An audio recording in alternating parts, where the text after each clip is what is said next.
15 years ago, right in the heart of the city, many people were terrified when something appeared in the sky. Suddenly, an inverted castle manifested right above Tokyo. Dungeons simultaneously popped up all across Japan, and humans began to awaken mana. From then on, special individuals with talent known as mages began conquering these dungeons. They achieved fame and fortune, and a mage's talent is judged by the color of their mana.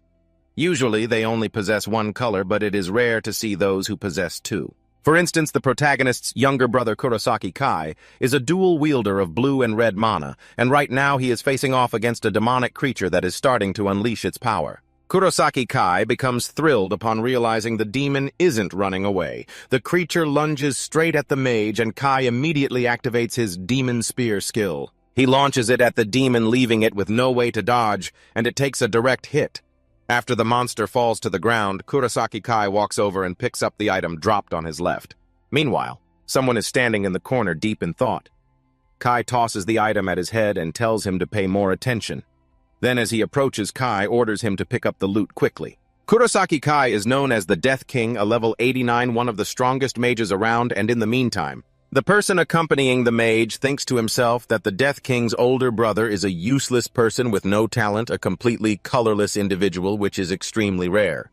That is Kuroshiki Rei, level 1. But he knows that even so. He cannot give up on becoming a mage, and that is why he has to work as a porter, because in his heart he still harbors hope that his younger brother will pity him and keep him on the team. Perhaps one day he will awaken his power, so he clings to that fragile ray of hope. He has followed his younger brother into dungeons, and as they continue to explore, they arrive before a giant door. The others in the party say that. They have finally reached the boss room, and given the current situation, the boss shouldn't be too difficult. As soon as they step through the door, they quickly scan their surroundings, and soon realize an entity is standing ahead that is Kronos, the god of time and space, with an unknown level. Kai doesn't care at all and is actually excited. He says the boss doesn't look scary, then prepares his demonic mortis skill and immediately fires it at the boss, but Kronos pulls something out of a subspace. Then easily uses the sword he just drew to completely block the Death King's attack. Even worse, Kronos doesn't even show any emotion while doing it. This makes Kai extremely terrified because he doesn't understand why. His attack was neutralized so easily. After that, with just a look, Kronos unleashes a terrifying pressure, and Kai feels that horrific weight. So he is completely paralyzed and unable to act. He takes a direct hit from the boss's attack. His friends are simultaneously horrified to see the mighty Death King defeated by just a single strike.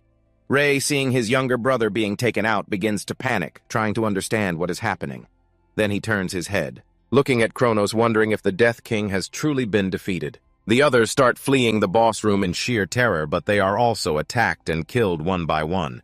Kuroshiki Rei collapses to the ground. Unable to believe what is happening before his eyes, Kronos calls the protagonist over, then laughs and asks if he is a completely colorless one. Rei clenches his fists and thinks that everything isn't over yet, because he hasn't done anything. Then he grabs his sword and, while trembling as he stands up, thinks that he cannot die just yet. Kronos, with overwhelming presence, remarks that he finds it interesting that a nobody dares to confront him even if he is just a colorless one. Rei tries to stay calm and keeps telling himself that he cannot give up here. But the boss couldn't care less and begins preparing an attack. Then he says he will conduct a test but doesn't give Rei time to react. Instead, he launches a massive strike. Rei cannot believe he has been critically wounded and is unable to do anything, but the boss finishes him off in the blink of an eye. However, Kronos remarks that perhaps he went a bit too far. Then he uses a rewind skill, causing the protagonist to return to his intact state before being killed. Rei doesn't understand what happened and wonders if he was just healed or something. The boss continues to prepare firepower, then quickly unleashes the Desperate Flame skill, creating a giant wave of fire rushing straight toward Rei, while Rei tries to do something. Kronos says that this time he will give him some time to think.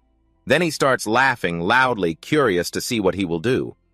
The protagonist looks around and sees a sword, then thinks that ordinary attacks will be useless. But the sword created by the boss himself might work, so he immediately runs over and grabs it, then prepares to face the incoming Desperate Flame. Thanks to that, Rei realizes the blade can disperse the fire, and he immediately lunges straight at Kronos. However, as he advances, his body begins to be scorched by the intense heat of the flames. Rei tries to endure the pain while the boss just stands from afar watching. until he is surprised by one thing: the protagonist has stabbed the sword deep into the boss's chest. Ray, with most of his body burning, believes he has landed a hit on Kronos with that attack. But Kronos just laughs and once again activates the rewind skill. Ray is terrified to realize he has been brought back to the moment before he launched his attack at the boss. But while his wounds have been healed, Kronos remarks to the protagonist that it was decent entertainment. Ray drops the sword to the ground, then drops to his knees. And as he begins to panic, he thinks that everything he did was completely futile. Then he wonders if this is the end where he will be destroyed. Just at that moment, a system interface suddenly popped up right in front of him, leaving him completely stunned. It warned that the presence of the god of time and space had been confirmed, and the seal on the dark skill had been broken. Kronos realized something was wrong, but the system continued to notify him that the additional skill, Steal, had been acquired. At the same time, Boss Kronos' rewind skill had also been stolen. Ray couldn't believe the warnings and the skills his system was displaying, while the boss began to grow suspicious. Without hesitation, the protagonist immediately used the stolen rewind skill, shattering the space and time where he stood, which sent the boss into a rage. Screaming and calling him an insolent brat, he demanded to know how a lowly human dared to steal his skill. Then the system announced that the regression process would be executed. Time began to flow backward, throwing Ray back to a moment of his choosing. As he woke up in bed, he thought he had desperately used the rewind skill, but he still didn't understand what had really happened afterward. He saw his own reflection in the mirror and realized something was strange. Moving closer to get a better look, he was utterly shocked and wondered if that was a younger version of himself. Then he questioned if it was all just a dream until he looked out the window and saw the floating inverted castle in the sky, wondering why it was still white. Because he knew that on the previous night, the castle had been stained black. He remembered that the castle had been completely white until 7 years ago, but then it had gradually been consumed by darkness. And when it was completely covered by darkness, the gate of the inverted castle would open, and from that gate, the god of time and space would appear. With that, Ray began to understand everything. He then remembered that during the battle with Kronos, he had stolen his rewind skill. He took out his phone, and the moment he saw the date, he concluded that everything was just as he thought. Looking at himself in the mirror, he realized he had returned to 7 years ago, which meant he had regressed to the past. Ray called up his skill window, and upon checking the list, it only had one single skill, Steal. But he knew that the rewind skill was no longer there. Even so, he was still excited because at the very least, Steal remained. The protagonist also remembered that for the past 15 years he had never obtained a single skill. But now he knew that just by having this skill, everything would be completely different. Just then a message arrived, and reading it made him feel a bit anxious because he had returned on the very day of the Hunter examination. At the Chiyoda district in front of the Tokyo station, the Hunter Association headquarters. Ray remembered that this was the national agency overseeing hunters on dungeon missions, and as soon as he stepped inside, looking around, he realized the place looked brand new, due to the 7-year difference, which made perfect sense until someone approached and called him a colorless one, and asked him what he was doing there. It was Oak and Goto. Ray knew full well that these two were just lackeys for his younger brother. Goto grabbed the protagonist and asked if he was going to retake the exam, while Oak said bluntly that no matter how many times he tried, a colorless person would always be useless. Ray admitted they were right because he knew this wasn't his first time taking the Hunter exam. And because he couldn't let go of his dream, he kept taking it over and over, despite knowing it might be futile. So he forcefully brushed Goto's hand away and told them not to bother him anymore. As he walked away, Oak wondered why a colorless person dared to ignore them, while Goto questioned what had happened to him. Elsewhere, the exam proctor and B-rank hunter, Hinata, was reviewing some documents, and as soon as she saw someone, she asked if he was here again. Then she took a deep breath and told Ray that even if it was just an exam, she worried that one day he might lose his life. Ray just smiled and said that this time everything would be okay. As they entered the exam site, the proctor asked if he was sure he didn't need her to explain the details. He kept staring at the portal and answered yes. The moment he stepped through that gate, he thought he needed to collect 13 magic stones from goblins to pass, which was usually easy for someone who had awakened their abilities. Then he told himself that this time it would all end. It didn't take long for a terrifying creature to start approaching. Ray remembered that based on an incident that happened in the future, the appearance of a monster should not have happened in a Tier 1 dungeon because in front of him was a level 37 red-hooded goblin. Hinata couldn't believe it and screamed, asking why a level 37 monster appeared there. So, she immediately equipped her sword and lunged at the creature while shouting at the protagonist to run. Panicked Ray thought this wasn't good because the level gap was too massive. Because he remembered clearly that in the previous timeline before he regressed, the proctor, Hinata, couldn't defeat the red-hooded goblin, so she began to struggle to block the creature's attacks. And as soon as she realized she couldn't keep defending, she became terrified. Soon after, the red-hooded goblin broke through her defense and sent her flying back. Ray kept thinking that back then she had fought to buy him time to run away, and because of that she was so severely injured that she had to retire from being a hunter. So Ray thought it was all his fault that his own incompetence had ruined Proctor Hinata's career. However, he immediately became serious, and as the red-hooded goblin was moving toward him, he braced himself and thought that this time it would be different. He threw his dagger and thought that he knew the red-hooded goblin had a physical enhancement skill. And the moment the creature blocked his attack, he realized that because it was too strong, normal strikes wouldn't work. So he jumped up and unleashed a straight punch right into the middle of the red-hooded goblin's face. He hoped the blow would be effective, but the creature only became more frenzied and prepared to unleash its own attack. However, the red-hooded goblin suddenly felt something strange and became confused.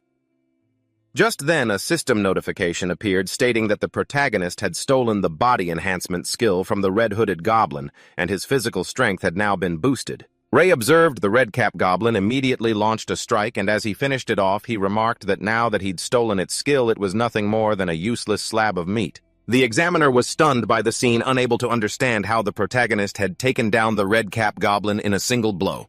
She took a deep breath, thinking that everything had gone just as predicted. His skill-stealing ability was truly incredible. Hinata called him over and asked him how he had managed to pull that off. Ray felt quite flustered and decided it was best not to reveal anything about his dark ability just yet, so he replied that it was just a coincidence. This angered the examiner, who demanded he stop lying, but she quickly changed the subject, stating that since an anomaly had occurred, it would be better to cancel the exam and file a report. The association, until the protagonist returned, having noticed something on the ground. Upon picking up the item dropped by the red-cap goblin, he realized it wasn't time for the anomalies to appear yet. Even so, he told Hinata he still needed 2 more magic stones. She immediately turned back and angrily shouted that now was not the time to be thinking about that. However, something started to approach slowly, and as soon as Ray turned to see what it was, he spotted several goblins and thought they had arrived at the perfect moment. The creatures lunged without hesitation, but before they could attack, they were completely wiped out in a single blow. Hinata was shocked by the scene once again. Ray picked up the dropped magic stones and asked the examiner if he could keep them. She didn't know how to respond. Later, at the entrance to the Mage Association headquarters, examiner Hinata handed the protagonist his mage license, and as soon as he held it in his hands, he couldn't stop staring at it. He started thinking about how this moment had finally arrived after such a long time, knowing he had never been able to give up his dream of becoming a mage. He also remembered how he had been nothing but a porter for 15 long years, but now, he believed he had finally become a mage right until he heard Hinata tell him to look at the information regarding the exchange of magic stones. Ray learned that magic stones dropped by monsters were also a precious carbon-neutral energy source that could be sold to the association. Upon reading the details, Ray thought that since he had defeated an A-rank monster, this would certainly be a huge source of income. However, when he realized the amount he would receive for taking down the red-cap goblin, his eyes widened and he shouted, asking if he was really getting 3 million won. Hinata replied that he was, since he had defeated a red-cap goblin after all.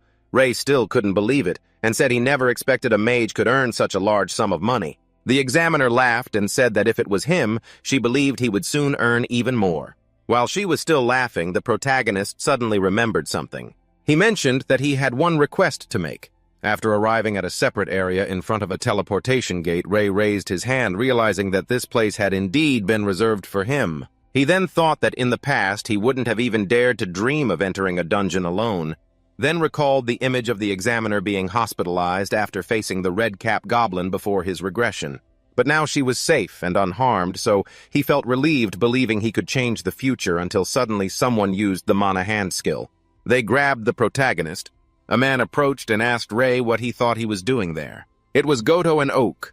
They wanted to know how an incapable person like him had the qualification to enter a solo dungeon, and if he knew this was against the rules. Ray replied that he had passed the mage exam and thus had the right to enter the solo dungeon. Goto, hearing this, was extremely annoyed and told him to stop talking nonsense, but Oak grabbed Ray by the head in a fit of rage. He demanded that Ray prove his ability immediately. While gathering his strength, Ray realized that Oak's ability was to compress mana into a physical form, specifically the mana hand. He knew that just the body enhancement from the red-cap goblin wouldn't be enough to escape it. But he quickly came up with an idea, planted his feet firmly on the ground, and leaped up. He headbutted Ook straight in the face, causing severe injury to his nose, immediately after the system notified him that the protagonist had successfully stolen the mana hand skill, and thus, the opponent's mana hand was also neutralized. Before the magic dissipated, both Ook and Goto were bewildered by what had just happened, and without hesitation, Ray activated the stolen mana hand skill. He gripped Ook tightly with all his might. Ook started breaking into a cold sweat and couldn't believe it, asking if the protagonist had really awakened his ability. Goto took advantage of the moment while Ray was busy to lunge forward, saying not to get cocky just because of that, and as he approached, he prepared a fireball skill. Ray activated his ultimate body enhancement. He easily neutralized Goto's fireball attack entirely. Goto couldn't believe his attack had been countered so easily. The protagonist immediately took advantage of the opening, lunged with all his strength, threw a punch at Goto, and sent him flying, crashing hard into the wall. Ook was even more stunned to see the protagonist possessing body enhancement as well, so both of them could only watch Ray display his incredible strength and wonder if he was a two-colored mage. The protagonist took a deep breath and replied no. As he channeled a new source of power into his hand, the system notified him that he had stolen Goto's fireball skill. With that, Ray held a fireball in his hand and clearly stated that they had forgotten about one more ability. Goto couldn't believe that the protagonist seemed to possess a third color, as he had never heard of such a thing. Ray prepared his attack and immediately launched it toward his opponent, forcing him to jump to the side to dodge. At that moment, Ook realized the mana hand binding him had been dispelled. While preparing another fireball, the protagonist asked if they wanted to keep fighting. Ook and Goto looked at each other for a moment, and then immediately fled, screaming and begging the protagonist for mercy.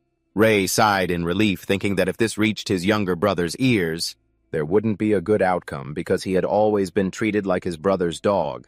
He then thought that if Kai discovered he had awakened his skills, he would definitely hunt him down, especially since his brother had reached level 50 and was one of the strongest of the era. However, he also knew that Kai wasn't the only one he needed to be wary of. Because a special dungeon was about to open soon, he stood before the entrance and concluded that for now he needed to level up at any cost. As he stepped into the portal, he thought that level was the foundation of power, and leveling up would help him learn skills and increase his mana capacity. However, he realized that what was more important was the amount of mana that he could control.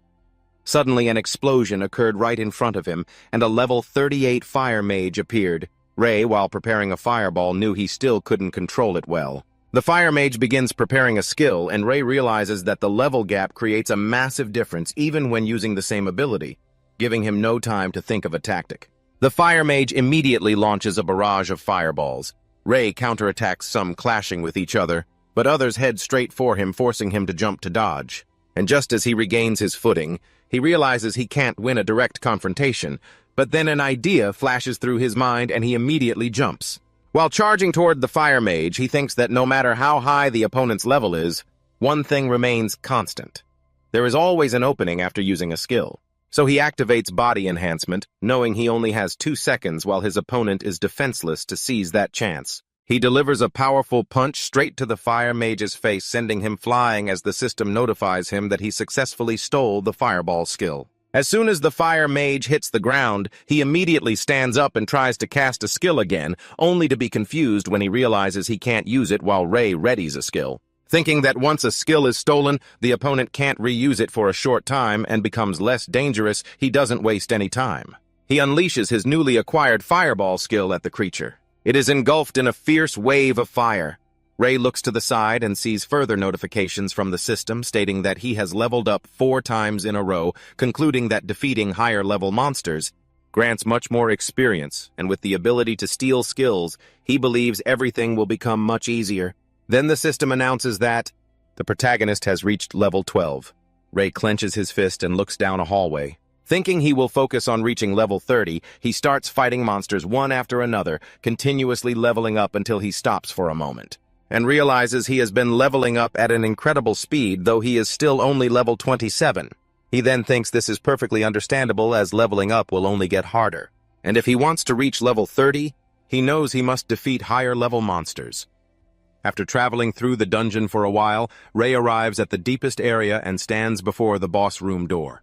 With that, he thinks the boss ahead is the perfect opponent for this goal. As soon as he opens the door and steps inside, he sees the boss waiting for him, a level 45 bone demon accompanied by level 30 imps. Ray gets into a fighting stance, thinking that even though all the monsters are higher level, if he can steal their skills, he still has a chance to win. Not wanting to waste time, he immediately dashes toward the boss, jumps, and prepares to punch with body enhancement, but as soon as he attacks the boss, blocks him with a barrier. Ray is extremely shocked and quickly backs away. He thinks this isn't too surprising because approaching the boss won't be easy, as he knows that the mana barrier is hindering him, and trying to steal a skill right now would be useless. However, the bone demon gets angry, emits a deafening roar, and then rushes at the protagonist with incredible speed, forcing him to dodge its attack by a hair's breadth. He thinks he has no choice but to follow the plan he is considering. Ray realizes the imps are also rushing at him, so he jumps up and delivers a punch to one of them, thereby activating Skill Steal and obtaining the Ice Spike skill. Ray prepares a fireball and launches it toward another imp. Just as he sees another one coming, he prepares an Ice Spike and throws it, piercing the imp completely. Ray lands back on the ground, but the bone demon uses its skill and summons more imps, making Ray realize the boss can call them at any time. Seeing another one approaching, he thinks this would normally be a troublesome situation, but this time it is extremely advantageous, so he confidently charges forward and quickly eliminates that imp. Right at that moment, the system notifies him that he has reached level 28, and Ray realizes that if the boss keeps doing this, he will have an infinite source of experience until he notices another system notification. It notifies him that his mana control has met the requirement, so the synthesis skill has been unlocked. Just then, the bone demon loses its cool and starts screaming violently. Ray prepares an ice spike while simultaneously creating a fireball. Then he activates the synthesis skill and begins fusing the two together, and with everything he has, he jumps and rushes toward the boss using the flame spear skill. As the bone demon puts up a mana barrier, the two skills collide, creating a massive explosion, but cracks begin to appear on the boss's mana barrier. And just after that, the protagonist breaks through it. He immediately activates body enhancement and delivers an extremely powerful punch straight to the bone demon's face while it is still stunned. Ray realizes the defensive enchantment protecting it has vanished, and without hesitation he follows up with a flame spear attack, incinerating the boss completely. Afterward, it drops a magic stone, and the system notifies the protagonist that he has gained many levels, reaching level 33. Ray lets out a sigh of relief and begins thinking about the synthesis skill. This is an advanced technique. It allows for combining skills to create more powerful ones, and is usually only usable upon reaching level 30. So after picking up the loot from the boss, he sits on the ground, and thinks that he had initially doubted whether he could defeat the opponent. So now he feels extremely relieved that everything finally went smoothly, until he unexpectedly sees another system notification informing him that he has reached the required level. The limit for storable skills has increased, and now the number of available skill slots has risen to 5. Ray is happy, thinking that from now on everything will be even more convenient. After a while, as soon as he leaves the dungeon and returns to the guild entrance, he submits the magic stone he collected. Hinata is extremely impressed and shouts, asking if the protagonist truly defeated the bone demon all by himself. She is even more shocked to learn that Ray reached level 33 in just one day. He is a bit embarrassed and says that perhaps it was just luck. Hinata looks skeptical and says that surpassing level 30 in just one day goes far beyond the limits of mere luck, while Ray can only laugh it off. The examiner also emphasizes that with his current level, he can definitely become a B-rank mage immediately until Kurosaki Kai appears, and is surprised to see his brother there. Then, with an arrogant attitude, he asks if his brother really reached B-rank, because he didn't believe a mere runt like him could actually pull that off. Ray was incredibly annoyed when he heard that, then told the examiner that he couldn't use any skills. Since he was completely powerless, his brother wanted to know if she was really telling the truth about him reaching B-rank. Hinata answered not yet, but she insisted that he had defeated the red-capped goblin and the bone demon all by himself. Kai wasn't happy at all upon hearing this and immediately shot his brother a malicious look. With an icy stare, he asked if that was really true. Then he prepared to unleash a powerful punch, and an explosion erupted right at the entrance of the guild, terrifying everyone around, but Kai's punch was blocked by his own brother's mana barrier. Ray laughed and told him he should be more careful while Hinata shouted loudly demanding Kai stop causing a scene. Kai looked at Ray and said, "It seems it's true that you've awakened a skill," and he confirmed it. But Kai emphasized that just because he had a skill didn't mean he could get cocky. And then Kai began to gather his power, saying he would test it out himself, to see if his brother truly had any capability or not. Hinata began to panic and yelled, demanding to know if Mr. Kurosaki was really planning to fight right there. Kai said that if his useless younger brother had really reached B rank on his own, there wouldn't be a problem. So he turned to ask Ray if the skill that helped him reach B rank was just a lie or not. The protagonist clenched his fists, thinking that even if he refused his brother's demand, it would only delay the inevitable. So he steadied himself with newfound confidence and said, "I understand." Kai didn't like his brother's attitude and cursed at him for being a cheeky brat. Then both headed to the Mages Guild arena, and Ray thought that when facing someone stronger, one must always be cautious of the gap in mana control. Kai prepared for the fight against his brother while Ray kept reminding himself not to lose focus. Not even for a second, because he knew that at level 30 his combo chain was limited to only 3 basic skills, while Kai was already level 50 and could unleash about 5 skills in a row. In other words, if it came down to just those numbers, then defeat was certain, and because of that, he knew he had to find a way to close that gap. Therefore, he decided to launch a preemptive strike with his ice spears. Kai didn't hesitate, and immediately prepared fireballs, and both unleashed their skills at the same time, causing them to collide. Creating an explosion right in the middle of the arena, Kai stood waiting for the dust to clear. But he was extremely surprised to see his brother rushing straight at him using a body enhancement skill. He noted that based on the yellow color of the enhancement skill, his brother could only be a 2-attribute user. Ray guessed that after his brother unleashed his 4th skill, he probably only had enough mana for one more. So he began preparing his synthesis skill, creating a fire spear, and lunged straight at Kai while Kai observed the skill, and remarked that combining blue and red could make Ray a 3-attribute mage. However, he flashed a sinister smile and launched a fireball at his brother, knocking him hard to the ground. Ray panicked, not understanding why a fire spear synthesized from 2 skills could lose to a basic skill.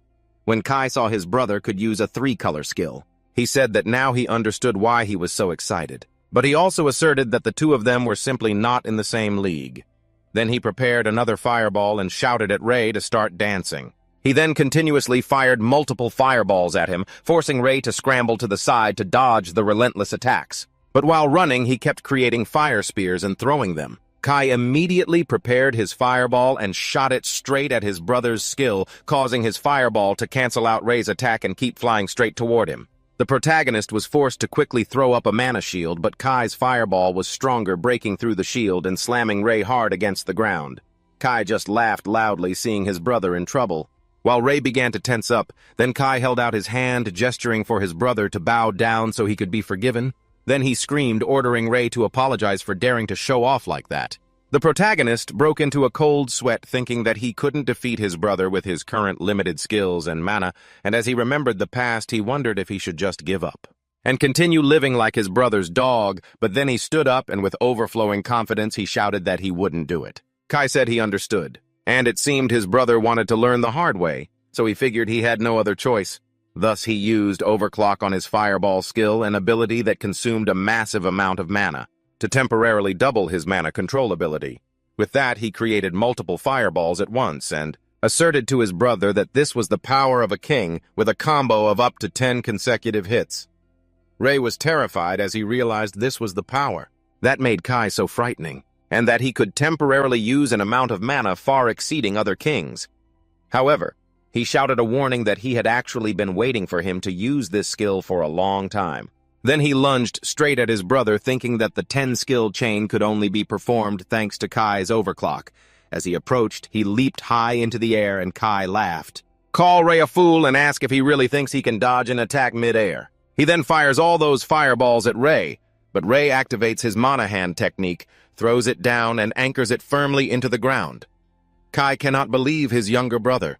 is using yet another skill while the protagonist thinks that even 10 consecutive hits would be meaningless if he can just dodge them. And knowing that even a king is limited by cooldown times, he uses the mana hand anchored in the ground to pull himself into the air and behind Kai. He then quickly spins around, plants his feet firmly on the ground, and throws a direct punch at his brother's face, realizing that Kai is completely defenseless at this moment. Because of that punch, Kai is sent flying hard into the ground.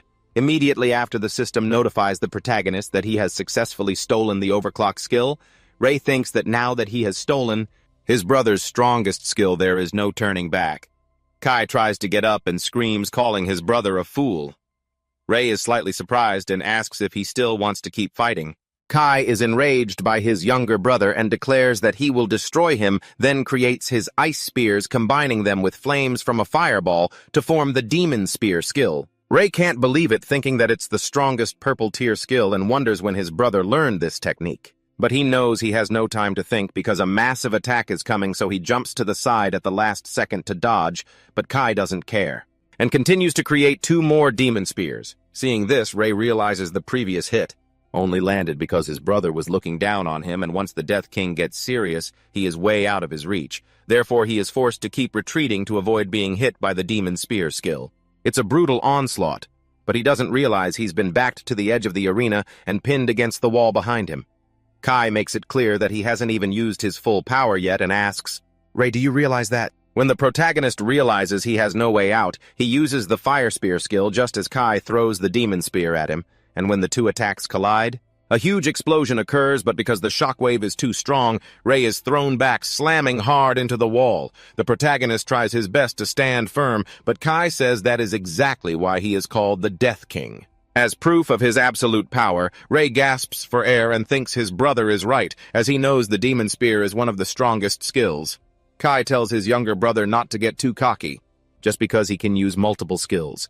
Hearing this, the protagonist gets an idea when he looks at his hands, knowing he still can't compare to his brother yet. But he clenches his fist and wonders if he can unlock the potential of purple tier skills. He then continues to observe Kai from a distance and realizes that until now, he could only synthesize 2 colors of skills due to mana limits, so he decides to try something and activates Overclock, the skill he just stole from his brother.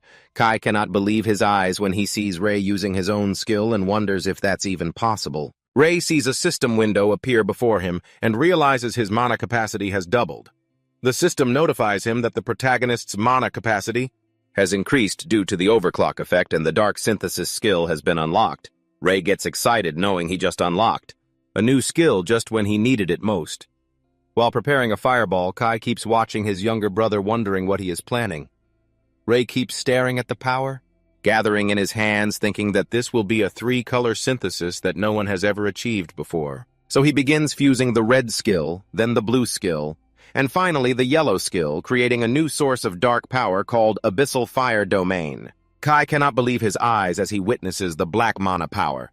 Ray thinks about how the basic mana colors are blue, red, and yellow, and he had always been told he wasn't compatible with any of them. But he knows that isn't true because he has absorbed and used this type of mana himself. And then he realizes he is a dark mage.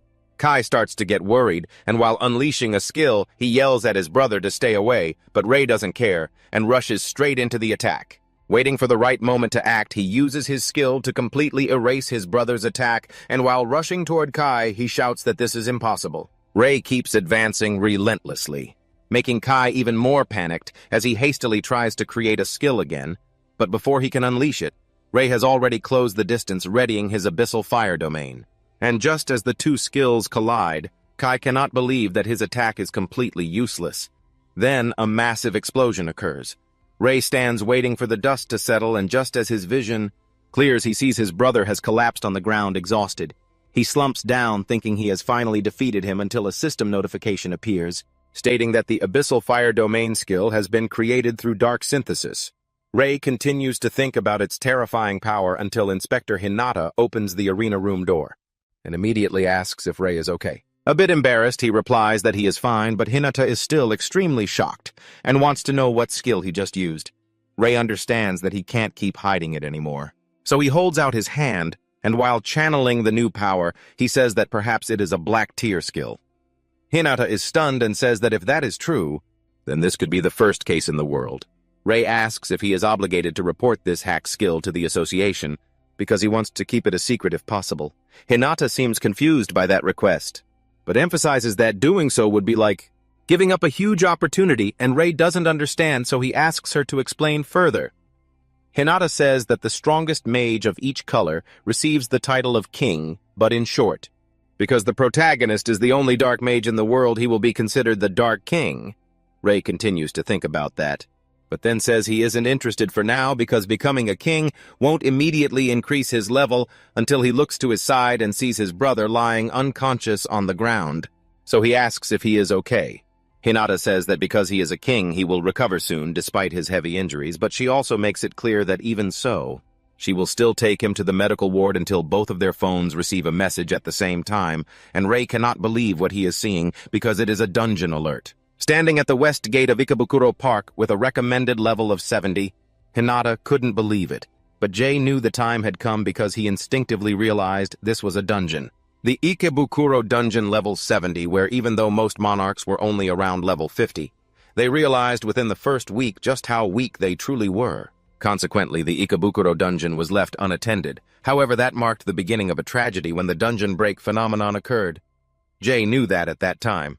This concept was still unknown, and if a dungeon wasn't conquered within a certain time frame, monsters would pour out of the gate. Thus, the Ikebukuro dungeon became the first recorded case of a dungeon break. And because of that, Tokyo was overrun by monsters, causing many people to lose their lives. Jay knew he couldn't let that tragedy repeat itself and that he had to find a way to prevent the dungeon's collapse, so he told Hinata that he would conquer the Ikebukuro dungeon. She was incredibly surprised and said that even for him that would be extremely dangerous. She then explained that only mages who reached at least A rank were allowed to enter that dungeon. With a recommended level of over 50, Jay thought he still had time before the dungeon collapsed, so he asked if the next A-rank promotion exam was taking place next week. Hinata was a bit curious, but still answered yes. The protagonist then declared that he would reach A-rank in time for the exam. Hinata looked surprised and said that it made sense given his skills. She believed that passing the exam wouldn't be a problem.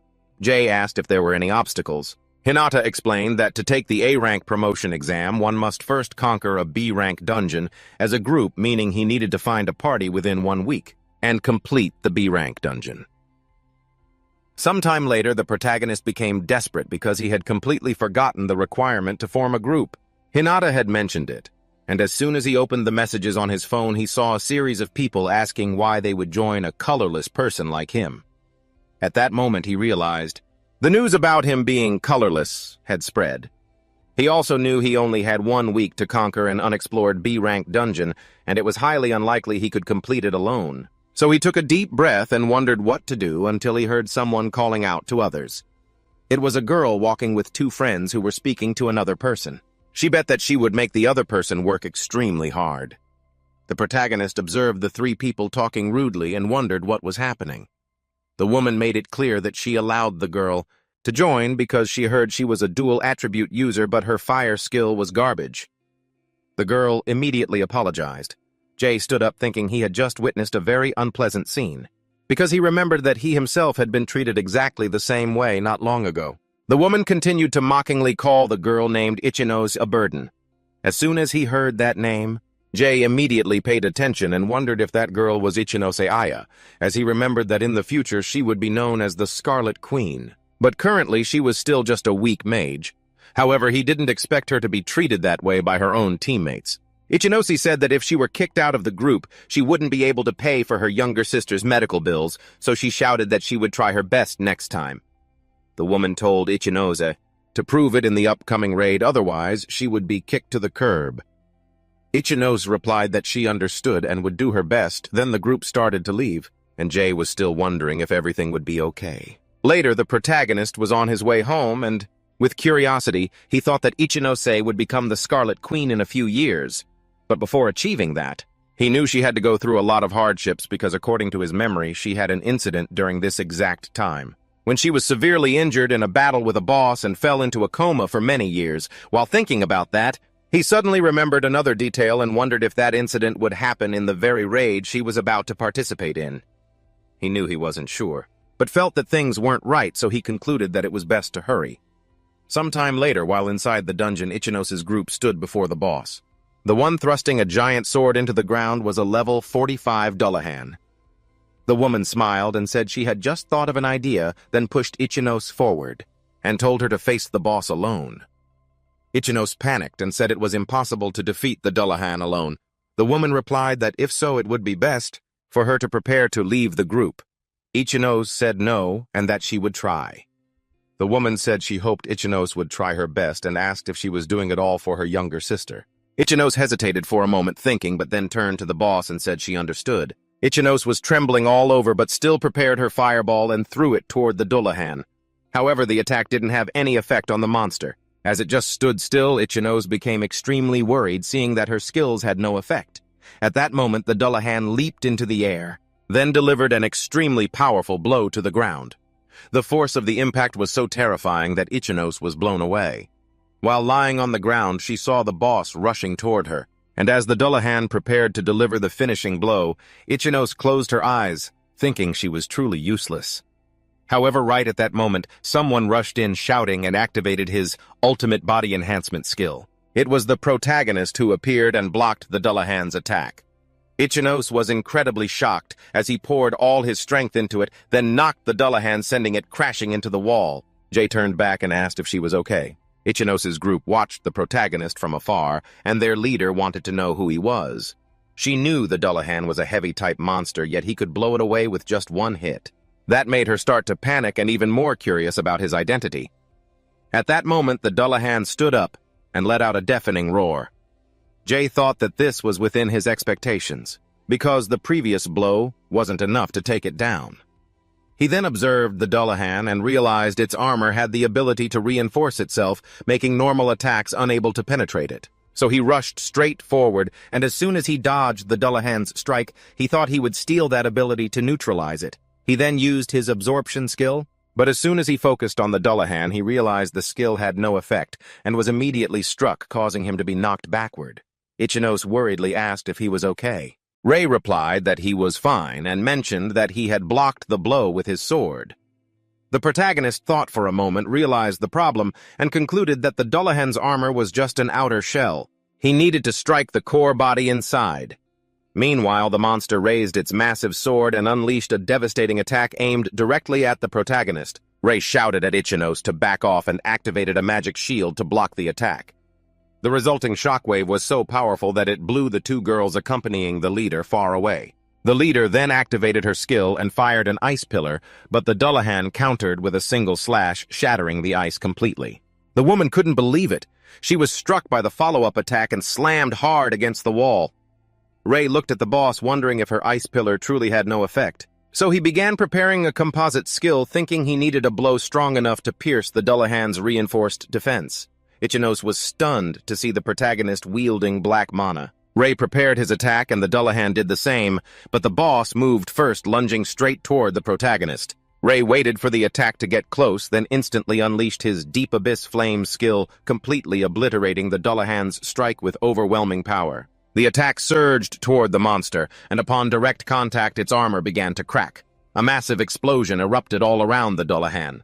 With no strength left to fight, it was finally defeated, and quickly dropped an item before vanishing. Ichinos was completely stunned, wondering if the protagonist had defeated it, with just a single blow. Looking at him, she thought he was truly incredible. She called out to him, thanking him for saving her life, and Ray replied that he was just glad she was safe. The protagonist picked up the dropped item and, looking at the girl, thought to himself that he had finally saved Ichinos. The group leader stood up and shouted, demanding to know what the hell was going on. With a wary look, she thought the guy in front of her was incredibly strong, then flashed a sinister smile, thinking that the reward should belong to her. She approached the two of them, told them to hold on, and declared that since the reward belonged to the registered dungeon party, she demanded the protagonist hand over the mana stone. Ichinos quickly intervened, saying that the person beside her had saved everyone. Ray said he didn't mind giving her the item, but in exchange, he wanted Ichinos to join his party. This sudden proposal caught both her and the leader off guard. Ray smiled, looking at Ichinos, emphasizing that it was all he wanted. If she truly agreed, the leader laughed, saying she had been worried he would ask for something more difficult, and immediately accepted the request. She then placed her hand on Ichinos' shoulder and asked if she accepted the protagonist's offer. Ichinose hesitated slightly but replied that she would be counting on him from now on. The leader quickly snatched the mana stone from the protagonist's hand and walked away, saying, "I didn't expect to make this much money off a loser." Rei was very annoyed by that comment. Knowing what Ichinose would become in the future, he thought he couldn't wait to see the look on that woman's face when it happened. Just then, Ichinose apologized and thanked him for the invitation. Rei was a bit flustered, apologizing for making her leave her party so suddenly. Then he asked if she was really okay. She replied that she felt like she was just a burden, but was surprised to hear the protagonist say that it didn't matter. He reached out his hand and told her that she would become much stronger than the people who abandoned her. Ichinose asked if she could really become strong. Rei nodded firmly, then said that before they arrived here, he had seen her at the guild and accidentally heard the entire conversation. She recalled that scene. Feeling a bit sad, the protagonist quickly apologized but explained it was just a coincidence while thinking to himself that he could help her, after saying that he extended his hand once more. She hesitated but eventually replied that it was okay, and that from now on she would rely on him. He felt happy hearing that. As he took her hand, he told her that he felt exactly the same way. The next day, the two stood before a dungeon entrance. While warming up, Rei said it was time to conquer a B-rank dungeon.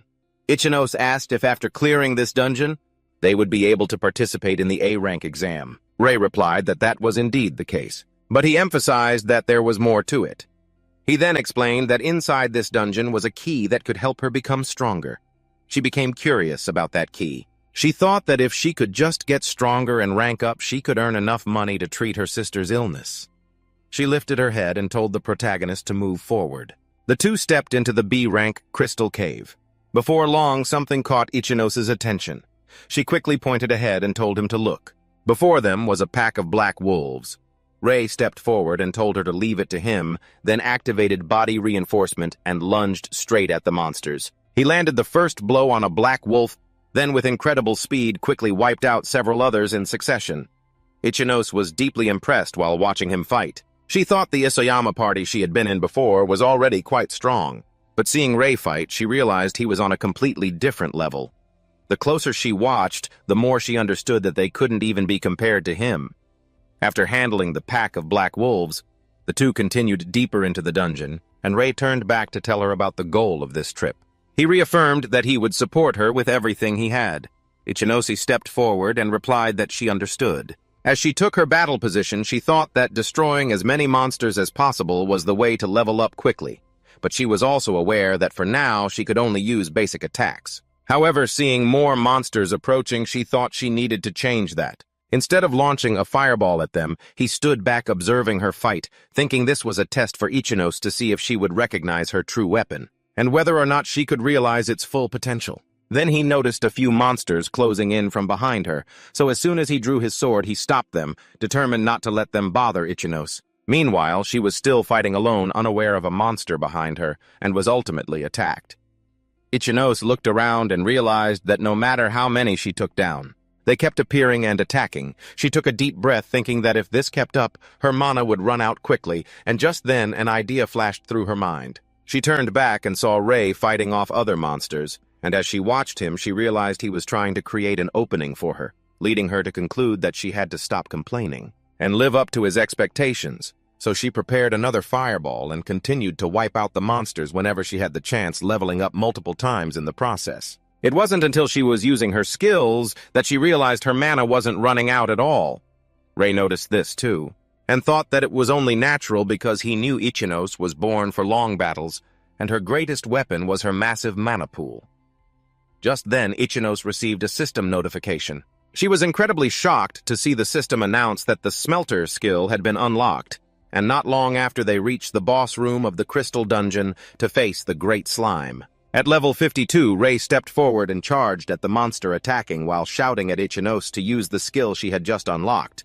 Without hesitation, she activated the smelter. Her body was instantly enveloped in intense flames, and she was amazed as she felt this power, wondering if it was truly her own ability. She clenched her fist, and as Rei watched, he realized that the smelter was a firepower-enhancing skill that came at the cost of high mana consumption. So he understood that this skill was perfectly suited for Ichinose, and she immediately launched a fireball empowered by the smelter.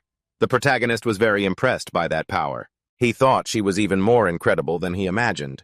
And with her massive mana pool combined with the smelter, he believed Ichinose would definitely become the Scarlet Queen in the future. After defeating the great slime, Rei told Ichinose she did a great job. She sighed with relief, saying she was very surprised at first, then smiled and insisted it was all thanks to him. She said that while the protagonist looked at the damage on the cave wall caused by her power, after leaving the dungeon, Ichinose said they had finally completed the requirements to join the A-rank exam, and Rei confirmed it, but thought to himself that the moment for promotion had finally arrived and he would achieve it at any cost on the day of the exam. Hinata explained that they would first evaluate each person's combat potential and pair them up for simulated battles. Rei thought that he had finally reached the promotion exam, knowing he had to pass to become an A-rank mage. While passing through the facility, Rei told Ichinose that it was almost time for the exam. She replied that they would both do their best. The protagonist emphasized that the first step would be the test to assess their potential. Then suddenly someone appeared and said they didn't expect a loser like Ichinose to dare to enter the exam. She was startled to realize the person who just spoke was none other than Diamond Isoyama and her group. Ichinose immediately wanted to know what she wanted, but the protagonist stepped forward, asserting that his friend would never lose to someone who only dared to send others to the front lines. Isoyama was unhappy with that comment. She said the protagonist could say whatever he wanted, then turned away and emphasized that unlike having someone like Ichinose, her group possessed the strongest members. So she introduced Aono Yuri, claiming she was someone that both the protagonist and Ichinose would never be able to defeat. Rei seemed surprised and asked if that was really Aono Yuri, because he remembered that in his past life he had heard that name. She had once completed an extremely difficult dungeon without even realizing it, and after that, her name quickly became famous. While Rei was still thinking that her current strength was probably only around A rank, she suddenly approached and called out to the protagonist, remarking that he seemed like an interesting person. Rei was a bit surprised to hear that. Ichinose also noticed his reaction and immediately wanted to know if the protagonist saw something strange. Iono, upon hearing the protagonist's name, immediately became interested and wanted to know if he was the younger brother of Kurosaki Kai, because she had heard that the Death King had been defeated by someone. She then pointed at the protagonist and asked if he was the one who defeated the Death King. While Rei thought she knew quite a lot, Ichinose couldn't believe what she had just heard and asked her friend if that was true, but Aono turned away, saying she didn't care about that. She emphasized that the protagonist couldn't defeat her anyway, and then she left, saying there were rumors spreading about the Death King, and she thought perhaps he wasn't that formidable after all. Rei smiled, thinking Iono was indeed a very interesting person. Later at the Mage Association's training ground, a man announced that they would evaluate each person's combat potential using the artificial golem beside him. He continued to explain that this golem was covered in a special type of stone that was much harder than regular rock, so everyone should give it their all without fear. After speaking, he called Kurosaki up first. As soon as the protagonist stepped closer, the golem immediately switched to combat mode and Rei began preparing his fireball. Some people around them laughed, wondering if he really intended to use fire magic to take on a golem. As he lunged toward the golem, Rei knew for sure that basic fire magic wouldn't be enough to take it down. Just as he dodged the golem's strike, he quickly prepared a composite skill, firing a flame spear that pierced straight through its head and blasted a massive hole right through it.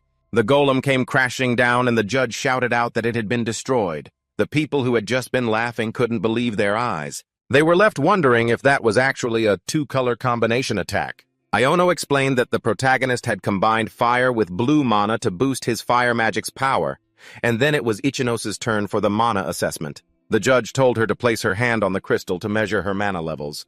Isoyama sneered, telling her she should be ashamed, but as soon as Ichinose touched the device, she unleashed a massive surge of power. The energy rippled through the room, and Isoyama and the others stood there slack-jawed, unable to believe what they were seeing.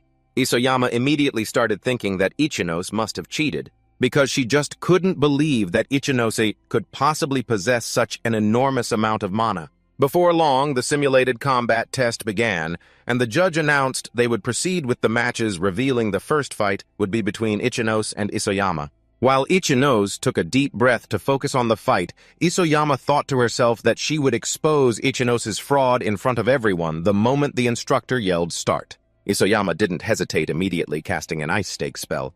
Ichinose waited for the attack to get a bit closer, and the second her own fireball was ready. She hurled it straight at the ice stakes, causing the two skills to collide and create a massive explosion that completely shattered the ice.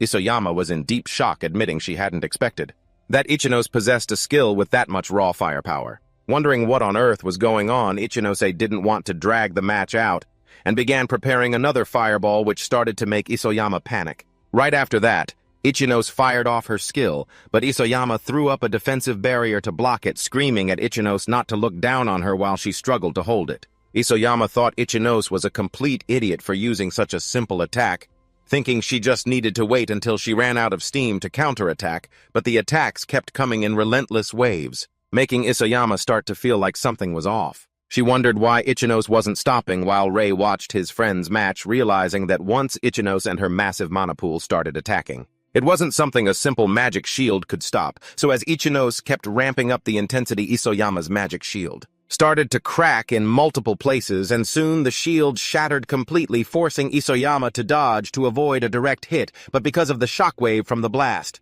a piece of debris hit Isayama in the head, knocking her unconscious right there on the spot. The judge loudly declared the winner is Ichinose. For her part, Ichinose was overjoyed to realize she had finally defeated Isayama, and Rei stepped up to congratulate her on the excellent performance, telling her the result was almost beyond expectations. And as he wished her luck, someone else approached. Rei thanked her and looked to see who his next opponent would be.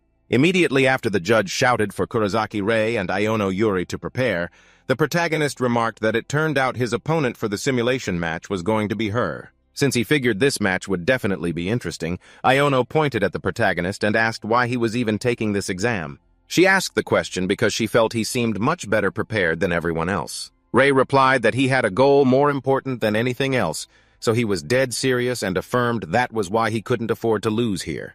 Iono pondered that for a moment, then smiled, unleashed her power, and said she was quite strong, asking if he knew that. Rei gripped his sword tight and replied that he knew that very well, but he still intended to win. Iono said that she had guessed as much, and became even more convinced that he really was an interesting person. Right after that, the judge shouted for both of them to begin the match. Iono activated her skill, declaring she would attack first, and fired a blast at the protagonist. As he tried to defend by parrying the relentless attacks, he thought to himself that mana conversion was a rare skill that allowed the user to manipulate mana freely. Then, he realized something was coming down from above, so he quickly jumped to the side to avoid a direct hit from Iono's skill. She laughed, complimenting him on dodging that last one so well. But Rei didn't care and immediately lunged toward her. Iono stated that she couldn't let him get close that easily, so she kept launching more attacks, and she managed to use her magic shield to block his strikes and launch a counterattack, but she still managed to dodge it. The protagonist tried to take advantage of the moment she was in the air, so he used his composite skill and fired his flame spear. Iono created a shield using mana conversion and blocked the protagonist's skill. As soon as she landed, she remarked that was truly dangerous. And Rei thought to himself that her defensive capabilities were nearly perfect, just as he'd expected. She really was powerful. Ichinose was incredibly anxious watching the fierce battle between her friends, and then Iono prepared another skill. While firing it off, she asked the protagonist what he was thinking. Rei had to keep moving constantly to avoid the attacks, realizing that this situation was truly difficult. Iono asked if Rei really thought that just running back and forth was enough to beat her. Then she kept firing skills at him, screaming that this was checkmate, but he activated his limit-breaking body enhancement and swatted away every single incoming attack. She observed him closely and realized he was using body enhancement, which got her incredibly excited. She flashed a smile and remarked that this was a first for her. She noticed he possessed mana of 3 colors, but she also claimed she could use body enhancement herself. After activating her skill, she conjured a single scythe and made her declaration. She insisted that the two of them would settle things right here and now. With that, she lunged forward, appearing instantly behind the protagonist, ready to strike.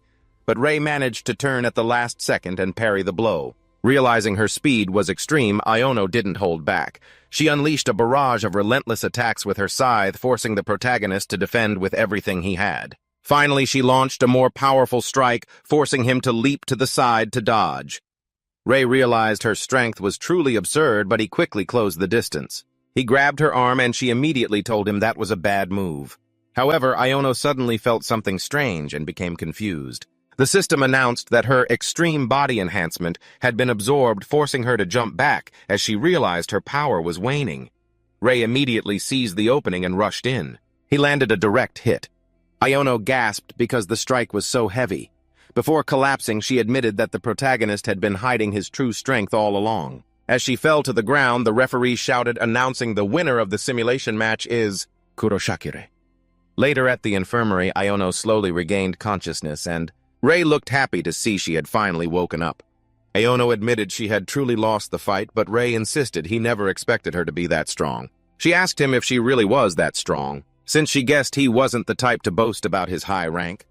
Ray turned serious, saying he would tell her the truth, then asked what she thought about joining his party. Iono was completely taken aback by this sudden invitation. The protagonist explained that based on the results of the simulation match, she had been promoted to A rank, and to conquer the hardest dungeons he needed her power. However, Ray was totally confused when he saw Iono burst into laughter. Once she stopped, she noted that he was a truly interesting person, so she agreed. She said it would probably be more exciting if she followed him. As the two shook hands, she asserted that from now on she would be under his command.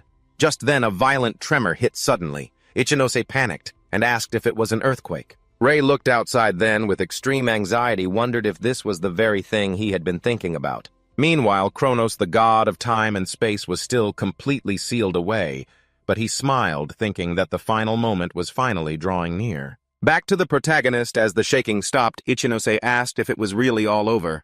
Ray couldn't stop thinking about the earthquake that had just occurred, remembering that in his previous world, there were many earthquakes before the Ikebukuro dungeon collapsed. He basically knew the deadline was approaching. Furthermore, he was fully aware that the difficulty level of the Ikebukuro dungeon was unprecedented in this era. So he told them both he had something to say. After recounting everything he knew, Ichinose was stunned and asked if he was really serious about conquering the Ikebukuro dungeon. Since she knew it was the hardest one on the Japanese peninsula, she wanted to confirm if the three of them could actually clear it. Iono asked if the protagonist was making this proposal because of the recent earthquake. Ray turned serious, answered yes, and explained he had a very bad feeling because there had been many reports lately about the appearance of abnormal monsters. He believed it was a warning sign of a major threat to come. Iono affirmed that she was ready to face any situation the protagonist chose. She also felt this was quite an exciting place to test her limits. Ichinose regained her confidence and promised she would do her best not to be a burden to everyone. Ray breathed a sigh of relief, thanked them both, and announced that they would conquer the Ikebukuro dungeon the next day. At the receptionist counter of the Mage Association, someone came looking for Inspector Hinata. They said they had a request. The protagonist and his group and Ray wanted to conquer the Ikebukuro dungeon. Afterward, standing before the dungeon gate, Iono was incredibly excited to learn she was about to face a super difficult dungeon with a recommended level over 70.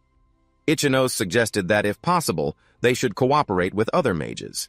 But Ray said that was impossible because currently there were no A-rank mages who could be deployed immediately.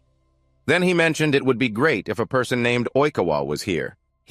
The protagonist remembered that before he traveled back in time, Oikawa was known as the leader of Japan, and he believed this person would be a huge asset in such a situation. Because he knew that if the dungeon collapse happened again, the god of space and time, Kronos, would appear, and for that very reason, he needed to prevent that scenario at all costs. Therefore, he told the two to enter immediately, but Iono raised her hand and said she had one request before they did. She asked if the protagonist could call her by her first name because she felt his use of her surname was too distant, and Ichinose agreed and suggested he consider it. Ichinose smiled and said that they were friends after all. Ray found that reasonable and agreed, so he called them Aya and Yuri as they began to conquer the Ikebukuro dungeon. As soon as they stepped inside, Ray immediately noticed something up ahead and saw a level 71 skeleton demon which quickly detected their presence. As he prepped for this fight, the protagonist thought to himself that in other dungeons this would be a boss monster, but here it was appearing like a regular mob. Then he called out to Aya and Yuri. Both of them responded instantly, saying they were ready. Right after, as the three of them lunged toward the monster, it created a mana barrier, and while using a combined skill, the protagonist thought they needed to shatter that barrier first. He launched a spear of fire, but realized a single hit wasn't enough to break it, so he shouted for the two of them to move in together. He jumped to the side while Yuri and Aya prepared their skills. The moment their attacks collided with the skeleton demon's barrier, they finally managed to break it. Jay immediately rushed in, seizing the chance to land the finishing blow on the demon. He defeated it, causing it to drop a mana stone. The protagonist was thrilled that they had taken down their first creature in the dungeon.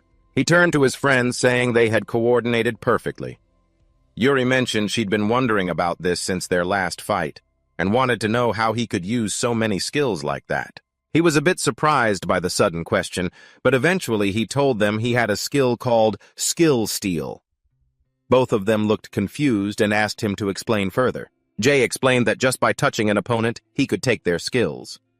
Yuri remembered their previous fight and realized that was exactly what had happened back then. As the protagonist mentioned, he had returned the skill to Yuri. Aya looked stunned and asked if he was truly capable of doing something like that. Even though she was surprised earlier when he proposed the plan to conquer the Ikebukuro dungeon, she understood better now. Right then, Rei called for both of them to keep moving forward. Aya thought to herself that as long as Rei was here, everything would be all right, and she believed she wouldn't end up being a burden to them. The protagonist kept taking down more creatures, and so did Yuri along with Aya. It didn't take long for them to reach the boss room.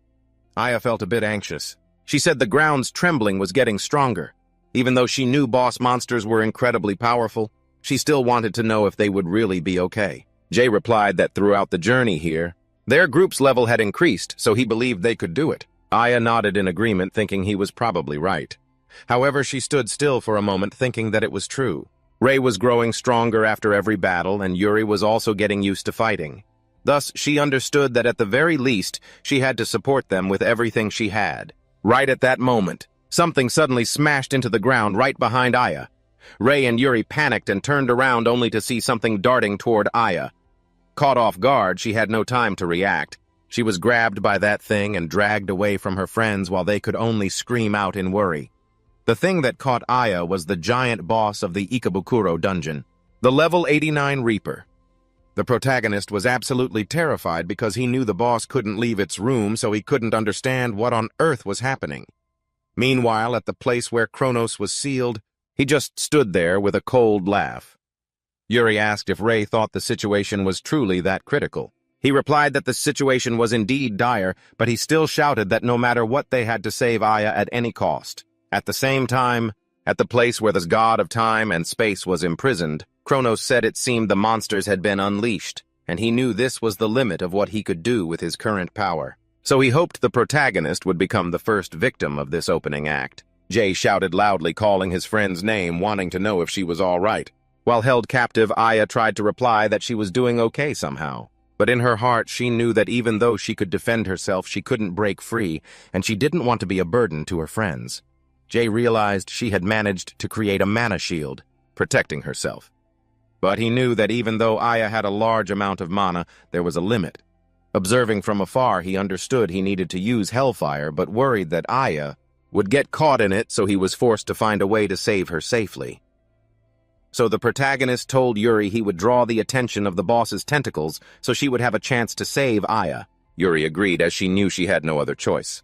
After he finished speaking, the two of them immediately lunged toward the boss, but it quickly struck toward the protagonist, and he only just managed to dodge it by a hair. Jay was startled, realizing that even a regular attack from this creature had terrifying, destructive power, so he understood that he absolutely could not take a direct hit. After landing, he sensed something happening behind his back, and a tentacle suddenly erupted from the ground, shooting straight at him.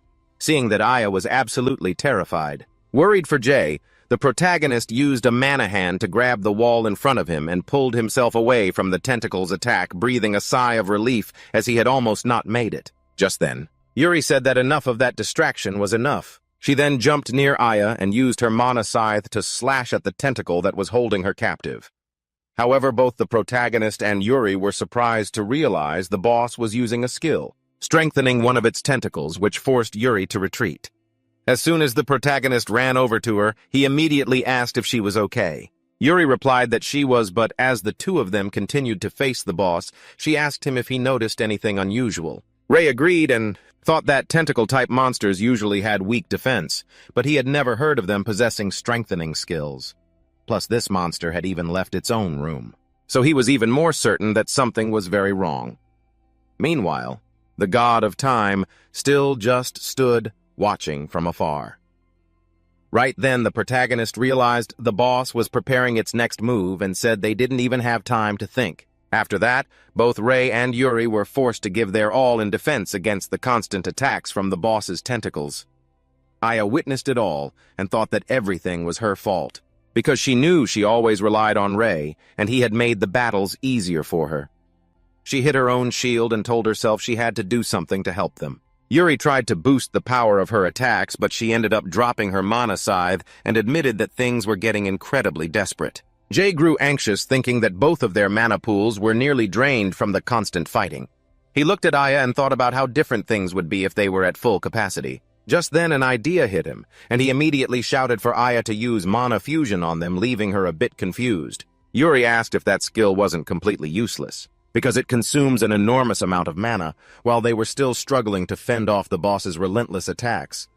But Rei remembered that in his past life, mana fusion was once considered useless, but thanks to one mage, its true value was proven, and the one who proved it was none other than Aya in his previous life. For her part, Aya thought about the mana fusion skill, realizing she had never used it, because she thought it was useless, but she believed that if Rei asked for it, she would put her full trust in him. So without hesitation, she immediately activated mana fusion, and energy quickly surged toward the protagonist and Yuri. Yuri was surprised to feel that her mana was actually being restored, and Jay was excited because he knew mana fusion had an energy-sharing effect that only mages with massive mana pools could master.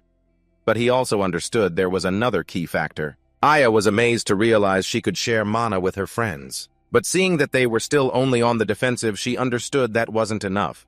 So she concluded the problem was that she was still maintaining her protective barrier.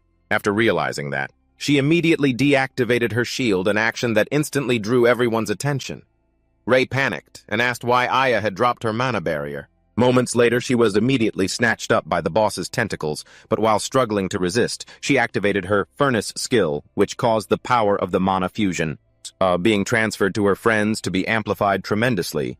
Rei shouted in concern for his friend, but Aya, nearly exhausted, said to leave the rest to them, just as the tentacles wrapped tightly around her. Jay turned serious, called out to Yuri, and said nothing more. Both of them poured all their strength into charging at the monster. Yuri thought that since Aya had shown such determination, she had to respond in kind, while the protagonist secretly thanked his friend for giving them extra power, and together they headed straight for where Aya was being held. With their mana restored, they easily sliced through the boss's tentacles as if they were nothing. Jay shouted that now they could open their own path forward. He continued to clear the way toward Aya, thinking that thanks to her restoring everyone's mana, they could pierce the enemy's defenses using skill enhancement. After that, he called to Yuri and said they would save Aya with the next surge, though Aya was now nearly out of strength and still bound. Rei continued to push toward her but struggled because the boss's tentacles kept blocking him, forcing him to retreat temporarily. He realized that at their current speed, they might not reach her in time.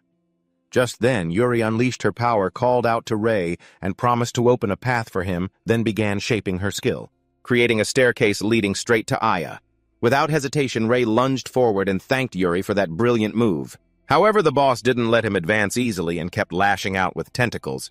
This time, Jay activated body enhancement and dashed forward at high speed, slicing through the tentacles as if they didn't exist. Upon reaching Aya, he picked her up and leaped backward. Jay turned his head to see if the boss would make a move while he was still in the air. But seeing it didn't react, he landed safely and asked Aya if she was okay. Aya laughed and said she had expected this from him. Jay felt relieved to see she was all right. Yuri ran over to Aya and thanked her for saving everyone by restoring their mana. Yuri also remarked that Aya was truly brave, and Aya smiled in thanks but immediately turned toward the boss and said that the battle wasn't over yet. And Rei agreed as the boss's body was still there. Just then, something strange began to happen with the severed tentacles as they suddenly regenerated and lunged rapidly toward Rei's group, forcing them to jump back to dodge. Rei remarked that it would be very troublesome if the monster kept regenerating like that. Immediately after, a tentacle erupted from the ground to attack Yuri, but she dodged. Then she countered and shouted, asking for Rei's plan, because if things continued like this, the situation would only get worse. Yuri was surprised when Rei called out and told her to trust him and leave everything to him. So even though she was a bit reluctant, Yuri agreed to leave it to him if he had a plan, because she knew they didn't have much time left to deal with the boss. Rei jammed his sword into the ground and confirmed it. Then he lunged forward at full speed, declaring that he would end this battle immediately. Yuri looked at the sword left behind and wondered if he intended to fight using only his body, without using a weapon. Just then another tentacle lunged to attack, but Jay dodged and thought that he knew the boss could still regenerate even after being hit by his abyssal fire. So he activated Overclock, and believed that if he doubled the firepower, the result might be different. Then he began to channel his power to create his abyssal fire. The boss didn't stand still, but roared fiercely. Jay waited for the perfect opening, and as soon as he saw it, he blasted the abyssal fire straight at the monster, causing it to panic. Seeing the terrifying attack rushing toward it, the monster couldn't do anything and was hit head-on, its body blown through with a massive hole from the strike. The boss was defeated and collapsed to the ground. Jay breathed a sigh of relief, seeing that his attack had succeeded. Elsewhere, the god of time and space appeared extremely shocked to see his creature defeated. He could not have imagined that his reaper would be taken down. Immediately after that, he grew furious. While keeping a close watch, he decided that not one of them would leave this place alive, all while Aya was still celebrating. Since the protagonist had just taken down the monster, she didn't notice the strange phenomenon happening behind her as a bizarre surge of power began erupting from the boss's carcass. It quickly lunged toward Ray's group. Sensing something approaching, Ray shouted a warning for everyone to be careful, but the thing rushing at them suddenly stopped dead in its tracks. Ray noted that the strange entity was crawling out of the fallen boss's body, and almost instantly the entire corpse began releasing a wave of dark energy. The atmosphere turned eerie. The MC screamed for everyone to run, telling them he didn't know what that thing was, but they had to get out of there, as fast as they could. While the group ran, and was pursued by that strange thing, the MC thought about needing to stop the dungeon from collapsing, then nervously glanced back. He told himself there was no way he was going to die here. They finally saw the light at the end of the tunnel and shouted that it was the exit, but the wave of dark energy quickly caught up to them, and Aya and Yuri, as well as Ray, all became terrified when they realized they couldn't escape. But just at that moment, a voice rang out telling them to step aside, and a massive magic shield appeared, completely blocking the wave of dark energy. Aya was absolutely stunned by the sight. The MC turned to look, also surprised to realize who had just intervened. As the person who created the shield stepped closer, Ray immediately wanted to know his identity. The man canceled his skill, laughed, and remarked that they had just had a close call. Aya thanked him, but still asked who he was. The blonde guy introduced himself as Oikawa Hikaru, and Aya was incredibly surprised to recognize that name. Oikawa kept smiling and asked if she knew him. Aya told the MC that he had mentioned Oikawa before entering the dungeon. Ray confirmed this, emphasizing that Oikawa was the exact person he wanted to ask for help. Ray thought that Oikawa was currently stronger than all of them, because he was an S-rank mage. He also recalled that in his previous life, Oikawa was known as the Golden Emperor. Then he reflected on Oikawa's barrier skill, and thought it was truly powerful. Without it, the situation might have spiraled out of control. The blonde guy said that when he entered the dungeon, things looked pretty bad, but luckily he arrived just in time. He also explained that he had just come from another dungeon at the government's request, and someone there had informed him of the situation. Ray felt curious and wondered who could have tipped him off, but immediately remembered Hinata scolding him for being too reckless and concluded it must have been her. Oikawa suddenly turned serious and asked if the MC was the younger brother of the Violet Emperor. Ray was surprised that he knew his brother, so he immediately asked Oikawa if he knew him. And Oikawa replied that he had heard the name many times but didn't really care, adding that the MC didn't need to worry about that. Ray said he understood, and thanked him for his help. Oikawa laughed and said it was nothing, because there wasn't much he could do. He then emphasized that the MC had done a great job defeating the dungeon boss. Just then, the loot dropped by the boss began to glow intensely. A black stone fell to the ground. Oikawa walked over, picked it up, and said that for a mana stone to be this large, the boss must have been incredibly strong. Having said that, he threw the stone to the MC and congratulated him.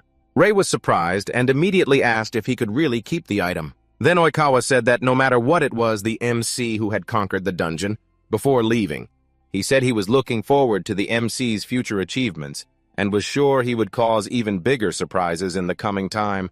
After Oikawa left, the MC's entire group was stunned by the sequence of events. Afterward, they all headed to the guild building. As soon as they walked in, Aya remarked that Oikawa was quite a strange person. Ray agreed, thinking perhaps Oikawa was just the easygoing type or simply had too much free time. Hinata saw the MC and immediately called out his name, looking very worried and wanting to know if he was okay. She said she had been so worried because he took too long after asking for permission that morning. She then emphasized that the dungeon he went into was recommended for level 70 and above, so it was much more dangerous than other places. However, she quickly changed the subject and asked about his progress in conquering it. Had he cleared the area near the entrance yet? They placed the item dropped by the boss on the counter and said that they had finally completely conquered the dungeon. Both Hinata and the other inspectors were stunned to see that item. Afterward, she screamed, wanting to know how that could even be possible. Next, some people watching the news about someone having conquered the Ikebukuro dungeon appeared astonished, wanting to know who had managed to do it, since this was a level 70 dungeon. Elsewhere, a bald man shouted, demanding that someone arrange a meeting with the dungeon conqueror and the entire guild. Later, Aya thought that she could finally pay for her sister's medical bills after conquering the dungeon. While participating in an interview at a press conference, she realized she was incredibly grateful to the host who had invited her. Isoyama saw Aya's interview on a big screen and a colleague called her over, asking if that person was Aya. Isoyama was completely speechless, thinking that this was definitely unbelievable. Kuroshikikai saw the news that his younger brother had conquered the dungeon and immediately flew into a rage, calling him a total jerk. Meanwhile, someone received a message asking if it was true that a colorless nobody had actually conquered the Ikebukuro dungeon. That person remarked that the MC had become a huge scandal and seemed to have gotten stronger. The conversation dragged on for a bit, and finally the mysterious individual sent one last message. They said it was truly fascinating that the weakest had conquered the most difficult dungeon. Oikawa stood on the roof of a building and texted someone that everything was going exactly as he had predicted. Meanwhile, the MC was walking through the city, looking up at the dungeon he had conquered, thinking how lucky he was. He had managed to prevent the Ikebukuro dungeon from collapsing just in time, but when he remembered the help he had received, he clenched his fists and concluded that he only succeeded because of everyone's support. He turned around with a serious look and told himself that no matter what, he had to become stronger.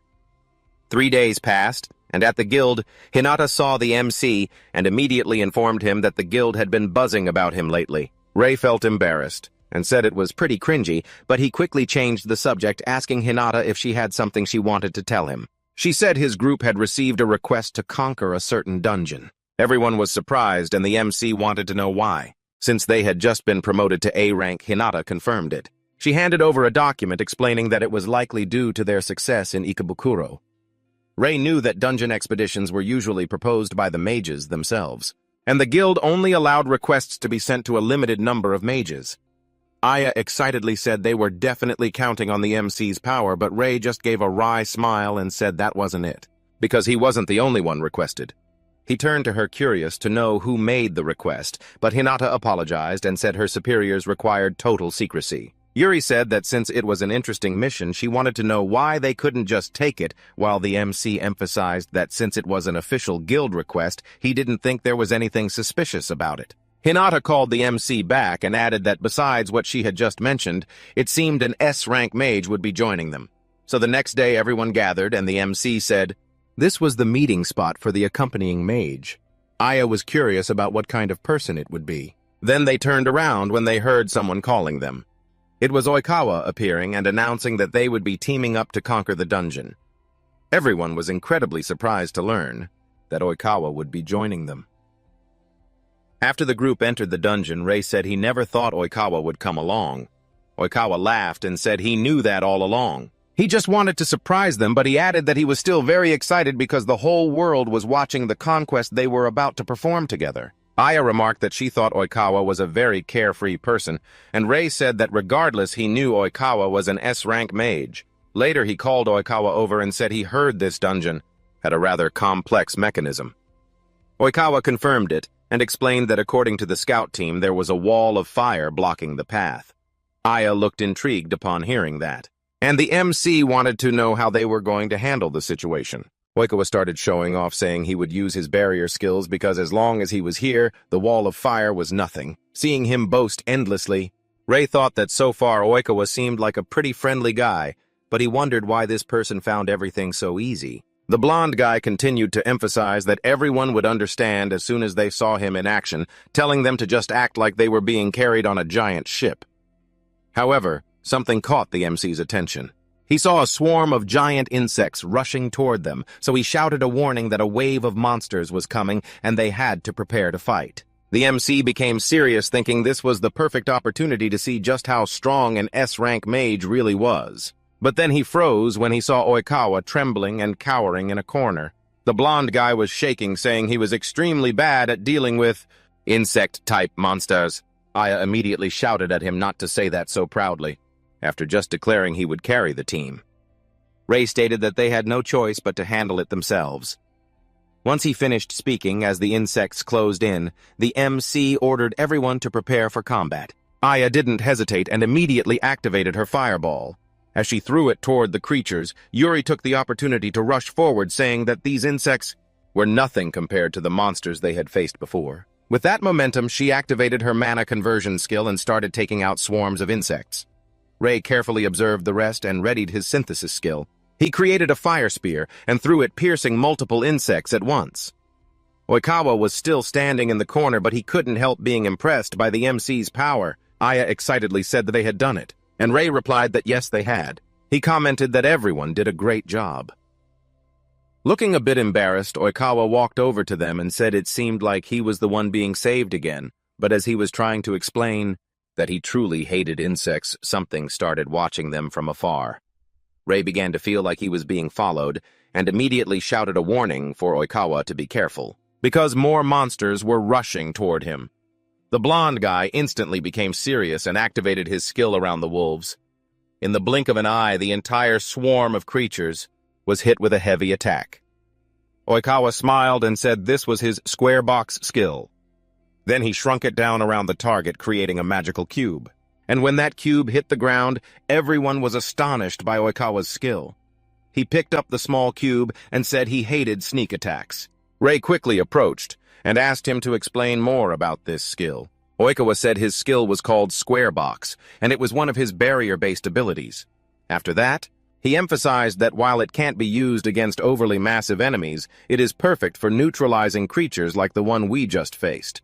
He smiled and remarked that the skill was quite handy, while Jay recalled hearing about it somewhere before. Still, it had to be admitted that the skill they just witnessed was truly impressive. The blonde man then called everyone over and said it was time to press on. As he whistled while walking, the MC thought to himself that this was the true power of an S-rank mage. After traveling a bit further into the dungeon, they arrived at a wall of fire. The blonde man noted that this was the location mentioned in the report. Aya remarked that it was incredibly hot here, while the MC wondered if they really had to walk straight through it. Oikawa replied that they did, but told everyone to stay calm as he would handle it. He then created a barrier that enveloped the fire, carving out a path. He smiled and told everyone to move forward. As they passed through, everyone felt that his work was truly astonishing, and just as they cleared the barrier, the MC said to the group, "The pit ahead is the entrance to the boss room." He then turned back and asked if everyone was ready. When everyone replied that they were, he grew excited and said they would charge in with that determination. The whole group headed toward the boss room, but Oikawa was deep in thought, wondering if the MC truly lived up to the contents of the report, because he was quite looking forward to finding out. As soon as they entered the boss room, they realized it was stiflingly hot. The MC began to worry because the heat was becoming unbearable. Just then, a creature slowly approached. It was a level 68 Flameclaw Tiger. Jay quickly drew his sword, thinking that this boss looked terrifying. The monster began to unleash its power, creating a giant fireball. This made the MC shout for everyone to set up a magic barrier, but Oikawa said it wasn't necessary. The boss didn't hesitate and immediately launched its attack, but the blonde man blocked it with his own skill. The MC was incredibly surprised to witness Oikawa's ability. He smiled and said he would keep the pace with his own barrier. "As for the monster, I'll leave it to you all to handle." Jay turned and said he understood, and that they would take care of the boss, though in his mind he knew he shouldn't underestimate this creature, because even a barrier could be destroyed if it took too many hits. He then asked himself if he should use his Hellfire, but looking closer, he realized that wasn't feasible because the Flameclaw Tiger was extremely fast, a high-level monster, and the mana cost for dark attribute skills was very high. So, as he stepped forward, he thought he needed to finish the boss with a different type of magic. He would be the one to initiate, but he also told his friends to find an opening and attack whenever they could. Jay activated his maximum body enhancement and leaped. As soon as he faced the boss, it immediately lunged at the MC, but he quickly dodged and countered the monster. Yuri and Aya also prepared their skills simultaneously, unleashing a fireball and a mana conversion ability. The attack flew straight at the boss, but it dodged by jumping to the side. Then it immediately increased the distance. Worried, the MC thought that, just as expected, the monster was truly strong and a prolonged battle would be disadvantageous due to the extreme heat, so it was best to finish it off as quickly as possible. The blonde man observed the MC's performance and thought that at his current speed his stamina would soon run dry, so he really wanted to see what this boy would do next. Jay took a deep breath, called Aya and Yuri over, and explained that they didn't need to hit the boss directly. They could aim for its legs instead. Yuri said that meant the MC already had a plan, and Aya shouted that she understood. So the two began to prepare. Yuri used her skill first, forcing the boss to move. While channeling her power, Aya thought that while it consumed more mana, the furnace effect would significantly boost her firepower. She then created an enhanced rock bullet and quickly hurled it at the boss, but it continued to dodge. However, the MC had already spotted the opening. He thought that no matter how fast the boss was, it couldn't dodge while in midair.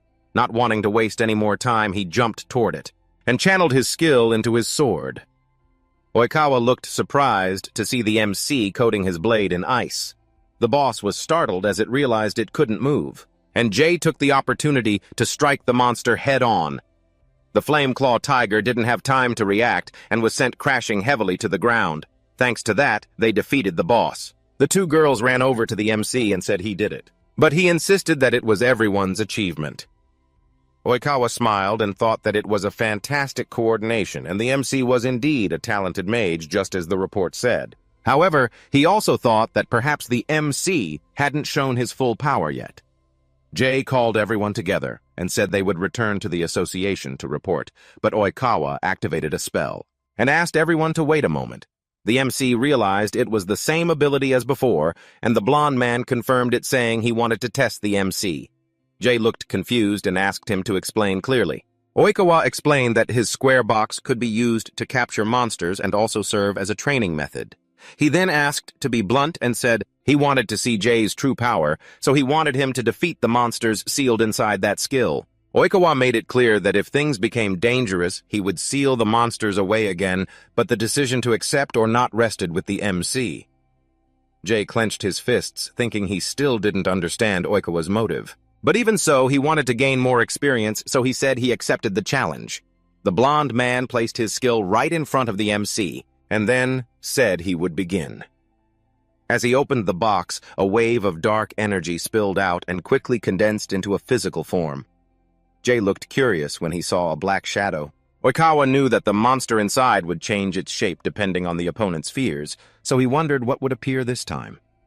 After the creature fully took shape and unleashed its power, the MC was immediately terrified to realize that the monster before him was none other than the god of time and space, Kronos. Oikawa looked impressed and remarked, "This is the first time I've ever seen a monster like that." Meanwhile, he suspects that the main character is definitely hiding something. As for Jay, he's paralyzed with fear, realizing he's facing an opponent he never expected to encounter here again. Aya watches with curiosity, remarking that the shadow has taken on a human shape, while Yuri insists that it's no ordinary monster. Oikawa starts to think, knowing that this training monster typically mimics the opponent's deepest fear.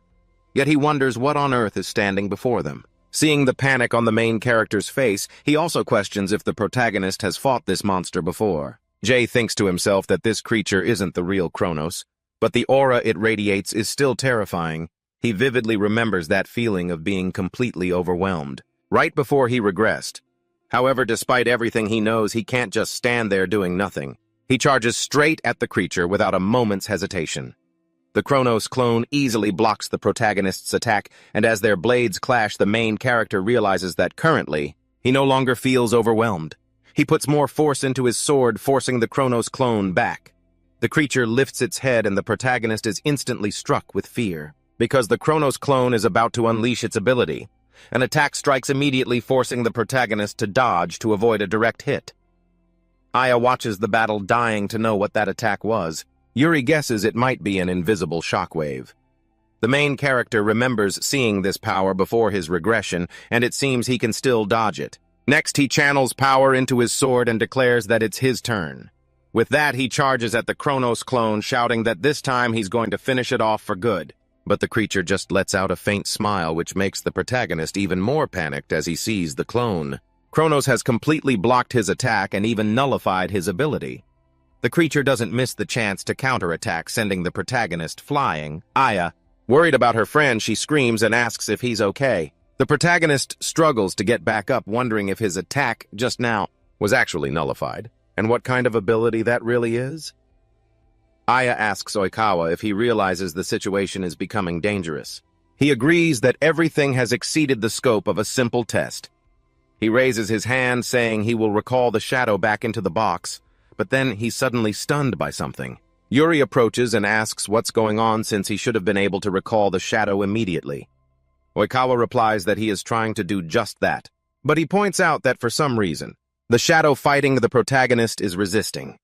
Everyone panics when they hear this, and the blonde young man starts to worry because something like this has never happened before. As he observes the creature the protagonist is fighting, he truly wants to know what it is, because this is clearly not the time for an experiment. Having said that, they call out to the main character, saying they will support him in the fight. The protagonist shouts for them to wait a moment, but Aya has already activated her high-grade furnace ability, and Yuri uses mana conversion. So when Yuri charges in with her giant scythe toward the Kronos shadow, Aya also boosts her teammate's power. Yuri tries to land an attack, but all of her strength is completely nullified. It leaves her completely bewildered about what is happening.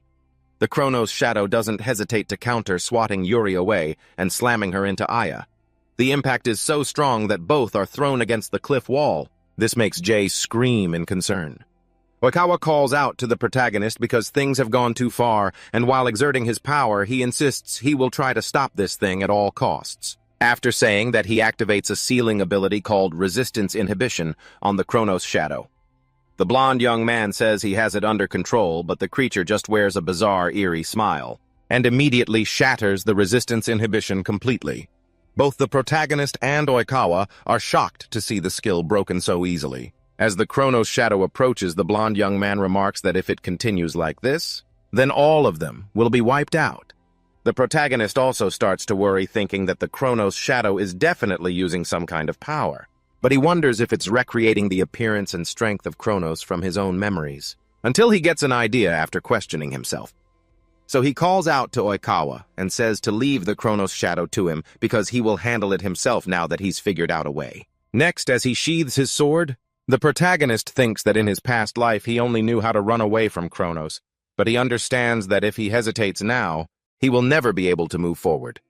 He then charges straight at the Kronos shadow, thinking that its change in form must be due to some kind of ability. The creature swings its sword at the main character, but he dodges at the very last second and yells that he will directly steal the power of the Kronos shadow.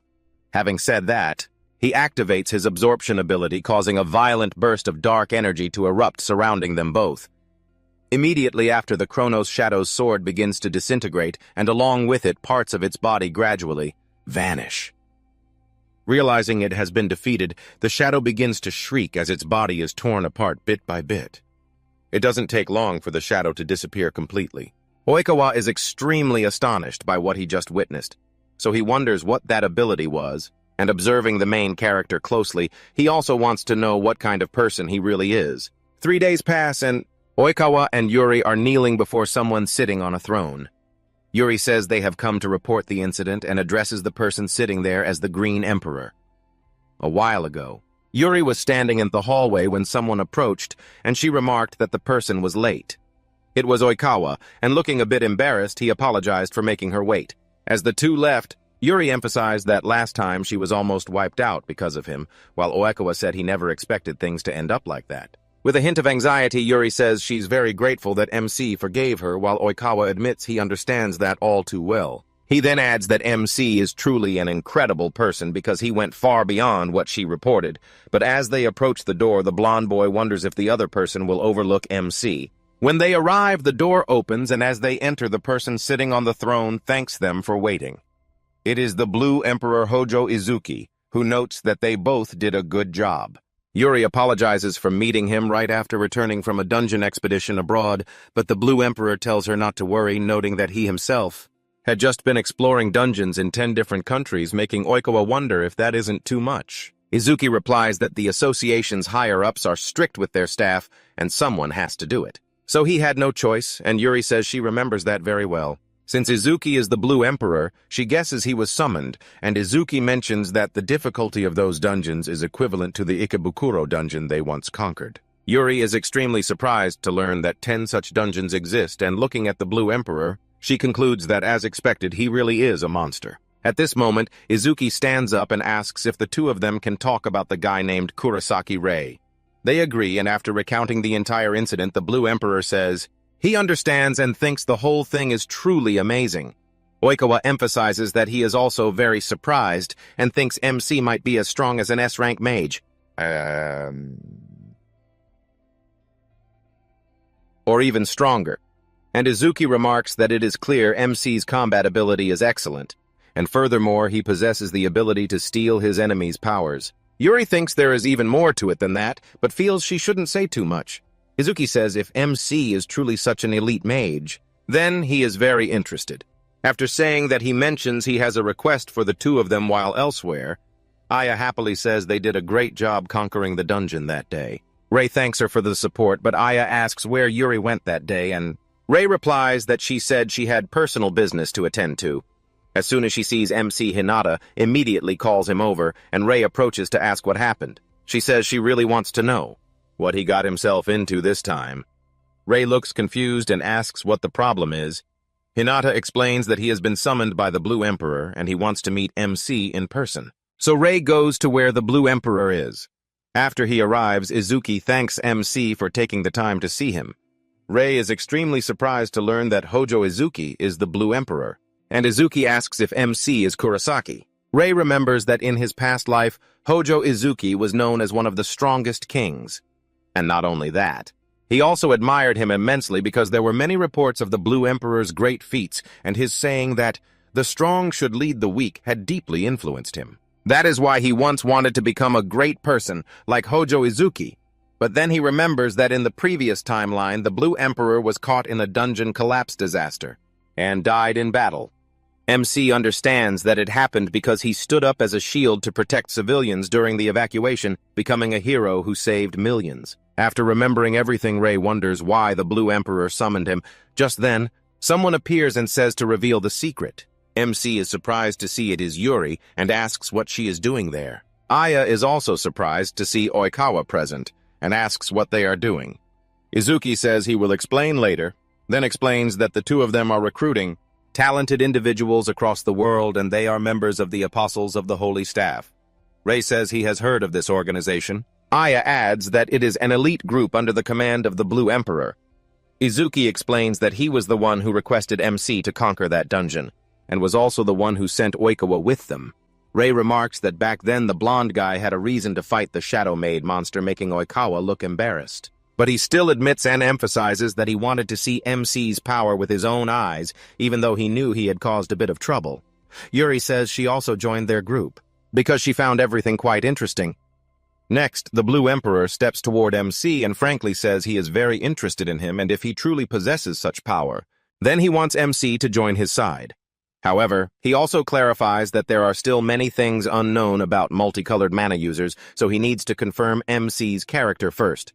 Having said that, he emphasizes that as the Blue Emperor, he wants to ask one question, so as a mage, he wants to know what MC truly desires. Rei begins to think about his answer. Then he recalls that in the past he used to admire Izuki, and becoming a mage was his dream. Furthermore, at that time, his younger brother Kurosaki Kai despised him, and that was exactly what made him want to change. But at the present moment he understands that to be able to confront Kronos, he needs to become even stronger, so he replies that he wants to become stronger than anyone else. Izuki asks if basically MC wants to become the strongest mage, to become the king of a color system and even surpass him.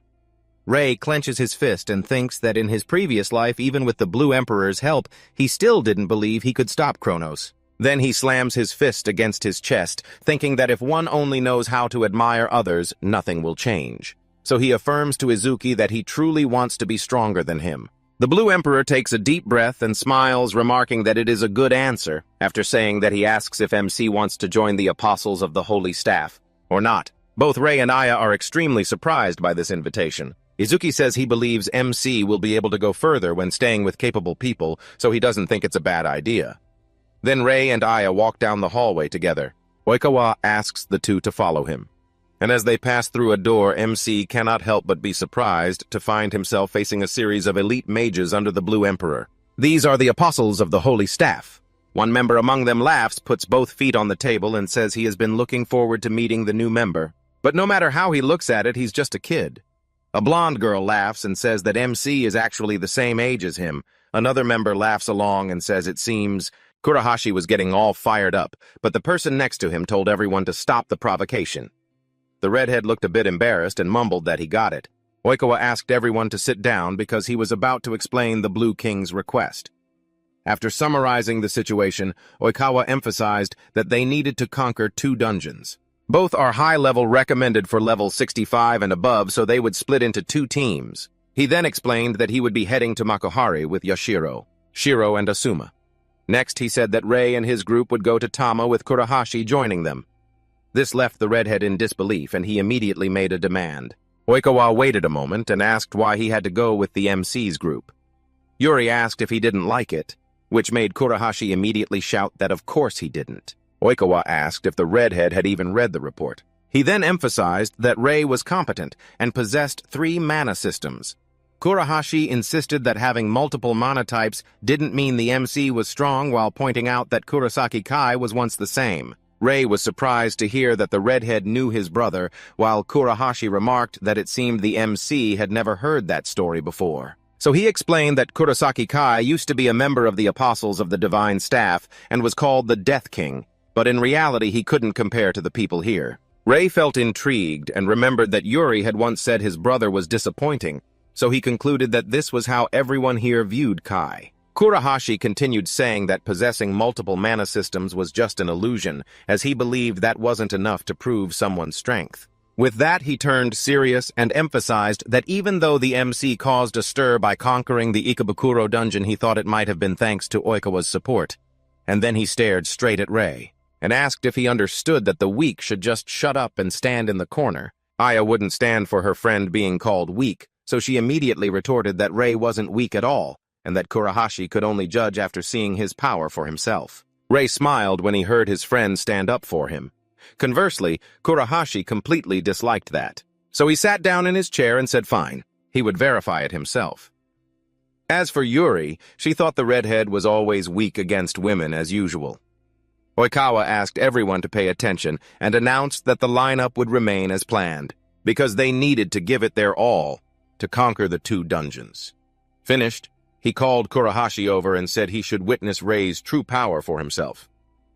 The redhead laughed and said there was no need to emphasize that, because he would see it for himself once the meeting ended. Rei thought he needed to prove his strength to the redhead, but in his current state he felt it still wasn't enough, because he knew that in order to face Kronos, he needed even stronger allies. So he told himself that even though Kurahashi's words were harsh and belittling, he still truly hoped the 2 of them could work well together. The next day, inside the Tama dungeon, countless terrifying creatures appeared everywhere. Rei realized that the monsters weren't wasting any time. They charged straight toward them, and just as he was about to say that this was a good chance for some team fighting, the redhead cut him off, saying that teamwork was too boring. Finished, he activated his Blazing Burst ability and charged straight into the monster horde. With just one punch reinforced by his ability, a massive explosion occurred, easily wiping out all the monsters.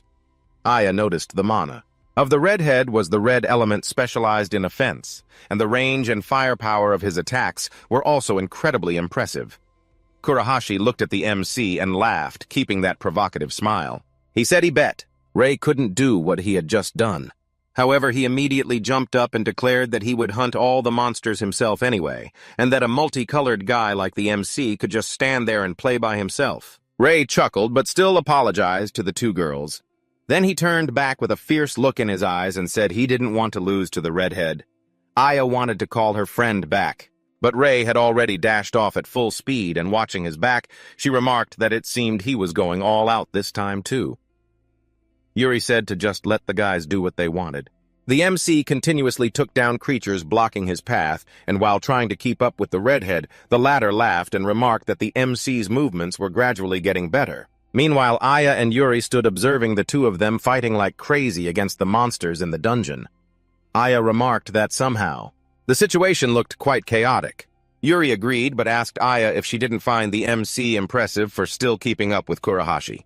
Then Yuri said the redhead was an idiot, so he wasn't good at fighting against people or working as a team, but she emphasized that his ability was very special because his mana was used to unleash continuous attacks over a wide area, and because of that, Kurahashi was extremely strong when facing a large number of enemies, to the point that he still held the title of the person who had killed the most monsters.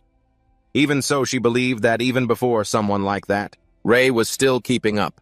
At that, she smiled and remarked that she knew he would be impressed.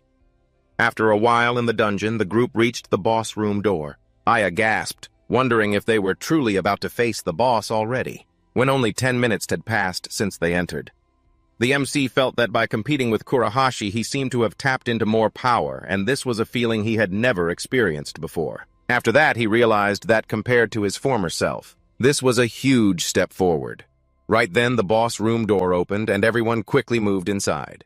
Ray asked everyone to be careful and announced that all would focus on fighting the boss, but the redhead just laughed and told the MC to just not get in his way. Immediately after, Ray was surprised by something above when he saw a horrifying creature with tentacles and an evil eye in the center, so the MC quickly prepared for the battle, until he suddenly felt a tremor from behind, and all of a sudden the monsters he had defeated outside were thrown straight into the boss room. The creatures began to move toward the boss and were quickly absorbed. After absorbing a series of monsters at once, the Tama dungeon boss transformed into a chimera. With its level unknown, the creature's eyes snap open, locking onto the MC's group before it charges straight at them. Aya panics, asking if the boss just absorbed the other monsters. Ray guesses that the chimera is growing stronger by absorbing other monsters, but as he takes a closer look, he realizes he's never seen this kind of monster before, not even in all his time here. So he tells the redhead that they need to be careful, but the guy brushes it off, powering up and claiming he won't be intimidated by some small fry. With that, he charges ahead, declaring that whoever strikes first will be the winner. He unleashes a massive punch, triggering a giant explosion on impact. Aya is shocked, wondering if the redhead can take down the chimera all by himself. However, Kurahashi is stunned to see the boss block his powerful attack with just one arm, and even worse, the other arm is already striking back. In the split second before he gets hit, he realizes he can't dodge it. Ray doesn't waste a second. He activates his mana hands, darts toward the redhead, and pulls him out of the way just in time. After retreating, the MC asks if he's okay. Kurahashi replies with a haughty tone that he won't lose to a mixed blood like the MC because that would be the biggest mistake of his life. Right then, Ray realizes the chimera is up to something. The monster suddenly tears off its own arm, the very one the redhead had just hit, leaving Ray completely confused. Then the severed spot begins to shift. A new arm rapidly regenerates. Kurahashi looks absolutely disgusted seeing the chimera's regenerative ability, and right after that, the monster begins to charge up a focused attack.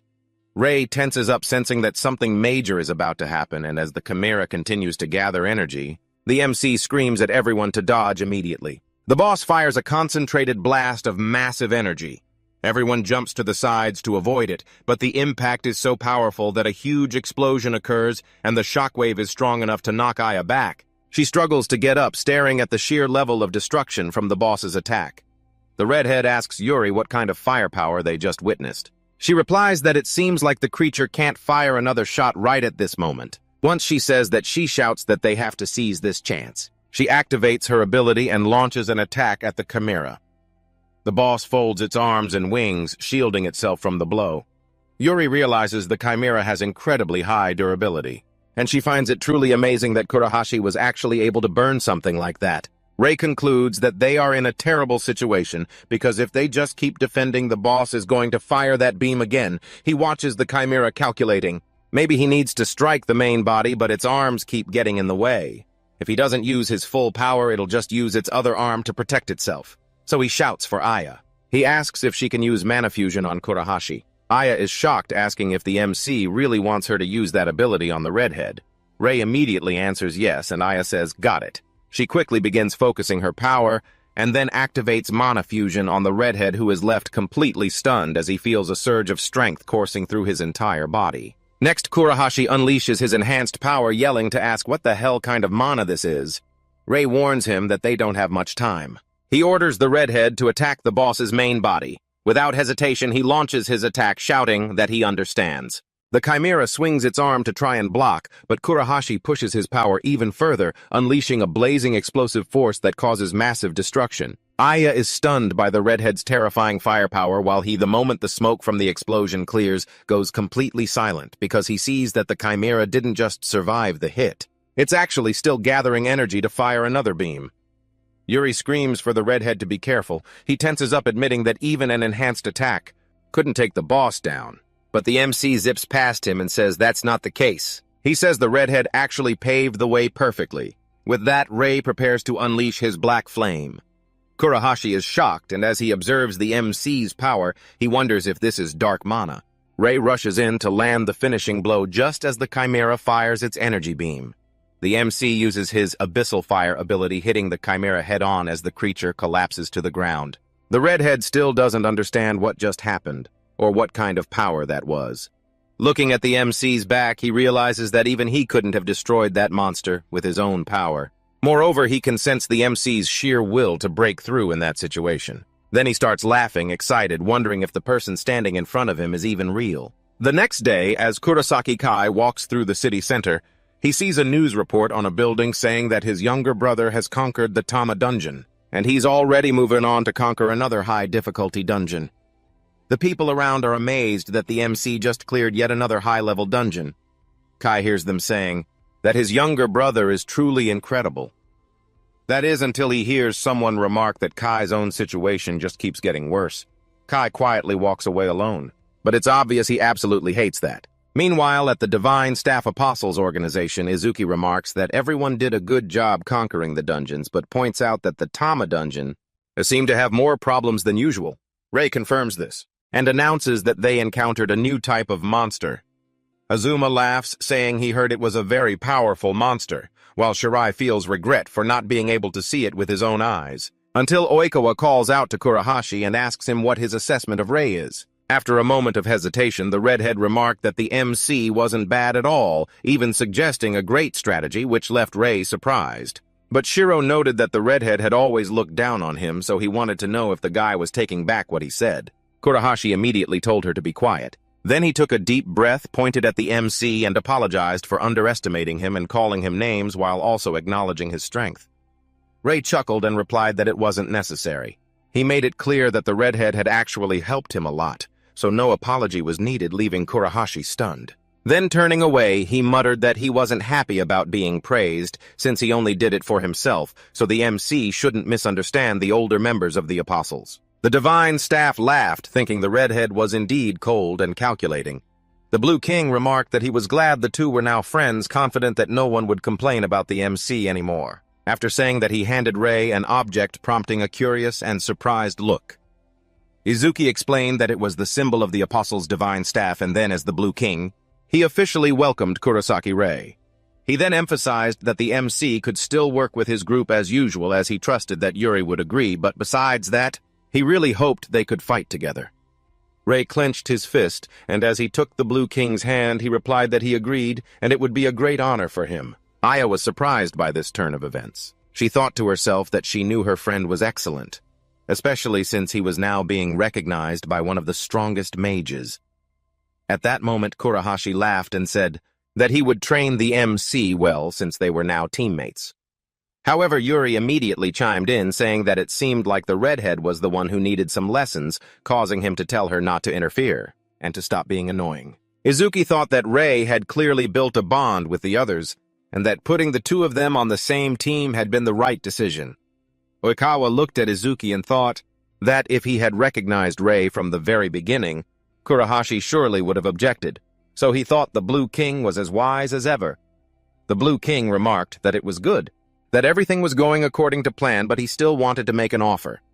Rei was curious and asked what it was. Izuki reached out and asked if the MC would like to accept the title of the Black King, leaving him completely shocked by this proposal. Meanwhile, Kurosaki Kai was becoming anxious because inside the dungeon his teammates were struggling against a horde of monsters until Goto shouted demanding that Kai use overclock. He immediately tried to activate it, but nothing happened, making him even more panicked. Uch called Goto an idiot, saying that Kai could no longer use that power.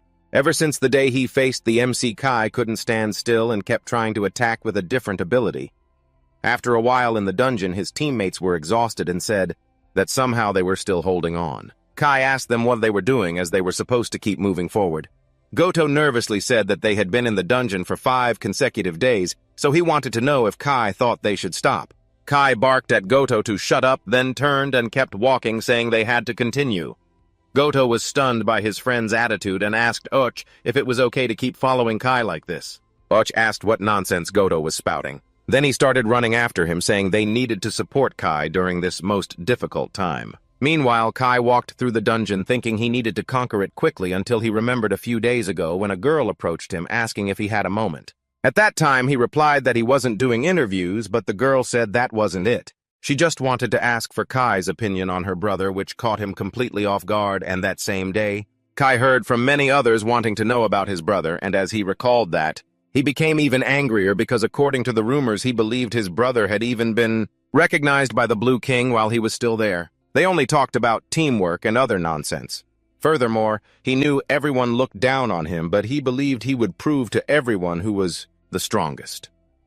Meanwhile, in his own dimension, Kronos, the god of time and space, was observing the brother of the MC's rage and smiled faintly.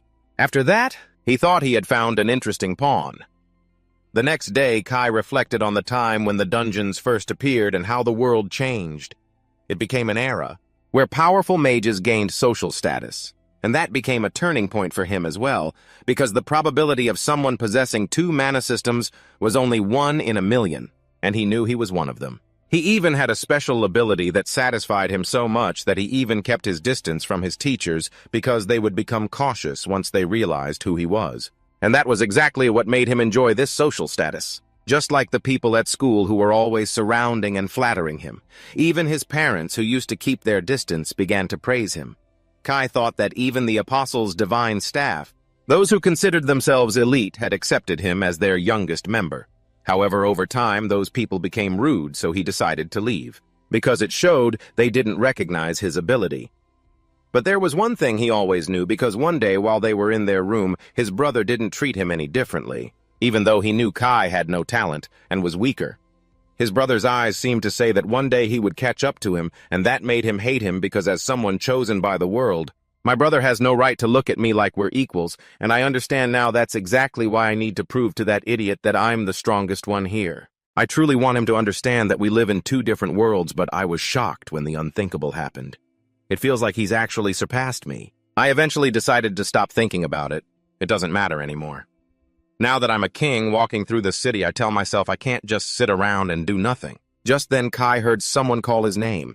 It was Kurahashi, who remarked that Kai seemed quite frustrated. The redhead then added that it had been a long time since they last met.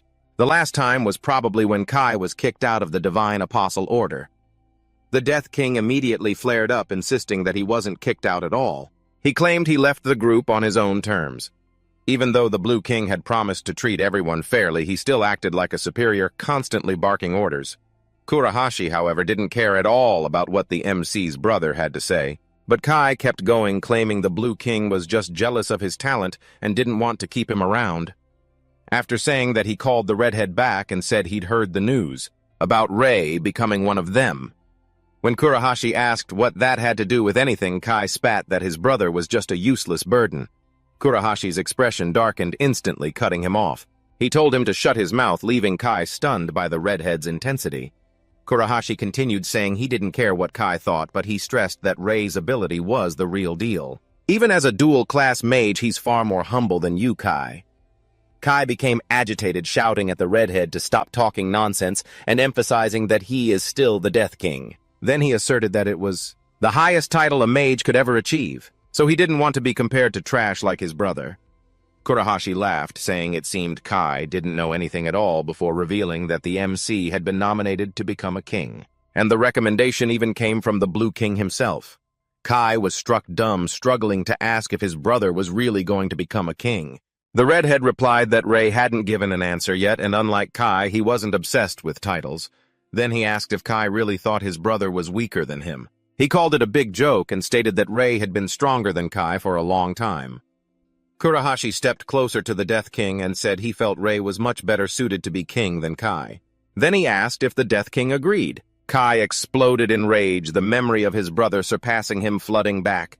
He realized too late that he would never be able to catch up to him again. It weighed heavy on his mind after the redhead left. Goto and Oik appeared calling out to Kai.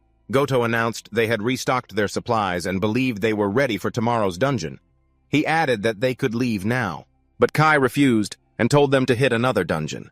Both of them tried to get Kai to change his mind because they needed to rest, but Kai, fueled by the anger from Kurahashi's words, completely ignored his teammates because he couldn't accept that his brother was stronger. Later inside the dungeon, Oik and Goto still tried to convince him to leave. Kai kicked open the boss room door and screamed at them to shut up, declaring that he was the strongest and he would prove it. As they stepped inside, they saw a strange creature. It was a level 20 malicious slime. Kai was confused that the boss was just a level 20 slime. Goto was surprised, saying he had never seen such a monster before. Feeling that something was wrong, Kai refused to listen. He prepared his magic spear skill and vowed to wipe it out instantly. With that, he unleashed the skill. The malicious slime took a direct hit and was obliterated. Goto and Oik breathed a sigh of relief seeing Kai take it down in one hit. But in the blink of an eye, both were killed in a completely unexpected way. Kai watched his teammates' bodies fall like sacks of sand. While he was still reeling, trying to understand what happened, the malicious slime lunged at him at blinding speed. Just as Kai realized something was behind him, the slime expanded, spreading out and completely engulfing the Death King. Kai tried to resist by creating purple flames, but his power was snuffed out by the malicious slime. The creature then began to crawl into Kai's body through his mouth, eyes, and ears. After completely covering the Death King in his own space, the god of time and space just laughed, thinking that he finally had a new pawn. Back where Kai was, he stood up and Owakawa remarked that he was feeling just fine.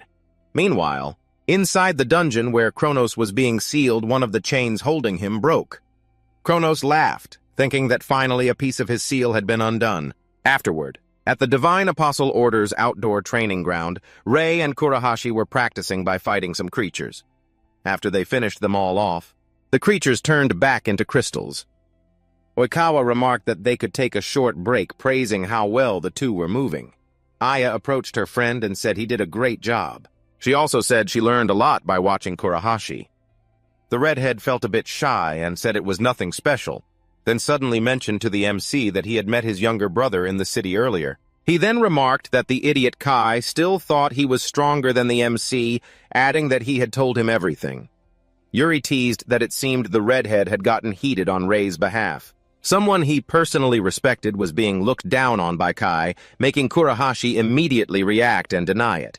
As for the MC, he became thoughtful, realizing he hadn't seen his younger brother since their last fight. So, he began to wonder when exactly they had drifted so far apart. He remembered the past and wondered if he would meet the same end as in his previous life. He also pondered if things would be okay if he just let everything continue as it was, knowing that no matter what they would eventually have to resolve. This between themselves, just then, Shiroi appeared and shouted for everyone's attention, saying she had bad news. Oikawa immediately asked with concern what had happened and why she was in such a hurry. Shiroi just announced that the Shinzoku dungeon has collapsed and monsters are swarming out everywhere. Gyai was absolutely shocked, and shortly after at the city center, chaos truly erupted as countless monsters attacked the people, spreading terror throughout the area. The Holy Staff Apostles immediately rushed to the scene. Shirai couldn't help but be stunned at the sight, while Yashiro wondered why the monsters were flooding out of the dungeon, and Asuma deemed the situation extremely grave, because there were just too many civilians there. Kurahashi also wanted to know the cause of this catastrophe. Gi suddenly realized that in his previous world, the collapse of the Shinzuku dungeon was supposed to happen much later, so he was completely taken aback. And he couldn't understand why it was all happening so early. Ohikawa called everyone together and stressed that now wasn't the time to overthink things. Since the Blue King was on the way from very far away, and it would take time, they had to handle the situation themselves. He then emphasized that their top priority was to evacuate the civilians at all costs, and everyone replied that they understood. They immediately scattered to take action. Nearby, a giant shadow wolf lunged at a woman and her child, but Juri appeared and used her scythe to take the monster down. Aya ran straight over to the woman and the child, asking them if they were all right. The mother replied that she was fine and thanked her, while nearby Kurahashi seemed absolutely thrilled to be fighting the monsters. Shirai immediately reminded the redhead to be careful and avoid endangering the people being evacuated elsewhere. Oikawa used his ability and loudly announced that inside his barrier was a safe zone. Rei fought while realizing that the elite team under the Blue King was truly formidable, as they didn't flinch at all. Facing the massive number of monsters, he then recalled that back in the world before the first dungeon collapse there were many casualties, but this time he believed they could overcome it together. Until suddenly a giant stone hand erupted from the ground, and an evil creature appeared amidst the chaos. Yuri concluded that the monster that had just appeared was likely the dungeon boss. The redhead looked at the giant monster and said that even so, it was just a target. It was too easy to hit, and he was incredibly excited to face it. However, the protagonist didn't bother at all and lunged straight at the boss with his dark power. He unleashed Abyss Flame, striking directly and completely, destroying the giant monster in a single hit. Shirai and Oikawa were both stunned, witnessing the protagonist's strength. As for him, he thought everything seemed to be going very smoothly, until he was stunned to hear a familiar voice telling everyone not to get excited just yet. Rei immediately turned around to see who it was and realized it was his younger brother, radiating a terrifying dark power. Kai approached Rei with a twisted smile and malicious eyes, saying that he had finally found his brother. The protagonist was completely bewildered and asked Kai why he had become like this. Kai laughed and asked if he was talking about his current state or the fact that he was here to crush him. Right after that, he suddenly appeared behind the protagonist to launch an attack. Rei barely dodged his brother's incredibly powerful blow in the nick of time. Kai remarked that Rei dodged well but wanted to know how long he could hold out. Finishing that, he continued to lunge forward to attack and asked if Rei thought he would be allowed to escape. Rei tried to block Kai's attacks, and while continuously defending, he realized his brother was clearly no longer himself after taking a hit to the face.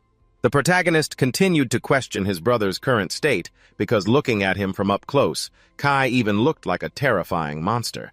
Kai continued to unleash an even stronger blow, but Rei managed to step back to avoid it. Kai appeared disappointed and stared at Rei, then said that his expression looked like he was denying the truth. Then he slowly approached and said that all of this was Rei's fault because the reason he became like this was specifically to destroy him. Rei became confused by those words and asked if his brother really wanted to kill him and why that was. Then Kai suddenly vanished without a trace and appeared right in front of the protagonist, ready to strike. But Kurahashi suddenly appeared and kicked Kai away, sending him far back and reminding the protagonist that in an emergency he shouldn't just stand there motionless. After that, he shouted loudly for Kai to stop this nonsense, because he would never let him have his way. Finishing that, he shouted even louder that the protagonist was his brother. Rei was surprised to see the redhead stand up to protect him again. However, Kai asserted that he didn't care about so-called brotherhood because he was here to make his brother realize once and for all who was stronger. Finishing that, he began to charge up and fired his power toward both of them, but the volume of attacks caused them to spread to the area near the people being evacuated. Kurahashi and Rei realized the terrifying destructive range of the attacks grazing them and began to get worried, until Oikawa stepped up to shield the people and created a barrier to protect them. Afterward, he was acutely aware that he wanted to use the barrier to support the protagonist's group but couldn't casually drop it, because too many people would be caught in the crossfire.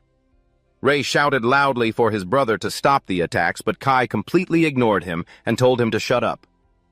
Rei continued to scream that he knew Kai had a violent side, but he definitely wasn't the type of person who could go this far. The Death King smiled and emphasized that his brother was still saying nonsensical things even in battle, truly too naive a person, until suddenly, he started feeling something very strange in his head.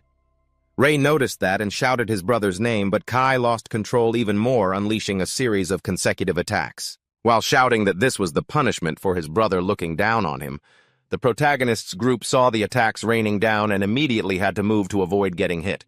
Still feeling something in his head, Kai asked what they thought of his power. Rei was still worried about his brother and said they needed to stop him as soon as possible. Kurahashi gathered energy and said that although he understood Kai's feelings, it seemed talking to him right now was useless. Finishing that, he leaped into the air, activating his blazing burst skill and putting all his might into attacking Kai. A massive explosion occurred. The redhead laughed, but immediately went dead silent, because Kai easily blocked his attack with just one hand. At the same time, the other hand was preparing a powerful ability. Kai wore a twisted smile and immediately counterattacked the redhead, making him worried because he knew he wouldn't be able to do anything to dodge it. And then he was hit directly in the stomach. Rei couldn't believe what he was seeing, as his brother had just unleashed an incredibly horrific blow on Kurahashi. Kai dropped Kurahashi's body to the ground, and while preparing demonic flame, he called the redhead trash and told him to get lost. Rei screamed, full of worry for Kurahashi, but Kai didn't care at all and unleashed the attack. Suddenly, Oikawa's barrier appeared out of thin air and blocked Kai's strike, making him appear extremely annoyed.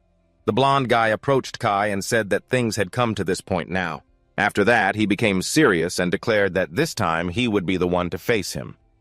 Finishing that, he activated his square box ability surrounding Kai. Yuri hurriedly stopped Oikawa and emphasized that if he used that ability on a human, then...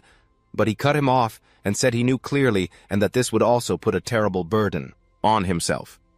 Even so, he affirmed that he could not forgive someone who had hurt his friends. However, Kai frantically used pure strength to break Oikawa's ability, and the blonde guy was startled as his own body suffered damage just from trying to maintain the ability on Kai. Rei realized how much Oikawa was suffering and shouted his name in worry. Oikawa told himself that this was harder than he thought, as he didn't expect the burden to be so great.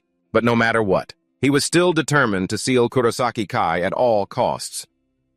The fallen king muttered to Oikawa to go to hell, then completely shattered the blonde boy's power. While Oikawa was exhausted from his own power, Kai began to approach, saying he wouldn't let things go their way. However, Kai suddenly felt his left arm trembling violently. He remarked that his body didn't seem to be in perfect condition. This made Yuri extremely worried because she knew Oikawa hadn't held back yet. Kai still claimed he wasn't at his full state. Kai turned his back and said he was leaving. But before that, he called out to Rei with a terrifying look in his eyes and swore that next time he would definitely kill him. With that said, he flew away. And as he left, he shouted for his brother to just wait for that moment. The next day, a news report was broadcasting from above, capturing the scene near the Shinjuku dungeon, where just like the day before, monsters had appeared abnormally. A woman being interviewed said in a panic that there were so many monsters.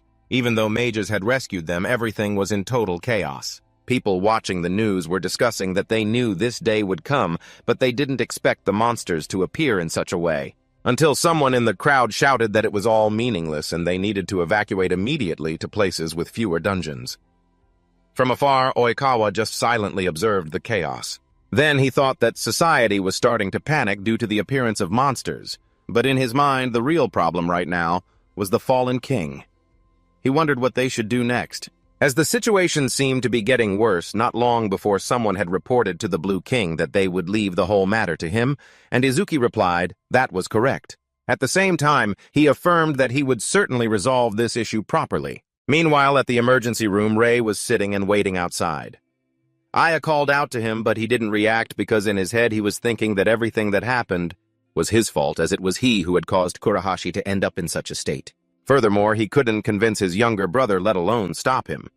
Just then, Yuri appeared, called out to Rei, and informed him that they needed to go immediately, because the Blue King was summoning everyone.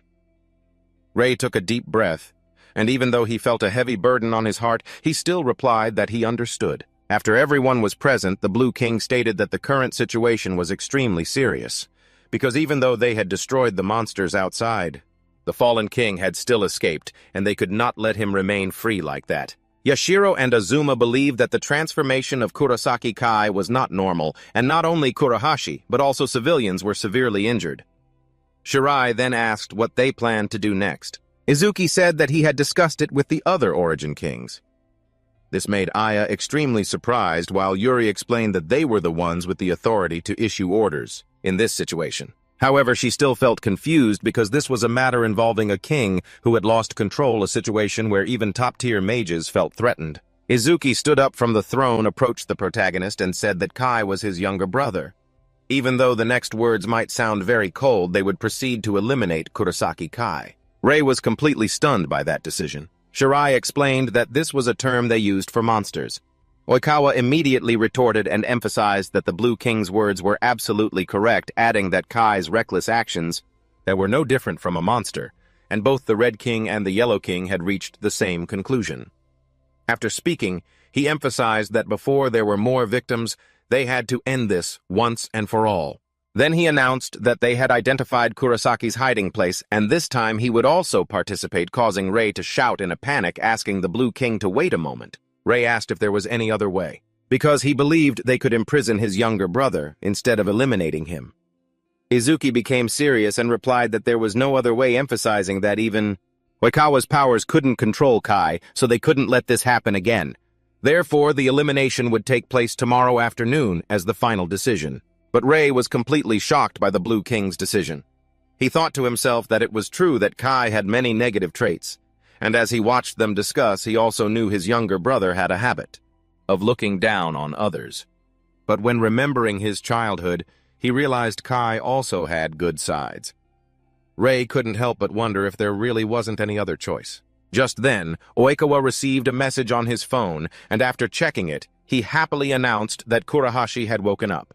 Rei immediately felt relieved when hearing this news. The blonde boy also said that Kurahashi had left a message for the protagonist asking Rei not to worry about him and to quickly bring his younger brother back to his senses. Rei stood frozen upon hearing that, then clenched his fists. Thinking of Kurahashi, he understood that he couldn't give up because he was Kai's older brother. Then he called to the Blue King and asked for one chance, because he knew Kai was in danger and he had seen how much his younger brother was suffering when he called him yesterday. After speaking, he asserted that there was definitely still a chance and desperately begged the Blue King to let him try once. Izuki just said that the elimination of Kurosaki Kai would begin tomorrow afternoon. That was the final decision of the Origin Kings. Rei was not satisfied with this answer, because he truly hoped for a chance. However, the Blue King added that the other kings did not forbid them from doing anything before that time. This made the protagonist extremely surprised, and he quickly thanked the Blue King for giving him a chance. Just then, Yuri and Aya looked at each other and nodded, and Yuri said that she had something to say about the elimination. And Aya asked if this order applied to the Holy Staff Apostles as well. Then she emphasized that in the past, they had been in the same group. Yuri continued that if Rei wanted to do that, they would accompany him. The protagonist immediately turned back, surprised by their decision. Izuki laughed and said there was no problem and that the two of them could certainly go to support the protagonist. However, he emphasized that the deadline to eliminate Kurosaki Kai is tomorrow afternoon, and there will be no delays whatsoever. Rei nodded to show he understood and thanked the Blue King once more for the trust, then turned away, gazing up at the sky with fierce determination, silently swearing that no matter the cost, he would save his younger brother. Meanwhile, on a remote island surrounded by violent waves, Kurosaki Kai sat beneath a colossal tree. The next day, the protagonist's group arrived by motorboat near an isolated island south of Tokyo. Rei insisted he was certain his brother was somewhere on this island. That was until he suddenly realized Oikawa was there too. He smiled and greeted everyone. Aya wondered why the blonde-haired man had also appeared on the island. Rei said he understood, assuming Oikawa had come to monitor the situation. Oikawa smiled in confirmation and said it was an order from the Blue King. He explained that his mission was to survey the island and participate in the elimination as an apostle of the sacred staff, and as he spoke, he activated his power. He stated he wouldn't be able to join the protagonist's private plan. Just then, the group was enveloped by a type of barrier, and they immediately asked for the reason. Why would the blonde man do that? Oikawa said that even though he hadn't fully recovered from yesterday's battle, this magical barrier was still strong enough to protect them for about 1 minute. Rei thought to himself that they had arrived on the island at the exact right moment, just as predicted. Izuki spoke, then wondered if that was the real reason. So Rei thanked Oikawa and declared with full confidence that he would definitely bring Kurosaki Kai back. Suddenly, the blonde man remembered something. He called out for the protagonist to wait a moment, saying that while Kurosaki Kai's power was real, he wasn't sure the boy would be willing to listen.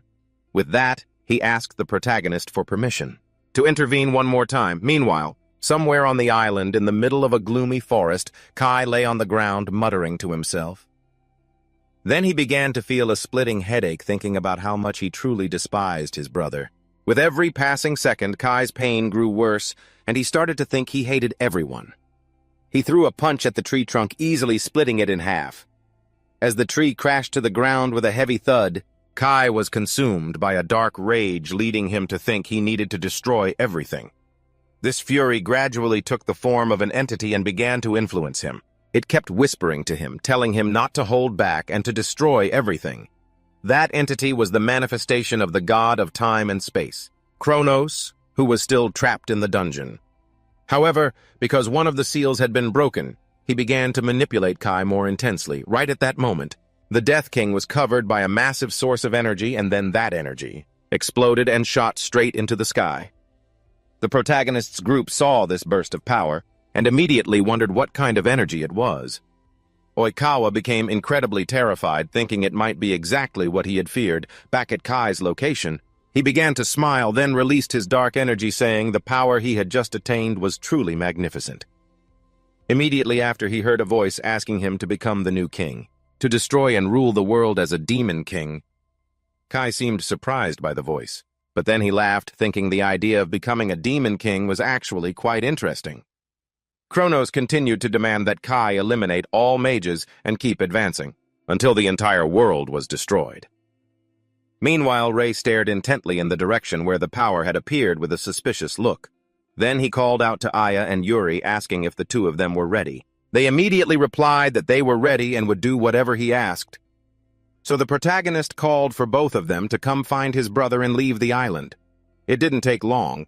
They found Kai, and he immediately said he knew Rei would come, while bluntly stating that he was on the Blue King's side.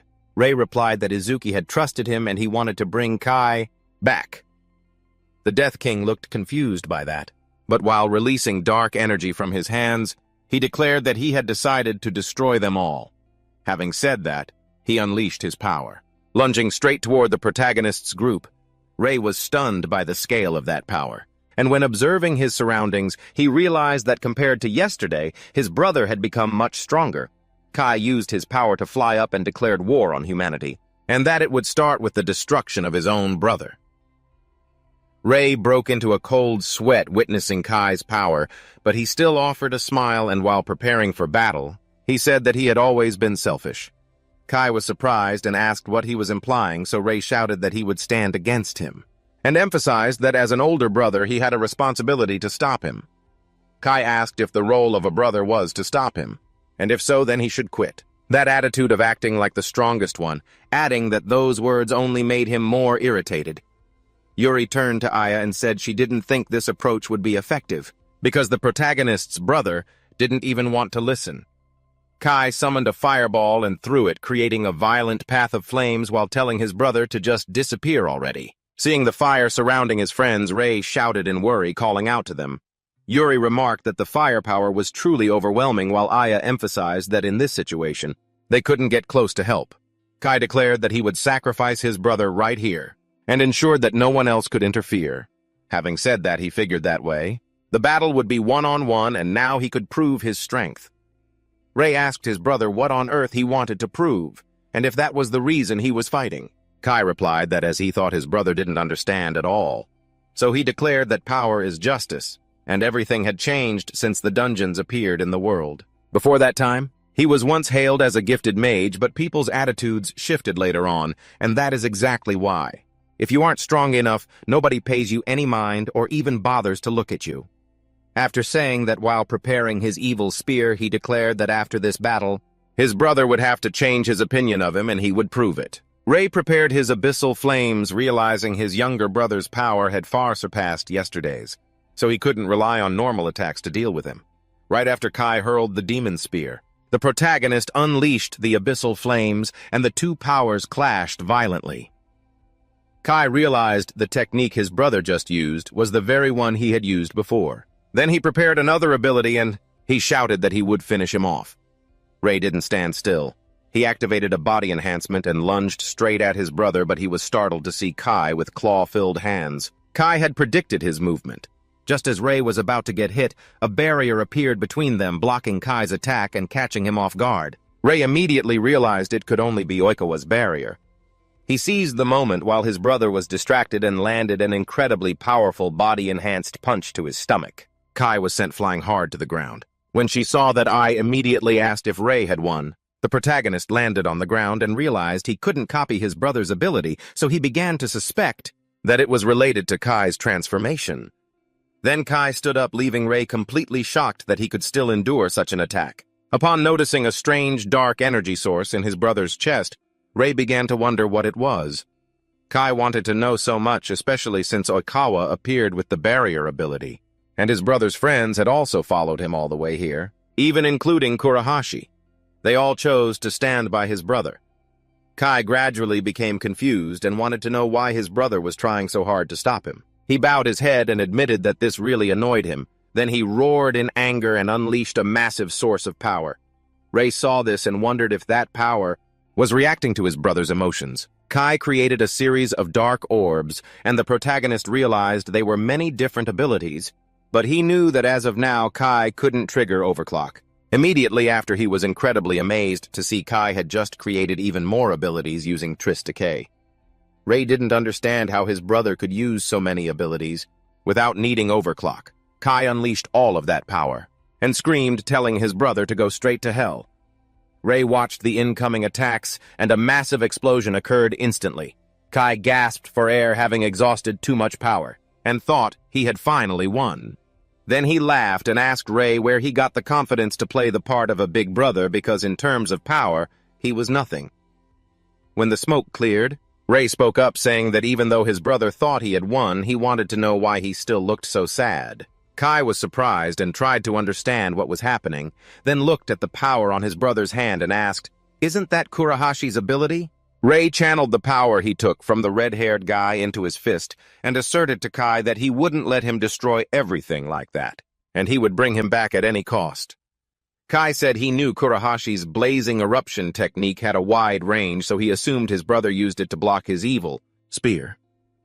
Ray closed his eyes and thought about the red-haired guy, remembering their conversation in the hospital when Kurahashi asked if he would really take his power. Kurahashi answered yes, because in his current state he couldn't fight, so he asked Ray to use his absorption ability. Then he held out his fist and told the protagonist to do it for him. After recalling that conversation, Ray called out to his brother and said, "Let's end this right here," saying that he activated the blazing eruption skill.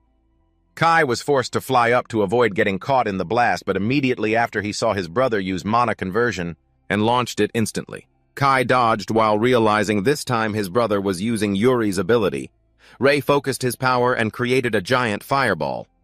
Kai blocked the final attack and screamed that this was getting more and more annoying, until he was stunned once again to see his brother preparing the explosive furnace just as he was hit by the fireball. While struggling to hold on, he thought this was impossible because the power was too great for a normal fireball, and a massive explosion erupted in the air. Ray gasped for air, having used too many abilities in succession. When the smoke cleared, Kai smiled, then laughed like a madman. Ray was confused by his brother's attitude, and Kai said that now he understood why he couldn't use overclock. Then he said he understood that his brother could steal other people's abilities, saying that he emphasized that he wasn't impressed that Ray could use many abilities, because that was only because other people gave them to him.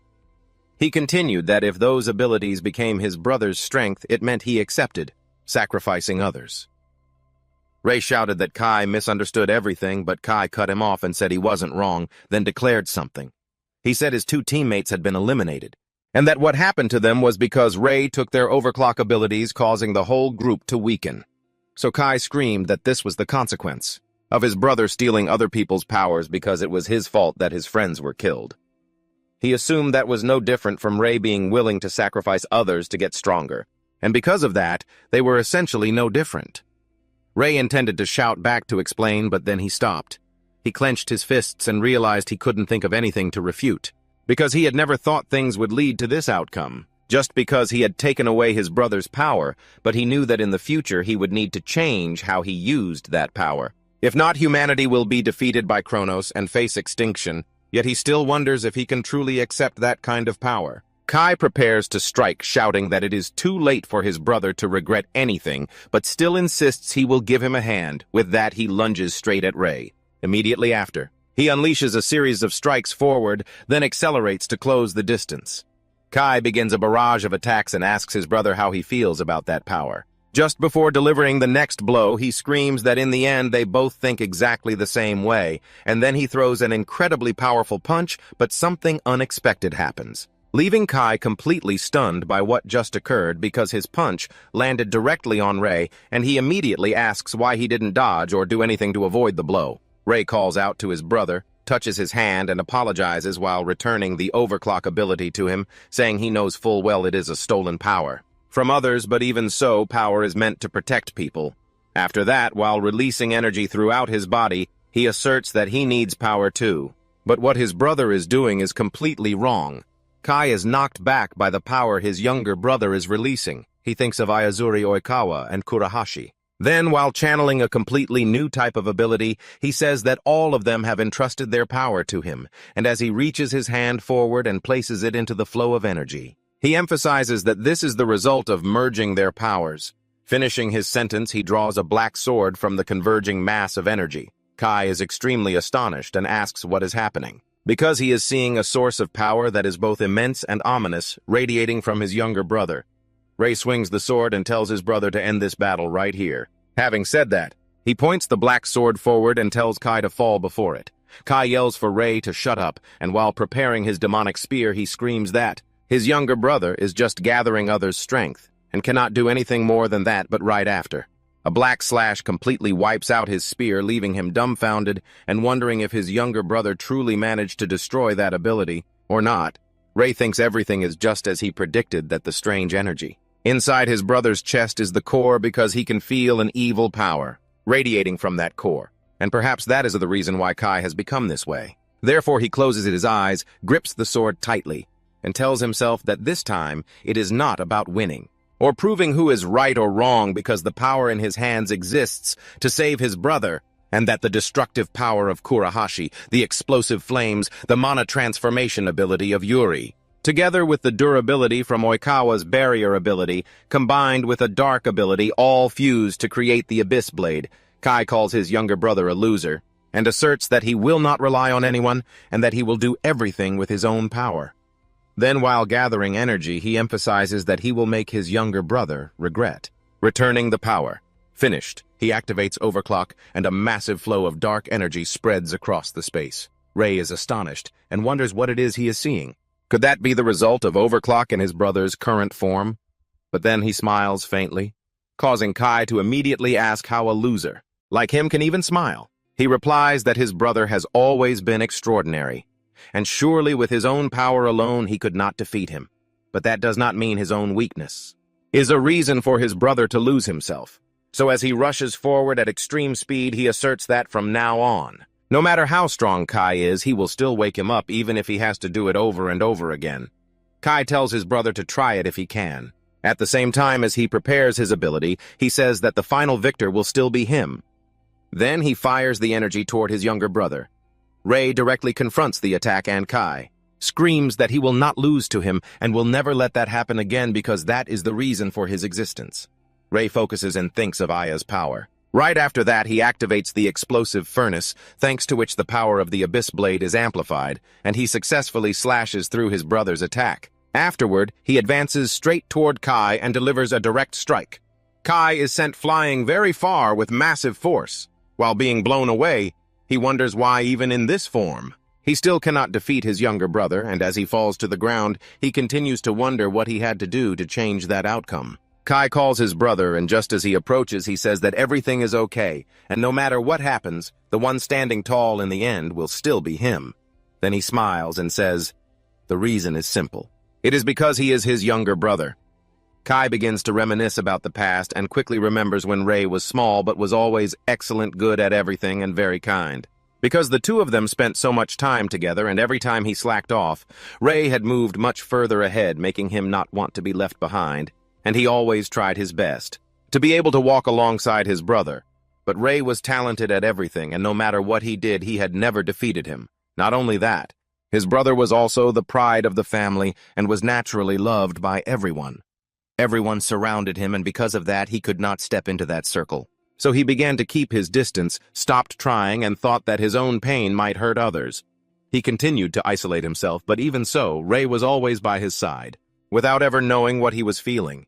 He understands that Ray did not care about expectations, disappointment, or even winning and losing. Kai knows that Ray was always like an older brother to him. But when thinking about the present, he wonders if everything is still the same as before. Afterward, when returning to his normal state, he starts to cry and thinks that everything being like this is definitely wrong. He calls his brother and in tears says he is sorry. Ray feels relieved to see his brother has returned to normal, but right after that he feels a sharp pain and collapses to his knees, causing Aya to run over in worry and ask if he is okay. Say chuckled and said, he replied that maybe he was just a little tired, but right at that moment, something began to happen to Kai. A massive surge of dark energy started pouring out of his body. Jay screamed in worry, calling out to his brother, and as the energy completely left his body, a giant creature formed behind them. Once they realized what it was, Jay was instantly terrified because right before his eyes was a massive level 91 evil sloth, and he wondered if this was the monster that had possessed his brother. Then he remembered that 3 years in the future, before he traveled back in time, an incident had occurred where an S-rank mage attacked their comrades, and although the information released wasn't complete, that event still caused a huge shock. After the mage lost control and was executed, a giant monster that had possessed him suddenly appeared and destroyed an entire city. And that monster was the very same evil sloth standing before Jay right now. He tried to stand up, but his whole body ached intensely. Yuri and Aya stepped forward. They told him not to move and said that from now on they would fight. The MC said he could help, but was immediately cut off by Yuri, who told him to shut up and emphasize that. In his current state he couldn't fight, and Aya agreed, ordering him to leave the area. He replied that he understood, but first he returned the mana conversion ability to Yuri and the forest power to Aya, thanks to which both of them unleashed their powers and prepared to fight. Yuri told Aya that she would charge in first and asked for cover. Just then someone appeared and told them to wait, asking if they were forgetting someone. It was Oikawa, who said he would support them. Then he smiled and said to Jay that it seemed he really had pulled his brother back. Jay replied that he had. Then he returned the barrier ability to the blonde guy. Oikawa looked at the monster and said they needed to exercise it as quickly as possible. The evil sloth let out a huge roar and prepared to attack. Aya activated mana fusion and said she would provide support from the back. Yuri told Oikawa it had been a long time since she had fought alongside him, and the blonde guy replied that she should just act freely, because he would keep up with her tempo, saying that she lunged straight at the monster and asked Oikawa for good cover. He prepared his power and reassured her to stay calm. Yuri used mana conversion to create a staircase to reach the evil sloth. But just as she approached, the monster prepared to strike. However, Oikawa immediately used a magic barrier to block it, asserting that he wouldn't let the monster do as it pleased. Yuri realized that if Oikawa could block the giant sloth's attacks, she only needed to focus on striking. Then she leaped into the air, and thought that no matter how big the monster was, as long as she crushed its head, it would be over. So she continued to activate mana conversion and created a giant hammer. Then she brought the blow straight down onto the evil sloth's head. Aya happily thought they had taken the monster down, but Yuri was stunned to see that her attack had absolutely no effect on the evil sloth, and the monster immediately countered. Yuri panicked, realizing that if not for Oikawa's barrier, she would have been hit directly. However, with its monster strength, it still shattered Oikawa's barrier and hit Yuri, sending her crashing to the ground. The blonde guy screamed out, calling for his friend in a panic. Then he said that although he knew this was a side effect of the battle from the day before, he didn't expect the monster to be able to break his barrier with a simple physical strike. Jay, while tending to his brother, thought that during the investigation in the previous timeline before he regressed, it was discovered that the evil sloth absorbs the host's mana, so he understood why the destruction caused by the evil sloth in the future was so terrifying. It was because it had parasitized the body of an S-rank mage. Therefore, since the monster had absorbed his brother's mana, he figured the current power limit of the evil sloth was immeasurable, and right after that, the monster prepared to unleash its next attack, making Oikawa scream a warning that if they were hit by an attack with that much power, then it would all be over. The evil sloth lunged forward, but a beam of light appeared from far away, and someone rushed in at extreme speed, then landed a direct blow on the giant monster. Everyone was utterly stunned, not understanding what had just happened. Jay turned to the side and saw a man land heavily on the ground until they realized it was Azuma. He was greeting everyone. Then he smiled and said to Shirai that even though her throw was very accurate, she had thrown him way too hard. Aya asked why Azuma was here, and Yuri took a deep breath and replied that it seemed he didn't come alone. Shirai and Oshiro appeared, saying they had arrived just in time. Shirai looked at Yuri's condition and remarked that she looked pretty beat up, which immediately made Yuri tell her to shut up and stop bothering her. Azuma laughed and said it was true that. Shirai had no tact, while Oshiro sighed and told Azuma that he wasn't much better. The MC thought there was supposed to be more time before the campaign started. So he asked Oikawa if he was the one who called the others to come, and the blonde guy replied that luckily they had arrived just in time. Right then, the evil sloth started to get up again, and Azuma remarked that it seemed this monster was the main culprit. That caused all the chaos, so he called on Shirai and Yashiro to avenge their friends together, because since they arrived late, they had to perform well now. After that, the evil sloth lunged to attack Azuma, but he blocked the giant creature's attack, then laughed and asserted that he wouldn't lose in a test of strength. Shirai immediately moved to the side, then created claws and rushed at the evil sloth. She jumped up and unleashed a series of consecutive slashes until she realized the monster was staring straight at her. Shirai immediately backed off and said that she couldn't even leave a scratch on its body. Yashiro replied that wasn't the case, because she had drawn the evil sloth's attention very well, saying that he activated his ice power and froze half of the monster's body from a distance. Jay thought they were truly amazing, and it looked like they were just playing with the evil sloth. However, he knew the monster still hadn't suffered any damage, so he wondered how they would handle that. Right now, Oikawa stretched and declared that the battle was over. The host was confused and asked for clarification.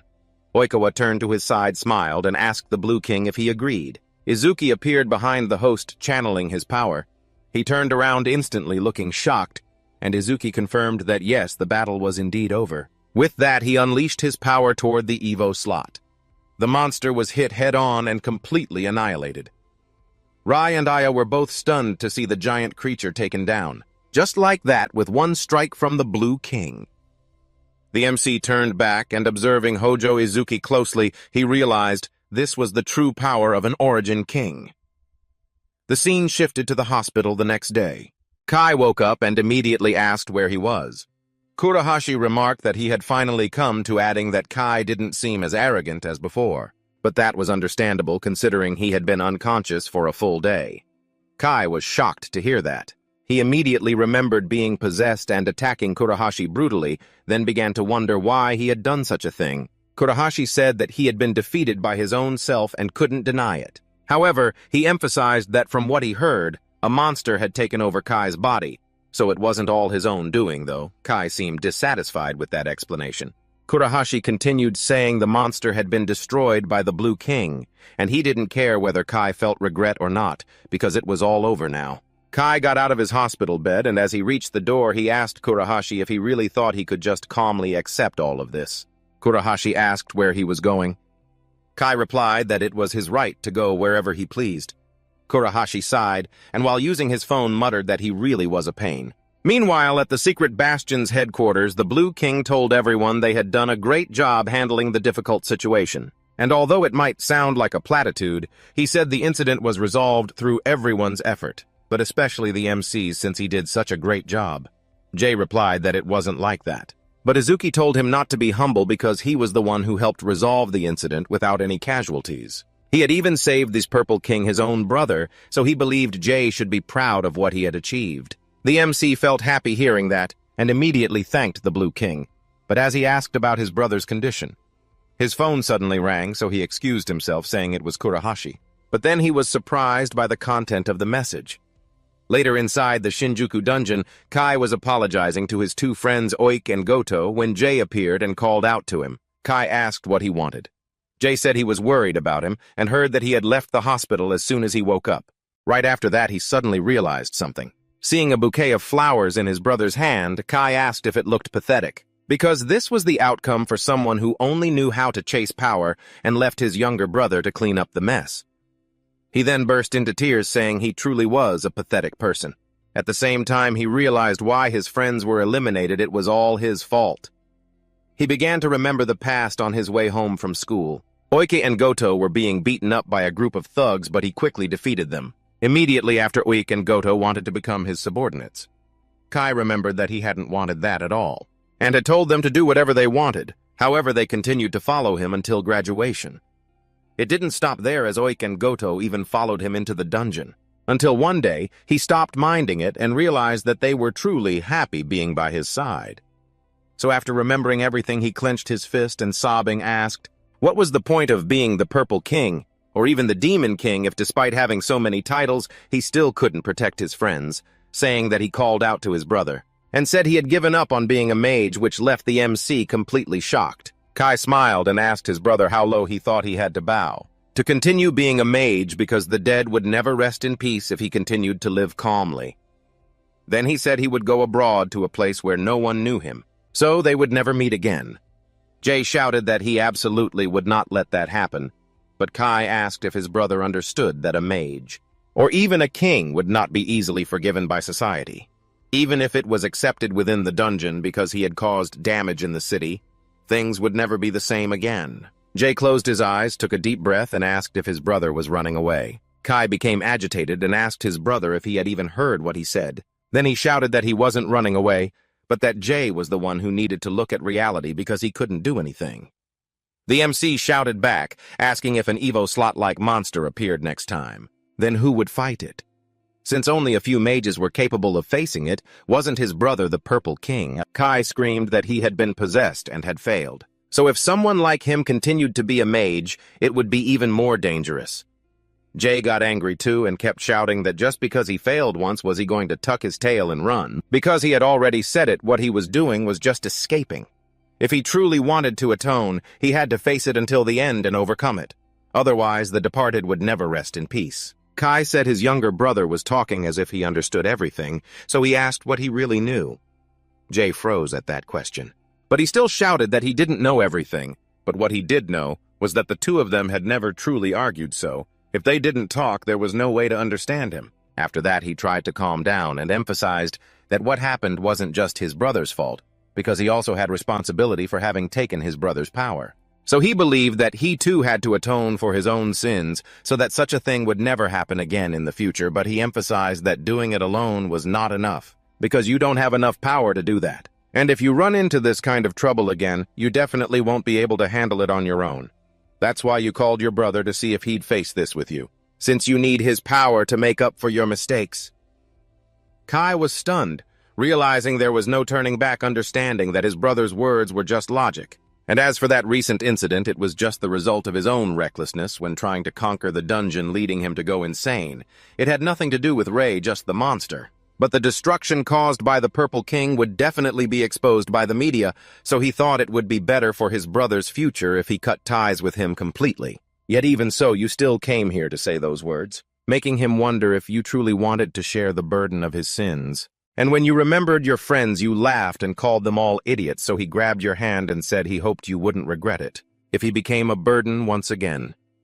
Then Kai said there were still many things he needed to say, and this would likely be the last time he'd say them, so he wanted you to listen carefully. After he finished, a bit embarrassed, he said that he was only alive because of you, and he was truly grateful. Then Ray and Kai returned to the hospital to meet Kurahashi. Kai felt a bit awkward, even more so when he saw the red-haired guy showing him the scar he had caused himself. Meanwhile, the Blue King Yashiro Shirai and Azuma were observing the whole situation. Shirai remarked that it seemed like everything had finally been resolved. Izuki agreed, but he asked everyone to leave the rest to him. Then, the Blue King met with the other elemental kings and said he wanted to keep Kurosaki Kai under his supervision. The Red Queen said she had no objection to that decision, and the Golden King agreed as well. Izuki thanked them for their understanding, but emphasized that there was still one topic he wanted to discuss, which was the tournament between the factions. After the discussion ended, with the elemental kings, Izuki gathered everyone in the organization and announced the magician tournament, then explained that there were 3 organizations under the elemental kings. And this is the event where the magicians from those organizations compete to reach the top. The Blue King said that these apostles are all talented individuals, and this is a great opportunity for them to test their own abilities. The main character felt a bit excited about facing magicians of the same standing, knowing he would have to give it his all once again. At this moment, Kai asked if he could ask one thing. Then he called his brother and asked if it was time for him to start calling himself the Black King. Ray was a bit shy and said that maybe things weren't exactly like that. But Kai immediately told him not to play dumb anymore, then stressed that he had defeated him, the Purple King, twice, and that alone was enough. Furthermore, if you don't see yourself as a king, then his loss to you would become extremely embarrassing. Ayuri and Oikawa laughed when they heard Kai say that. And Kurahashi, Azusa, Yashiro, and Shirai couldn't help but laugh along. On the contrary, Kai looked annoyed and asked what they were laughing at while. Ray started thinking about calling himself the Black King, because until now that title had been too heavy, so he had never seriously considered it. But then he concluded that his brother was right, because after everything he'd said to him, he couldn't keep going like this, without becoming a role model. So he called the Blue King and said he had made his decision.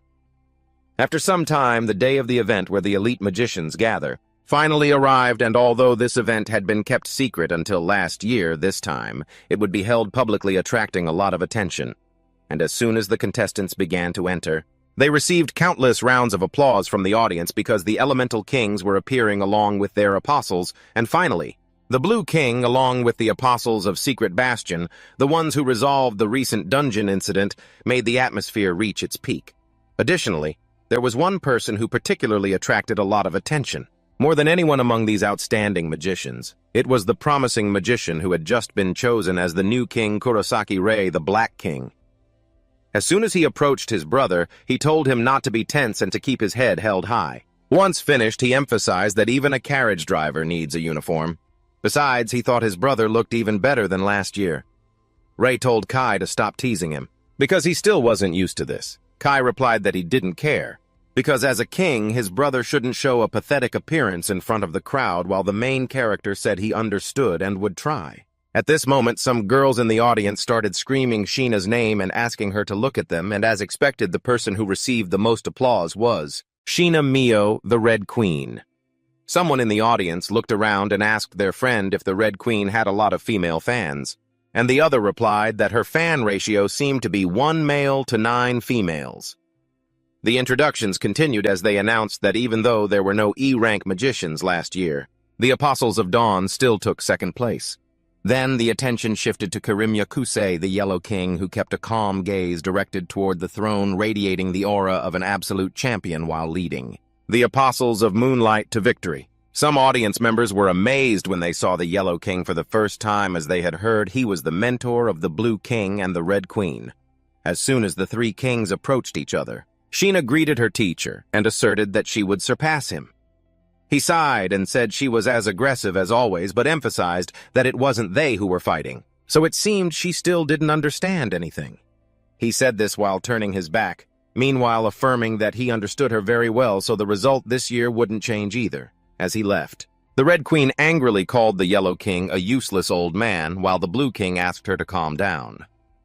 Sheena said that Izuki was acting like this had nothing to do with him, when in reality it had everything to do with him. Then she emphasized that as the veteran disciple of that old man, she won't lose to the Blue King because her team won't hold back, Izuki said with a smile, asserting that they wouldn't lose either, and if she kept falling behind, their teacher would be disappointed. Meanwhile, the MC observed the Yellow King, thinking that he must be the one who mentored Izuki simply because just looking at him, one could feel the overwhelming pressure radiating from him. Right at that moment, Oikawa appeared behind the Yellow King, but remained silent. A few minutes later, it was announced that the opening ceremony was about to begin. Hinata announced that the Red Queen would say a few words first. Sheena stated that before explaining the rules, she had an important announcement to make. As everyone knew, many dangerous high-difficulty dungeons had appeared recently, requiring powerful individuals to conquer them. She then emphasized that the tournament winner would receive a special reward, the exclusive right to conquer the next dungeon. She clarified that the losers would only be considered reserves, but if they won, they would lead the army. And if you fail, you'll be humiliated. Having said that, she became excited and declared that this tournament was essentially where mages staked their pride. The audience erupted as soon as the Red Queen finished speaking. Ray started to get worried because if they lost, it would be the end for them. Sheena held a piece of paper calling it proof. of their pride as it was, the letter authorizing the conquest of the first dungeon. The moment they opened the box, that letter would belong to them, but to do that, they needed to possess something, and so she explained that the main prize today would be the lockbreaker. The Red Queen, along with the other primary colored kings, began to channel their power, and she said that the space which would become the main stage today would be created by them. A series of magic circles from the kings moved toward an island. Soon the forest began to stir, the river's current shook, and even the rocky fields were no longer still. Then a massive tower rose up, and a key appeared at the top of the tower. Those witnessing this sight began to wonder if everyone was actually being serious. Ray was incredibly impressed to realize that the primary colored kings were expending a massive amount of power to create such a vast and complex space, and he wondered if this was the ability one possessed when mastering red, blue, and yellow mana. Sheena pointed to the map and said the key was at the top of the tower displayed, and whichever team brought the key back first would be the winner. After that, she explained that each faction would choose 8 participants who would form pairs to compete a total of 24 people, and the starting points would be randomly distributed around the perimeter of the space. Also, once the game began, each team was free to move toward the tower. She further emphasized that forming alliances was allowed, but fighting and betrayal were completely not prohibited. Finally, she said that those were all the rules, and she was looking forward to seeing how they would all perform. A few minutes later, before the game started, Hinata announced that the winner of last year's tournament had to return the trophy. She then called for Hiragishion from the Moonlight Apostles and asked him to step up to return the trophy. Kai became annoyed when seeing the person who had defeated Oikawa and remarked that his expression was truly hateful. Jay was extremely surprised to hear this, and immediately asked if Hiragishion had really defeated Oikawa. Kai explained that Oikawa used to belong to the Moonlight Apostles, but was expelled after losing the match for the ace position against Hiragishion. The protagonist was shocked to hear this, and thought that even in his previous life he had never heard of such a thing. As soon as Hinata approached Hiragishion, he snatched the microphone from her and asked everyone not to misunderstand, asserting that the trophy only belonged to the strongest. Therefore, he emphasized that the trophy was essentially his, and placing it there was only temporary. Then he declared that as soon as he took back the trophy, he would take the Yellow King title as well. Kai and Kurahashi were enraged upon hearing that and shouted, asking what nonsense Hiragishion was spouting. Jay was very surprised and wondered what kind of person Hiragishion really was. Meanwhile, Oikawa couldn't believe what his former rival had just declared. However, the Yellow King himself remained silent, not saying a word. Afterward, Hinata drew everyone's attention and announced that the opening ceremony had ended, and there were 5 minutes left until the mage tournament began. She also asked which team would win the prize that staked the pride of the mages.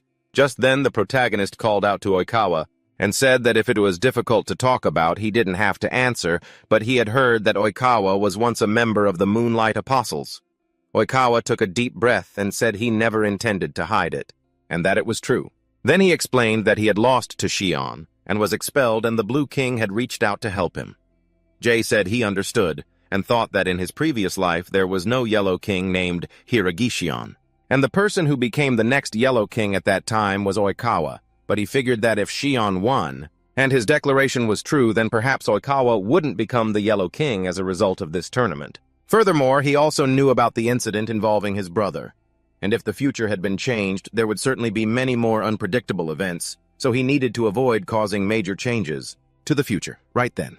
Hinata declared the tournament officially started, and Sheena unleashed her power into the air, creating an explosion to mark the signal for the beginning. The protagonist's team, Shion's group, and this group of twins all dashed off at maximum speed.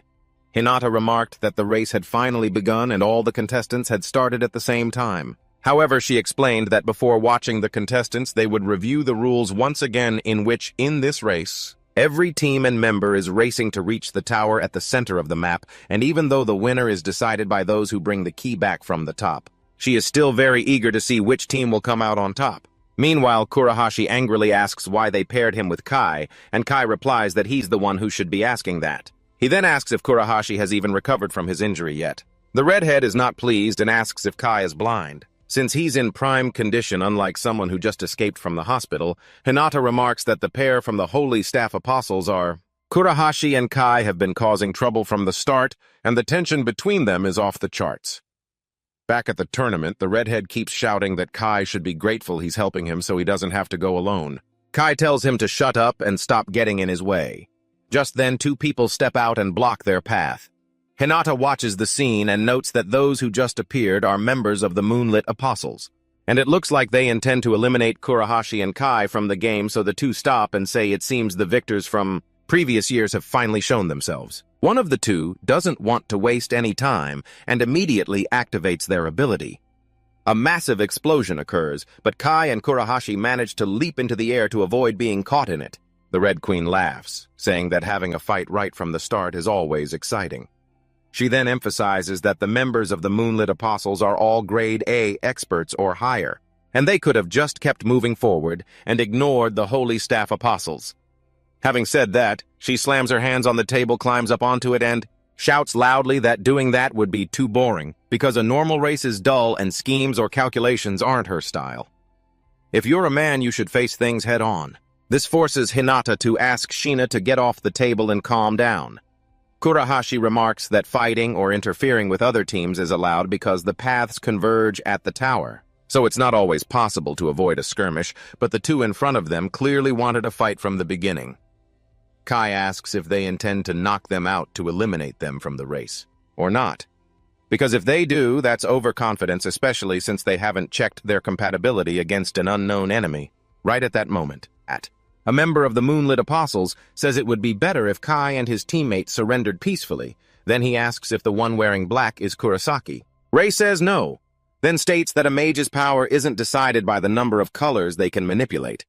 And if someone doesn't even understand the basics, then they are basically useless, while also sarcastically asking if Kai previously was just a colorless, useless person who still called himself a king. Kai and Kurahashi stay silent without saying a word. So one of the Moonlit Apostles gets ready to unleash an attack aimed at Kai, while his teammate rushes straight toward Kurahashi. At that exact moment, Kai loses his cool, yells at them to shut their mouths and counterattacks. The redhead is no slouch either, landing a series of punches on the guy rushing at him. After taking down the members of the Moonlit Apostles to the ground, Kurahashi approaches one of them, and with a twisted look on his face, warns him never to dare mock the protagonist ever again. Kai does the same, making it clear that if they do it again, he won't go easy on them. Meanwhile, Hinata seems quite impressed to see Kurahashi and Kai defeat a pair from the Moonlit Apostles, and Shina laughs, remarking that those two are very interesting. Right then, Azuma is cheering for the Holy Staff Apostles, since he doesn't have a partner because he was left alone. Kuze says to the Blue King that it's true Kai and Kurahashi possess incredible abilities. Shina snaps her fingers, creating two orbs of energy, and says she will give them 1 point each, causing Hinata to ask what she's doing. Shina replies that she's awarding MVP points and asks if Hinata doesn't think that would be more fun. She then laughs and emphasizes that it's all just to satisfy her own personal amusement, while the protagonist and Oikawa are sprinting across the tournament map. The blonde guy jumps in surprise when he hears someone calling his name. Both stop immediately when they see the ground in front of them collapse. Oikawa says he just saved the protagonist. Rei asks if he's okay and if there's anything involving Cheyenne that's bothering him. The blonde guy replies that there is, but it's mainly related to the Gold King, which makes the protagonist ask him to clarify, but Oikawa says it's better to skip it, because it's just a personal matter. Then as he looks up, the blonde guy sees something rushing toward him. He panics immediately when he sees a barrage of massive rocks flying in their direction. The blonde guy quickly activates his ability to create a shield to block them, but another attack comes flying in, and as it targets him directly, he realizes the first attack was just a decoy. However, Rei draws his sword and completely shatters the incoming attack. The protagonist then asks if Oikawa is okay, and he replies that he is fine. At the same time, he expresses his thanks for the help. Right then, the twins appear laughing and saying they didn't expect the Holy Staff Apostles members to be able to block their attack. One of the two remarks that if they were taken down too easily, Shion would surely be disappointed. Rei asks if children are even allowed to enter the tournament. Oikawa says unfortunately yes, and he didn't expect to run into these two so soon.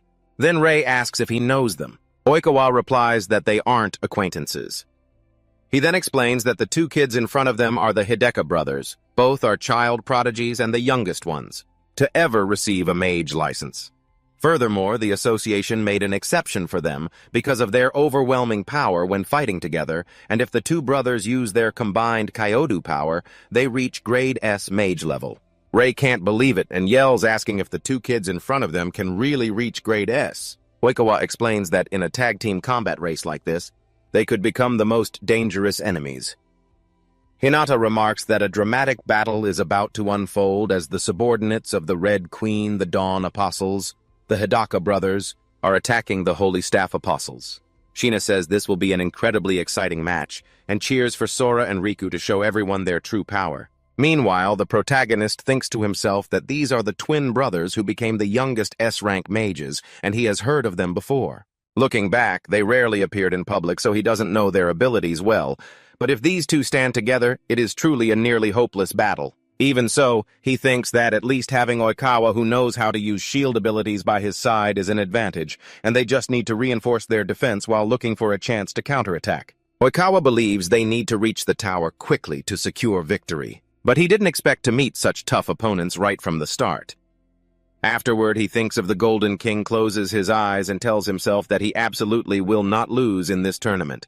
This mage feels he must lead the protagonist since he is the more experienced one. He looks at Oikawa and realizes he is being more proactive than usual, as he is typically quite reserved. Just then, the Hidaka brothers announce that they will attack one of the two with a powerful ability. Oikawa guesses it is earth-based magic, assuming they are trying to limit their vision. But he believes that with such a thick layer of dust, they themselves won't be able to see anything either. However, the other brother activates his ice powers and remarks that the Holy Staff Apostle member is reacting quite slowly. Both the protagonist and Oikawa are instantly bound tightly by ice. Then Sora tells Oikawa that if he is frozen, he won't be able to use his shield ability, and the ice squeezes them even tighter. Riku shouts for his younger brother to freeze them completely. Jay grabs his sword, and while channeling fire into it, he says he won't let that happen.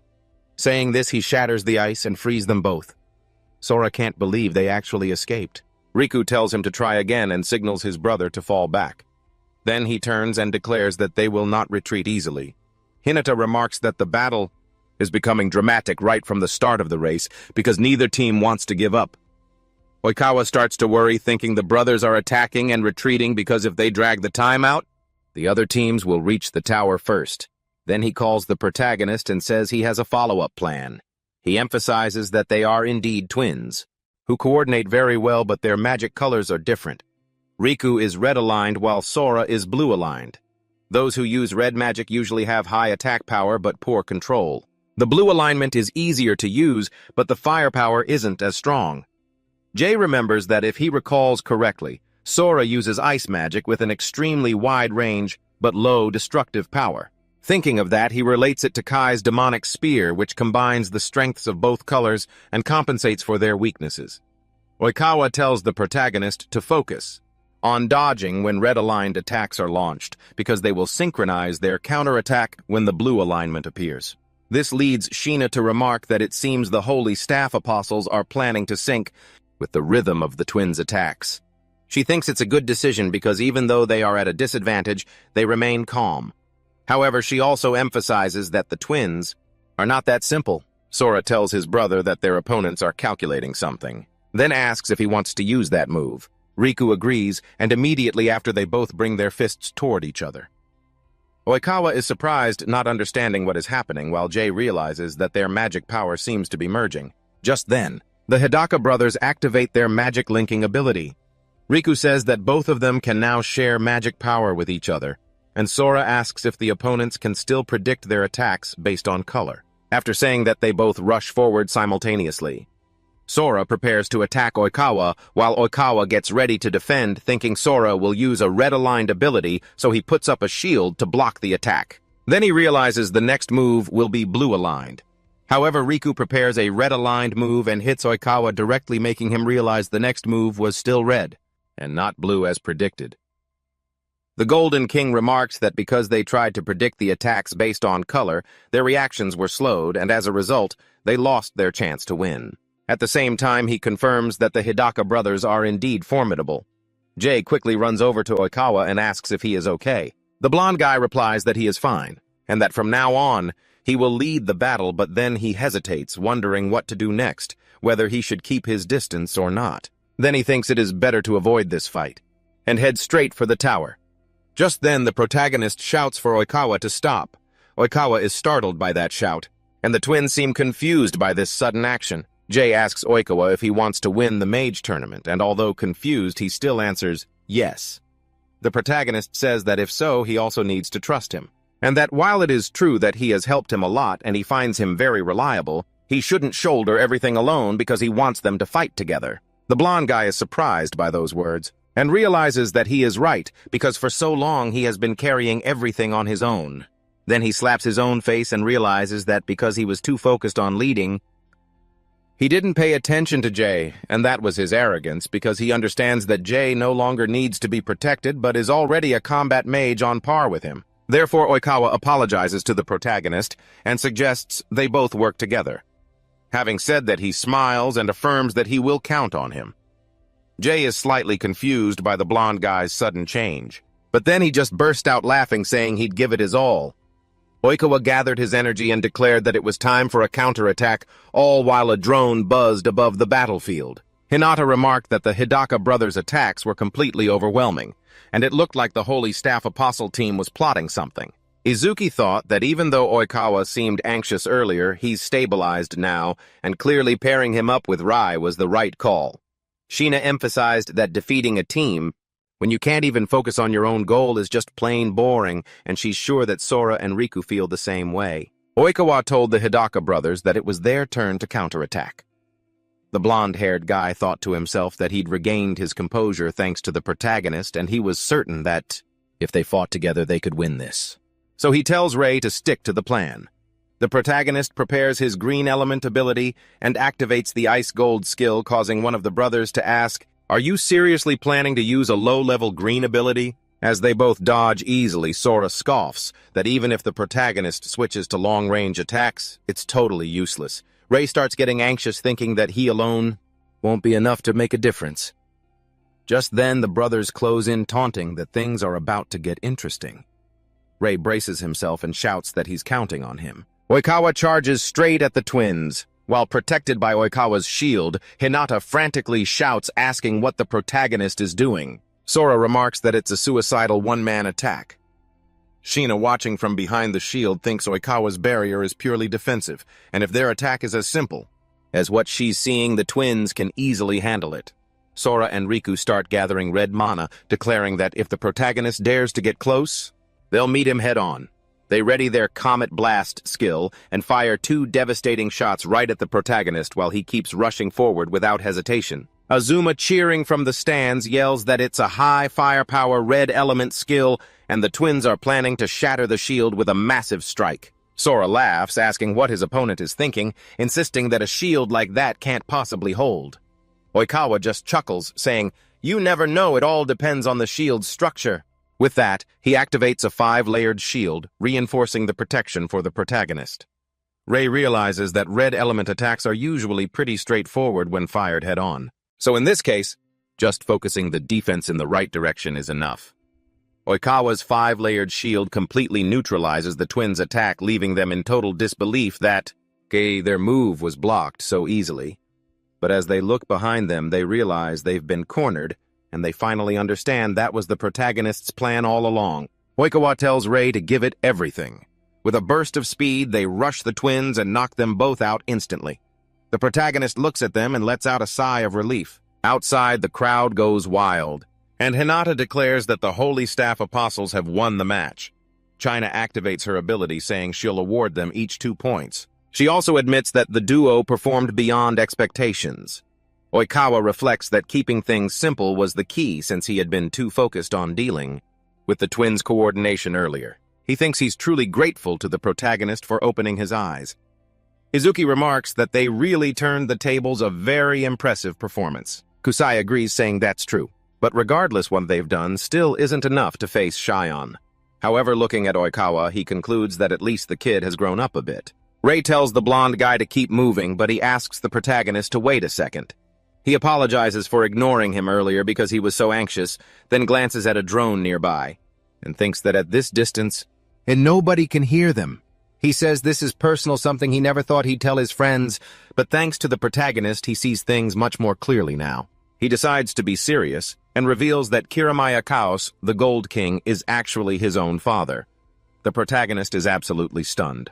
He asks if that's actually true. Oikawa stresses that Rei must know about him being exiled from the Moon Apostles, but in reality, he was abandoned by his own father. Through this mage tournament, he wants to prove he's a different person from his past. Rei thinks that must be what's been weighing on Oikawa since in his previous life, Oikawa inherited the Gold King's position thanks to his father. Rei then asks Oikawa one thing: what is his relationship with Shion? Oikawa puts it simply, it's like a rivalry, because he's never managed to beat him, not even once. Right then, Shion appears with his teammates in front of Aya and Yuri. Aya thinks to herself that she's facing the champion from last year. She recalls asking Yuri earlier if she fought Shion last year.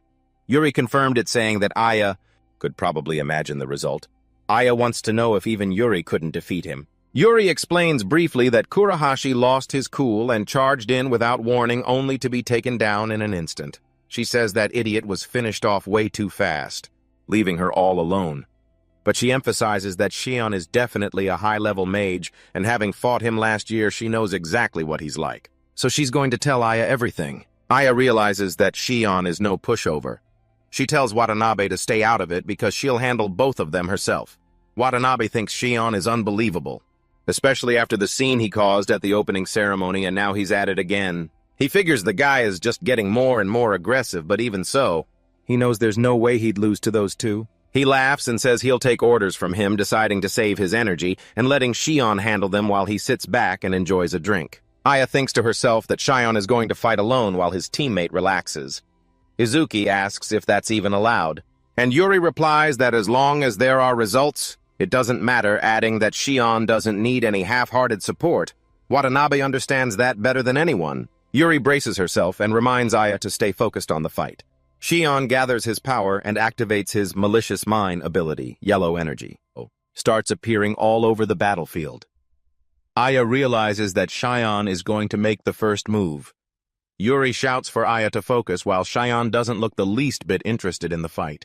And as he triggered the explosive phase of his ability, a massive blast erupted, and he calmly waited for the dust to settle. Then Aya and Yuri appeared unscathed, saying they barely made it in time. Hinata grew excited and shouted that even though the explosion was huge, the Holy Staff Apostles still managed to see it. Aya thought that if Yuri hadn't warned her, she would have been finished, but luckily they managed to dodge. Yuri deduced that his malicious mind magic turns Shion's own magical power into bombs, and if he detonated them at close range, it would be game over. However, luckily, she had seen this type of magic before. When facing him last year, Watanabe thought so too, that the blue-haired girl had witnessed Shion's magic before, and it seemed they had prepared a counter-strategy, but she knew that alone would not be enough to defeat Shion, who at that moment continued to unleash overwhelming power, causing energy to rapidly spread across the battlefield once again. A series of explosions followed one after another.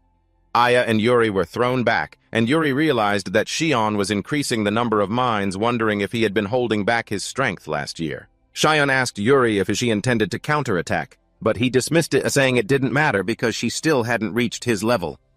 Yuri called out to Aya, saying the situation was worse than she thought because this was a dangerous gamble, and they needed to retreat. Aya struggled to stand up and said it wasn't time yet. She said that if they gave up, nothing would change, and she hadn't even shown the results of her training yet. She remembered when Yuri asked her if she wanted to become stronger. And Aya had answered yes, because the battle on the island had made her realize something. Because in the end, she had always relied on the protagonist, so she wanted to be stronger and needed Yuri's help.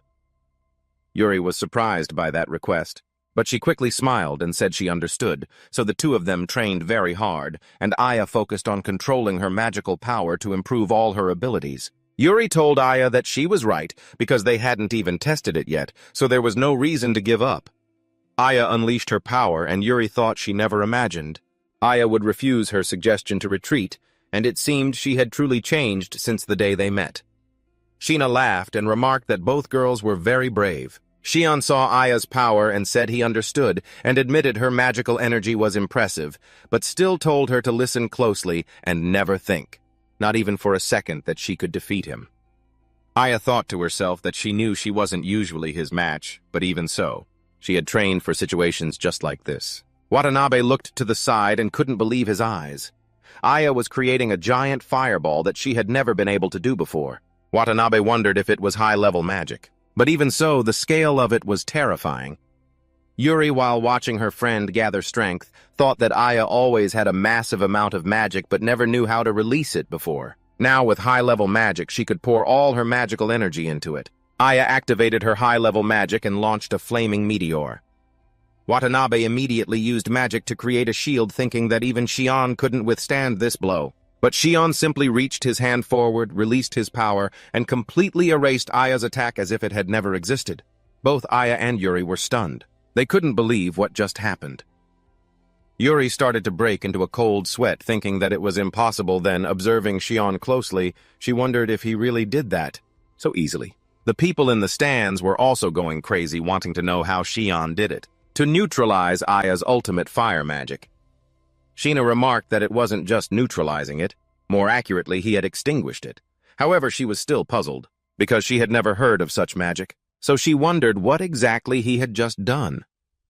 Yuri mused that Shion didn't use explosive magic to counter it, and also remembered he didn't use anything like he did during their last fight. Watanabe was also surprised by his teammate because he had never seen him use this type of magic before. Yuri noticed Watanabe's astonishment and wondered if even he didn't know what had just happened. Aya looked up, thinking that the attack she just used was the strongest she had ever unleashed. Yet Shion still handled it with ease.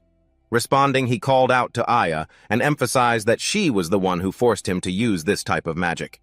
But there was still a massive gap between them. After saying that while activating his ability, he asserted that no matter how hard she tried to fight, the final outcome would not change. Aya became terrified when she saw Shion's power appear right next to her body. Shion activated his evil heart ability, and a close-range explosion immediately occurred right beside Aya.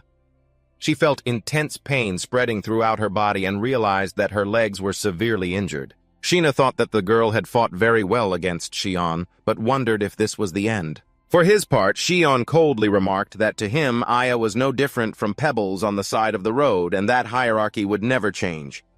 Yuri ran to her teammate and said that Aya wouldn't be able to continue fighting, but then was extremely surprised by what she was witnessing.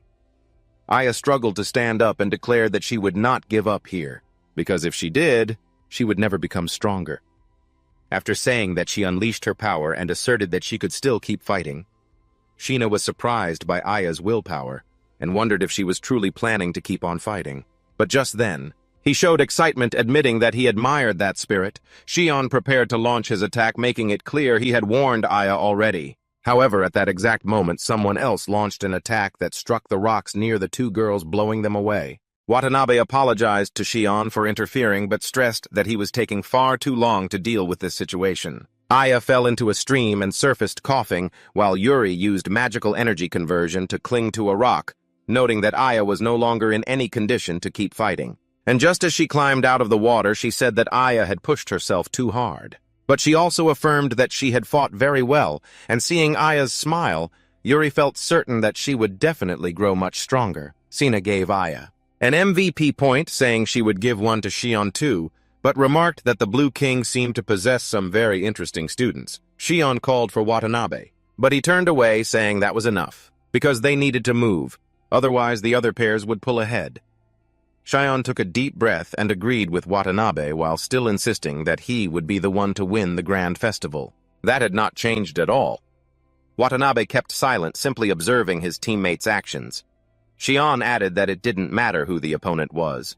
Just then, Hinata announced that the grand festival was finally entering its intermediate stage, and the remaining contestants would enter a completely new area, with the goal in sight. The battles were expected to be even more intense. Sheena remarked that fighting was fun, but if that were all, people would get bored quickly, so she had prepared a little surprise for the next area, and after saying that, she made a bizarre expression and asked Hinata if the contestants could even make it through. Meanwhile, inside the map, Kai and Kurahashi were astonished, wanting to know what on earth was going on, because the path they had to take was completely an anomalous zone where a series of explosions kept occurring, making Kurahashi wonder if they really had to pass through there. Kai told the red-haired boy that complaining wouldn't change anything because they still had to move forward, and as soon as they tried to advance, they were immediately greeted by an explosion. The red-haired boy backed off and shouted that the kings of the primary colors were truly insane to build something like this. Kai told the red-haired boy that he would take on the role of bait while he used that distraction to get closer. However, Kurahashi got angry and shouted, asking who Kai thought he was. To dare call him bait and treat him like a shield, which made Kai lose his cool and yell at him to shut up. Just then, another pair of members from the Holy Staff Apostles passed by and saw Kai and Kurahashi acting like idiots. Yashiro remarked that it would be better if they focused on themselves since they were struggling as well. Hinata observed the situation in the arena and noticed explosions happening everywhere, so she wondered if a mass elimination was about to take place. Watanabe asked Shion if he could handle this, and Shion replied by asking Watanabe who he thought he was talking to. Then he continuously activated his evil heart ability, and with the explosions from that power, he neutralized the other explosions occurring throughout the area. Hinata noted that the pair of Shion and Watanabe were unaffected by the falling magma bombs, so she wondered if they would be the first to head straight for the tower. However, Shion appeared surprised, because the pair of Oikawa and Rei were also advancing with almost no obstacles in the magma bomb zone. Oikawa laughed and said that if they kept going like this, they would make it through soon, while Rei remarked that it was fortunate he was with him. Izuki noted that if both of them kept up that pace, they would break out soon. The Golden King agreed and emphasized that things were about to get very interesting. Then Oikawa was startled because right before his eyes was the tower at the end of the tournament. But he and the protagonist felt a terrifying pressure as Shion was using his evil heart ability to try to stop them. Shion noted that Oikawa had blocked the explosions with a barrier, but made it clear that that was all he could do. The blonde man said he had been waiting for the chance to fight him once more, and as he saw Shion preparing an attack, he asserted that this time he would definitely reach him because he knew they would meet again sooner or later. He just didn't expect it to be in a place like this. After saying that, he emphasized that the promise they had made a year ago when he lost in their duel was the reason for deciding the winner this time. Shion looked momentarily surprised, then smiled until he began to laugh uncontrollably. Oikawa became confused by his attitude. Shion said he had told him to try and prove him wrong, and that he couldn't believe he was still clinging to that meaningless promise. Oikawa couldn't believe that Shion considered it meaningless. Shion made it clear that he had no interest in the promise at all, and it was unfortunate for Oikawa that he was no longer worthy of his time anymore because he wasn't even on his radar, and he would prove his power at the festival to succeed the Golden King. Oikawa said that everything else was just trivial distraction. So he figured Shion wasn't wrong, but then recalled that they had once sworn to become stronger together. They had encouraged each other and competed every step of the way. However, at some point, Shion started to drift away, and the gap between them only grew larger while Shion moved forward at such a fast pace that he began to think he had simply lost his nerve. And even their joint training sessions gradually became meaningless. When he slammed his hand down and realized he had stopped progressing, he had let Shion climb that mountain alone, because he thought he couldn't bear to watch him slowly rot away.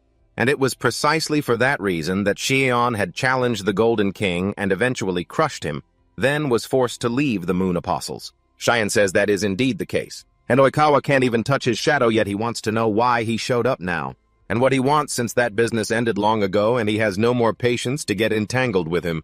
Oikawa says Shion must be joking, and he thinks it's a good thing that he's confident. He also asserts that he will be the tournament winner and the main character, then adds that if Shion is truly disappointed in him, then this time, he will force him to witness it all over again. Shion says Oikawa doesn't have what it takes to do that. Rei listens to the conversation between the two and thinks that just as he heard on the way there, Oikawa and Shion are truly bitter rivals, right at that moment. Watanabe laughs and says it looks like Oikawa has finally moved past his issues. Then he calls to the main character and asks if he can let him handle it first. This catches Rei off guard with the sudden request, but he agrees. Oikawa emphasizes that this time he isn't being reckless like before, because he has fought Shion countless times. So he knows every one of his movements, and because of that, he thinks he should take the initiative to attack. Finishing that, he explains that the key to victory will be the main character's skill-stealing ability. Rei shouts that using skill-stealing on a human is very dangerous. Oikawa replies that he knows he's hesitating because of what happened to Kai, But he emphasizes that Shion isn't someone who can be defeated if they hold anything back.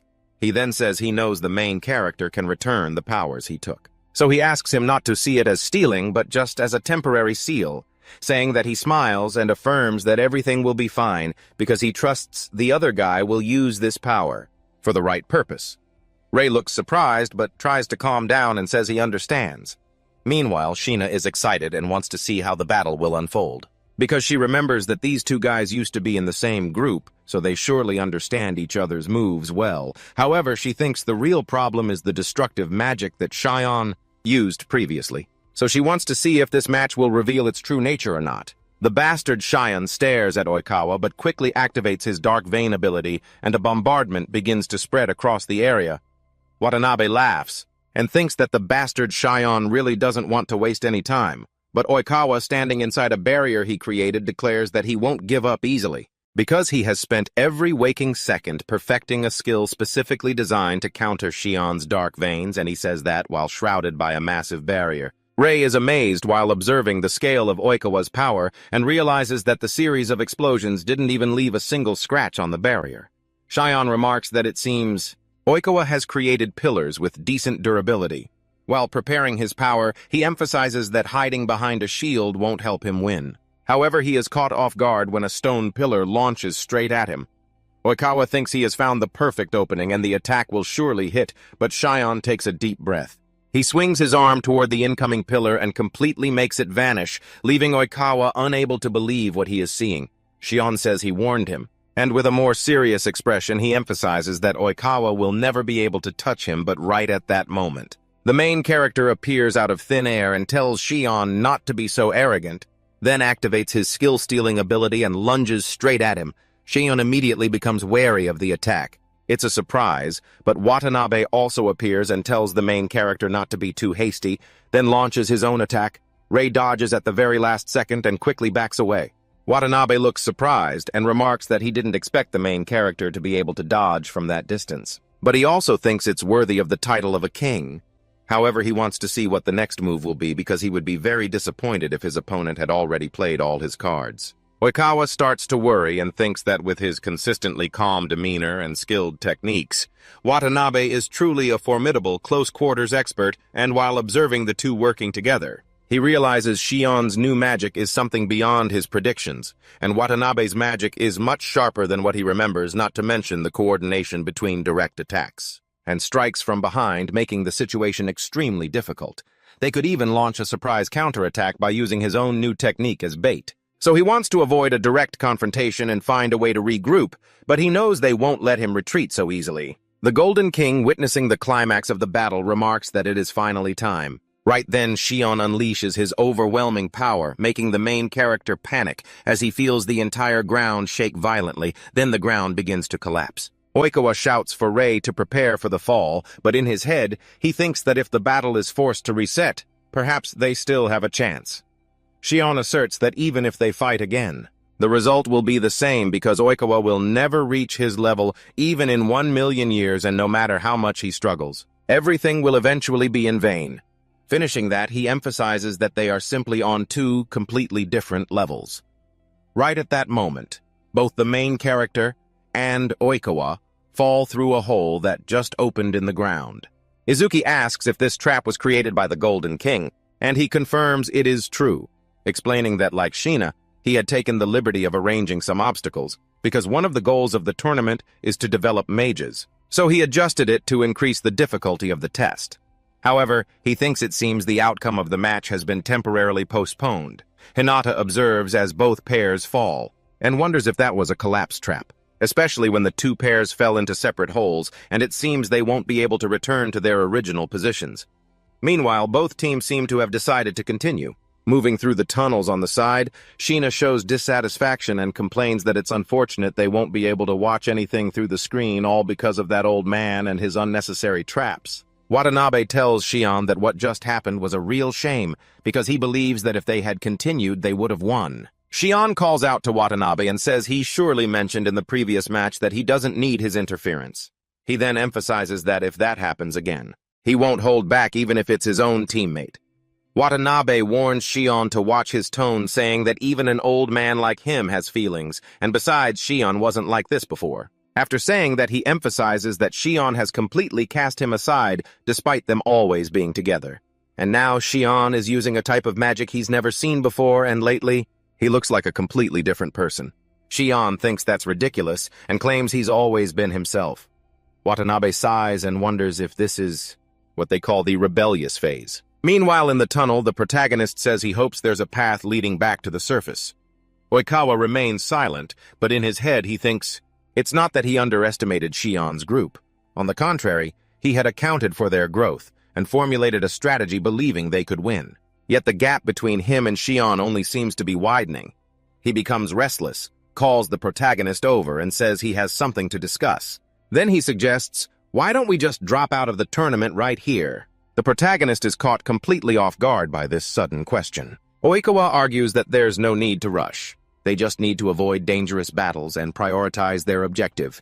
If they sense enemies, they should immediately detour before being spotted. So he wants the protagonist to reconsider, noting that the victory condition for the tournament is to obtain the prize, not to win every single fight. He points out that the tournament's original purpose was meant to be a friendly exhibition, so there's no need to risk injury by trying to confront other mages. Oikawa continues, saying that if they get hurt in a sparring match and can't perform when it truly matters, that's putting the cart before the horse. And since they are both mages, their real enemies aren't people but the dungeons. Jay takes a deep breath and asks why Oikawa is lying to him like that. Oikawa looks momentarily flustered while the protagonist apologizes for the question. He says he isn't even sure why he asked it himself. He just hopes he's overthinking things. However, he wants to know if Oikawa is truly trying, and if deep down he is actually thinking about giving up. Oikawa replies that isn't the case, and that he wasn't lying, just offering a logical proposal for the benefit of them both. Jay asks why he looks so pained, then suddenly realizes something. Observing the blonde-haired man, he thinks that his attitude just now bothered him because it was too familiar, because he looks exactly like his former self. Oikawa laughs and says it's true that nothing can be hidden from the protagonist. He admits that what he said before was just a facade. The truth is he just doesn't want to fight anymore, because the strategies he spent a whole year preparing are useless, and Shion has become far stronger than imagined. If anything has changed, it's just that the distance between them has grown ever wider. His father didn't stop him because he probably knew this would happen. He emphasizes that he will never be able to reach Shion. And challenging someone when you know for sure you'll lose is just a foolish act. He is then surprised to hear the protagonist say, that's another lie. Because he knows that deep down Oikawa has never accepted defeat. And that's exactly why he doesn't want to fight, because if he fights, he'll be forced to face the consequences. He also knows that what Oikawa fears isn't the opponent's strength, or the pain of battle, but the fear that losing will reveal that all his efforts were meaningless. Thus, he believes what Oikawa fears most is everything he has done until now being denied. The blonde-haired man tenses up and yells, asking what the protagonist could possibly understand. How can someone who uses 3 elements with true power and reached the position of king in the blink of an eye understand the feeling of being rejected by one's own talent? He is then shocked to hear the protagonist say that he understands. And once again he asserts that he understands it very well. But he believes that the Oikawa standing before him right now is his former self, and he's convinced that just like himself before the regression, he is being crushed by reality.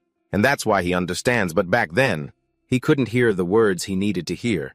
So he tells Oikawa that his current self is not his limit. While Oikawa is still stunned, he continues saying there is absolutely nothing to fear because his efforts will never be in vain. Oikawa asks how Jay can be so sure when there is still a possibility that they will lose. The protagonist replies that he isn't denying that, but he emphasizes that things like that cannot be measured by logic alone. After saying this, he points out that they could fight and fail. They might even have to suffer more than they are now, but they aren't the type of people who can easily give up just because of that. The blonde man remarks that the protagonist speaks as if he knows him very well. Jay laughs and replies that he doesn't know anything at all. It's just his own selfish hope. Because of that, he believes Oikawa can truly win. Oikawa is surprised by those words. Then he smiles and says it seems he's finally been persuaded. Jay tells him not to worry, saying if they lose, they'll lose together. Oikawa says no matter what, he can't give up, but thanks the protagonist for truly putting his mind at ease, after saying that they both start running, and Oikawa emphasizes that if they lose, they'll just have to accept it. Then, after running through the tunnel for a while, they meet up with Yuri and Aya. As soon as they hear the story, Aya says she can't believe it, and Jay warns that Shion and the others may have already headed for the tower, so they need to hurry. Yuri uses magic transmutation and says that if that's the case, they should leave it to her, because she was going to use the hammer she created to launch the two of them straight up. But right as they stepped up, Aya told them to wait a second. She said she had realized something about Shion's magic that left both the protagonist and Oikawa curious, and after she explained it, Ray said he understood, and Oikawa agreed. Since it was exactly what he had noticed when fighting Shion, the protagonist thanked Aya for that information and emphasized that it would definitely be useful, causing her to laugh. And she said that helping them was always a good thing. Afterward, everyone got ready and Yuri launched the two of them upward. Then she said that although it was quite frustrating, it seemed they would have to leave everything to those two. As soon as they got to the top, Oikawa told the protagonist that from here on out, he had to give it his all. Then they both started running, and Hinata announced that 2 members of the Holy Staff Apostles had returned to the ground and were heading straight for the tower. Sina laughed and said this was the final stage, while also being curious about how everything would turn out, because she hoped there would be a battle to settle the score. Oikawa told the protagonist that the current atmosphere was really intense, and it seemed like no other pair was approaching, saying that he figured most of the others had probably been eliminated in the volcanic area, but Shion and his teammate might have found a way up. Ray asked if the match would end when the key to the tower was taken, because even if the opponents took it first, they would still have a chance to take it back. Oikawa replied that would not work, because Watanabe, who was with Shion, was the fastest member of the Moonlight Apostles. So if they laid a hand on the key, the game would be over. The protagonist remarked that it would be terrible if they got there first, but he still thought that if they had to face Shion again, the information Aya provided would be the key. The blonde boy looked toward the left side of the tower and told the protagonist that they could enter from that direction. As soon as they entered the tower, they were surprised because so many monsters had already been defeated, and they figured the Green King had placed them there to increase the difficulty of the tournament. After that, they heard the sounds of fighting coming from the top of the tower. Oikawa became worried and said that in the end Shion and those others had gotten ahead of them, so both of them immediately accelerated so as not to be left behind.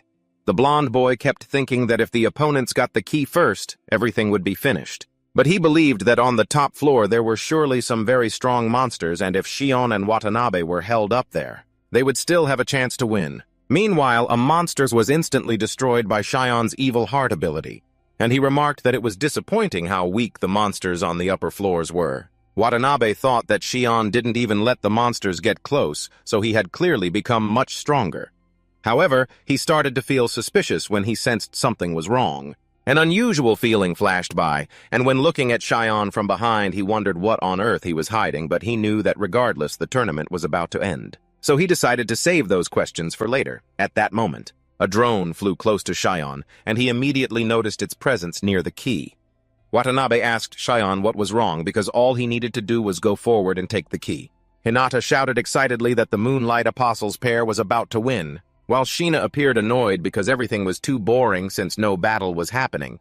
But right after that, she realized something was strange. When the broadcast signal seemed to have been interrupted, both the Green King and the Yellow King tried to find out what was happening. Meanwhile, inside the tower, Watanabe asked why Shion had destroyed the camera drone. That was broadcasting right after that. Shion suddenly turned around and attacked Watanabe, leaving him completely surprised by his teammate's action. Next, Watanabe looked at Shion and said that somehow he had known this would happen beforehand. Shion emphasized that having too sharp an intuition was sometimes a problem, because if he wanted to live long, Watanabe should understand that ignorance and boredom were sometimes necessary. However, he figured it was probably too late for Watanabe to learn that now. Just then, Oikawa ran to where the Moonlight Apostles pair was standing and witnessed everything Shion had just done. He immediately screamed, asking what the hell he had just done. Watanabe collapsed to the ground, making Oikawa furious. He shouted once more, demanding that Shion explain what he was doing. Shion said that Oikawa had finally arrived, and that he was tired of having to wait for him and the Black King. The protagonist noticed Shion's strange hand and thought it looked exactly like when Kai went through his monster transformation. Looking around, he saw all the camera drones had apparently been destroyed, meaning this place was no longer being broadcast. Still in shock, Oikawa asked who Shion really was, or exactly what kind of thing he was. He spread his arms and shouted that the game of playing human was over, and he was going to wipe them both out right there. With a grotesque smile, Shion emphasized that he would eliminate all those who used to know him well, along with the Black King, so he could rule as the king of mankind. Oikawa was completely devastated and still insisted on knowing who Shion really was. He clapped his hands and said that, as expected, those closest always realized it the fastest. Then he declared that he was no longer Shion Hiragi, after saying that he smiled and pointed out that at least his soul was not. It belonged to Shion too. He asked the creature what it meant when it spoke of the creature's soul. It smirked and said it wasn't surprising they were fooled, explaining that this body undoubtedly belonged to Shion Hiragi, and it simply went looking for a high-quality vessel. With a twisted expression, it said it had devoured Shion's soul, and therefore the person named Shion Hiragi no longer existed in this world. Oikawa was stunned to hear that, and with a trembling voice he asked if Shion had really disappeared. Ji wondered if Shion had been possessed by a monster just like his brother. Then he recalled the strange behaviors from before. He assumed it was very likely due to possession. The creature said it possessed all of Shion's memories, but acting was just trivial, and it couldn't help but laugh at Oikawa, talking about the promise between them since the blonde boy didn't know it was impossible to fulfill. After saying that, it burst out laughing and asked if Oikawa felt happy, since he finally got to fight the opponent he was obsessed with, even though all that remained was the empty shell it was occupying. The protagonist looked over and told Oikawa not to act recklessly, but he completely lost control and shouted that he would never forgive the creature for doing this to Shion. The creature took a deep breath and asked if this was what they called power, or the friendship he had heard about, because humans seemed to really love that kind of emotion. But then it became serious, and while unleashing its monstrous power, it asked how long Oikawa's anger would last. The blonde boy started remembering the moments he once had with Shion. When they talked about the true identity of the Golden King, and Shion asked if Kirimiyaku-sei was Oikawa's father, and he answered yes. Later, Oikawa said he wanted to become strong enough to inherit the position of Golden King one day, but he thought his father didn't care about him at all. Shion asked who would even care about that, making Oikawa instantly flustered. Shion told Oikawa to just become strong, because if he was strong enough that no one could ignore him, even his father would be forced to face him. Finishing that, it asked if Oikawa was ready to do it together, or not. Then, with absolute confidence, Shion said they just needed to become strong. But now, looking at his friend's possessed body, Oikawa became sorrowful. He bowed his head, then quickly erupted in rage and declared that no matter what, he would destroy it. The creature possessing Shion's body began to laugh loudly. Then it said that humans really do make strange expressions, and destroying such beings brings extreme joy. Simultaneously, it pulled on its own face and said that when it devoured Shion, he revealed an expression so wonderful it was unforgettable. Oikawa became increasingly furious and barked at the monster to shut up, immediately after he unleashed his power and launched a pillar strike. But the monster easily dodged the entire attack. Oikawa continued to strike, but the monster had already realized it, and as a giant pillar came flying, it said it had warned him beforehand. Then it directly erased the blonde man's ability and emphasized that all of this was useless. Oikawa did not accept that, and began thinking of destructive magic. The creature possessing Shion's body said the expelling bite was a skill that could neutralize all supernatural abilities, a power worthy of a king like itself.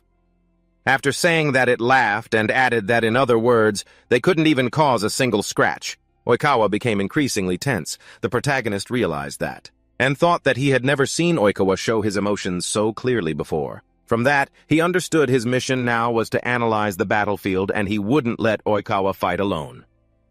The monster laughed loudly, releasing its power, and asked if they were starting to remember it, or not. Immediately after that, it activated the evil mind skill, and a series of explosions began to occur throughout the area.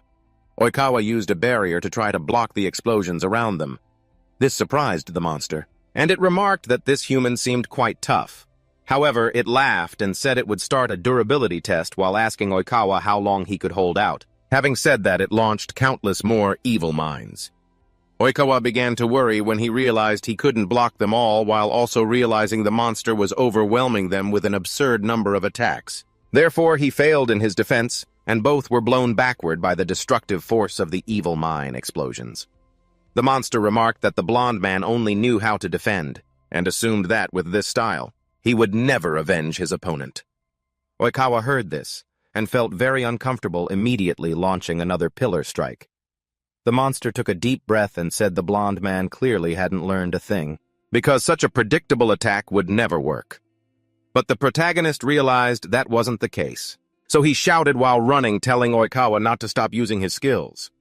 At that exact moment, Ray leaped into the air while preparing his ability, then activated the Abyssal Flame. The monster thought this was a foolish move because the Dark King was attacking from above where he couldn't move, saying that it prepared the Evil Mind skill, and asserted that the protagonist was just an easy target. But Ray laughed and asked the monster if it was sure about that. Right at that moment, a series of Oikawa's pillars appeared, and the protagonist took advantage of this opportunity to step onto one of them. As the pillars hurtled toward the monster possessing Cheyon's body, Ray maneuvered freely through the air at high speed. The monster grew confused, wondering if the Black King was actually using the falling pillars as footholds. While moving, Ray recalled Aya's words: whenever the monster used its destructive magic, it always had to touch the target with its bare hand. From this, he concluded that the creature couldn't negate an attack if it couldn't react in time with its palm. The monster dodged the first pillar, but the protagonist had already circled behind it. He immediately lunged in to strike. However, the monster spun around quickly, shouting, "Don't underestimate me," as it grabbed the protagonist's arm. Ray was shocked, wondering how it could have possibly blocked him. When he thought there was no way the creature could react from that position, the monster laughed, saying, "The Black King got too close." But Ray just smiled and replied, "Not quite." The monster began to grow uneasy at the surge of power manifesting right before its eyes. The protagonist activated his skill steal and successfully swiped the Evil Mind ability. Ray declared to the monster that this was the end because even with destructive magic, without that ability, the creature had lost its means of attack and no longer stood a chance at victory. The monster chuckled and said it wouldn't let the protagonist think everything was going to end so easily. Moments later, it began to transform. Ray was horrified by the sight, for the monster had revealed its true form, declaring that the real show was just about to begin. Meanwhile, at the place where the god of space and time was sealed, the entity remarked that humans were quite creative, forcing the creature he sent to change its form. However, he laughed, thinking he could finally settle the debt from the evil swamp incident, as the protagonist was about to experience the true power of an assassin, created by him. The protagonist, for his part, began to worry, wondering if what he was seeing was truly the real form of the monster possessing Cheyon. He was also shocked by something else. The monster's level was 105. In his memories, even the incredibly powerful evil swamp had only been level 91. Furthermore, before his regression, a monster named Abyss Veil had never existed in this world, and clearly there were many other anomalies that hadn't appeared before. It made him wonder exactly what was going on. The monster laughed loudly while unleashing dark energy, continuing to surge with even more power. In the meantime, after restoring the television signal, Sheena wanted to know what on earth was happening at the tournament site. The monster finished stripping off the clothes that Sheena was wearing, and with a simple wave of its hand it unleashed a terrifying force. Oikawa tried to protect himself, but faced with such an overwhelming amount of power, both he and the protagonist were blown away violently, causing a massive explosion at the top of the tower. The Blue King stood up, and the Yellow King remarked that the situation was clearly extremely abnormal and they needed to get to the tournament site immediately. Izuki said he understood and quickly created a bird using his ability. Sheena told Hinata that she would go with the kings of the primary colors, and as soon as everyone climbed onto the bird created by the Blue King, they headed straight for the tournament site. Back at the tower, as the protagonist and Oikawa lay on the ground, Abyss Veil asked if they finally understood why it no longer needed the Evil Mind skill. It claimed that because it possessed a pure power capable of destroying everything, pathetic humans like them stood absolutely no chance. Finished speaking, it declared it would crush them like insects. Oikawa tried to stand up, saying he would never let himself be wiped out so easily. He looked at Ray and gave a slight nod. Immediately after, he launched his rigid pillar skill at Abyss Veil. The creature remarked that it was a far too predictable attack, but Oikawa instantly changed the technique and said, "This time it's not like before." He activated his transformation ability, causing the rigid pillars to morph and ultimately turn into sharp stakes. The monster laughed, asserting that this move was also useless because it assumed the blonde-haired man had forgotten its ability. It then prepared to activate the expulsion bite. The protagonist appeared and said that if that were the case, he would just take that ability for himself. He used skill steal but then stood stunned before the monster, questioning why it hadn't worked. Abyss Veil prepared to strike, and Oikawa, realizing the situation was extremely dangerous, tried to protect the protagonist with 5 layered barriers. But the attack was too strong, sending the protagonist flying hard into Oikawa. Abyss Veil remarked that it was unfortunate for the protagonist that his ability wouldn't work while it was in this state, similar to when they faced Dullahan or when the outer mist blocked all contact with the main body. The monster continued, "The Black King is clearly out of options. And because of that, I will easily achieve my goal." Ray asked what the goal was and whether it intended to kill them and then attack this entire place. Abyss Veil laughed, saying that wasn't what the Black King had just mentioned. It then turned serious and declared its goal was to take a king's place using the body of Hiroshion. While the protagonist and Oikawa were still shocked by this revelation, it continued, saying it would then devour them and use their bodies as vessels because Shion was the only one worthy of becoming the Yellow King, and making them watch that scene would surely be very entertaining. Ray couldn't believe a monster would want to impersonate a king, because if that happened, human society would completely collapse. Because a monster would hold the absolute authority of a king, it could even deliberately delay the completion of the dungeons to cause mass destruction. Oikawa struggled to stand, saying this was no longer a game, and he would never let a monster possessing Shion's body become king. So he became serious and affirmed he would stop it at any cost. Ray was surprised by Oikawa's determination, and immediately after both of them prepared to fight. Abyss Veil remarked that even though they knew they had no chance, they still dared to oppose it. Having said that, it unleashed a terrifying power, adding that it truly admired their courage. The protagonist felt a terrifying pressure like nothing he had ever experienced before. And as he watched the monster, he realized that to deal any damage, he had to find a way to counter that destructive magic. Just then, Oikawa called out to the protagonist, saying that the fact he had stolen Shion's ability earlier was crucial. He then pointed out that as long as they held on to that power, there was still a chance to defeat Abyss Veil. The monster asked the blonde guy what he just said, then let out a loud laugh, and asked if he was starting to delude himself. He emphasized that his expulsion bite could neutralize all magic, so he really wanted to know how they intended to defeat him. Or did they believe that the power of friendship humans always praise would lead them to victory? Jay became tense upon hearing that. But Oikawa told him to stay calm and said he had a plan. He whispered it softly so only the protagonist could hear. Abyss Veil thought these humans were nothing more than inferior creatures, and that he could even see through all their thoughts. As he watched Oikawa, he remembered the Evil Mind skill, a spell that causes multiple explosions at once, and speculated that they thought he wouldn't be able to keep up because his destructive magic required palm-to-palm contact, but he was sure he would disappoint them. Because his reflex speed in his current body was far beyond what it used to be. So he prepared his power, thinking he could easily turn them into dust. First, Oikawa shouted for Ray to get ready. Abyss Veil unleashed his attack, and a massive explosion occurred, until he realized something and looked up only to see the protagonist diving down with full force. Ray thought of Shion and decided to use his ability. Immediately, he launched a barrage of evil minds. As he was surrounded by this skill, the monster insisted that this time it would be useless too. He laughed and said he would simply neutralize them all, but as he prepared to do so, he realized something was abnormal. He was certain he had touched the evil minds to make them vanish, but he couldn't understand why the ability didn't disappear at that moment. Oikawa seized the opportunity and unleashed his skill. The attack quickly closed in on Abyss Veil's face. The monster was stunned, having just realized that the evil mind skill had been covered by the blonde guy's barrier. So Oikawa yelled that the monster's attack had neutralized his touch-based absorption ability, and logically the barrier could do the same.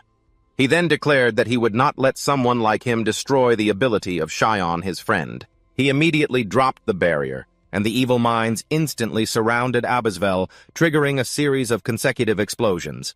The monster began to panic and screamed, while simultaneously releasing his monstrous power. Both the protagonist and Oikawa were astonished at the scale of the power they were witnessing.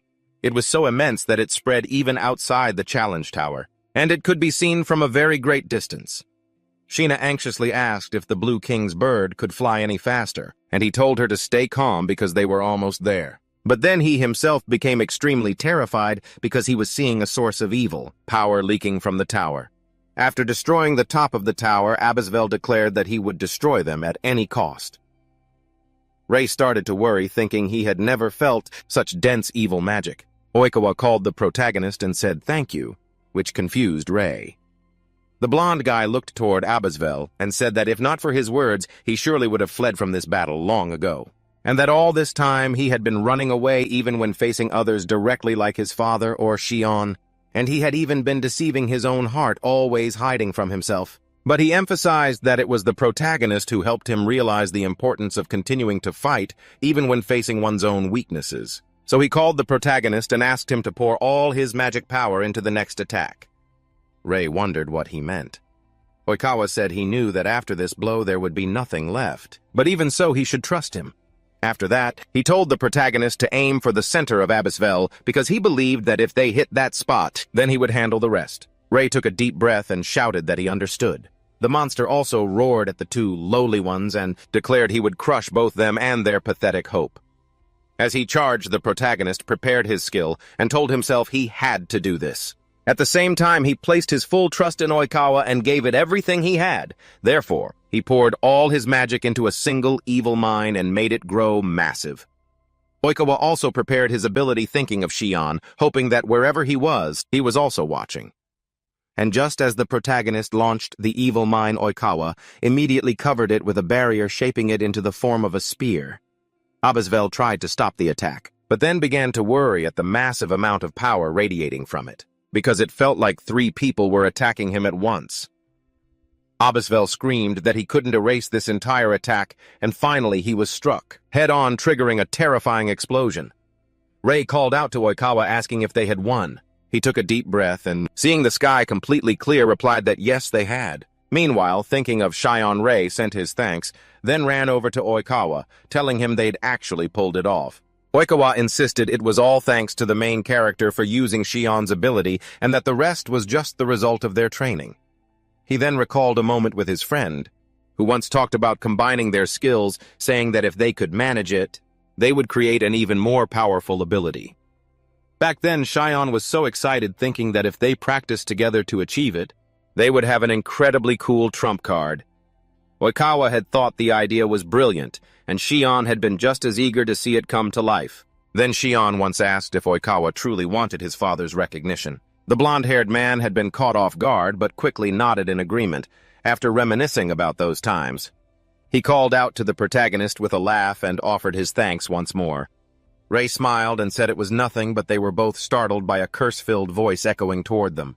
They turned to see Abisvel, who growled that he couldn't believe he'd been defeated by 2 lowly wretches.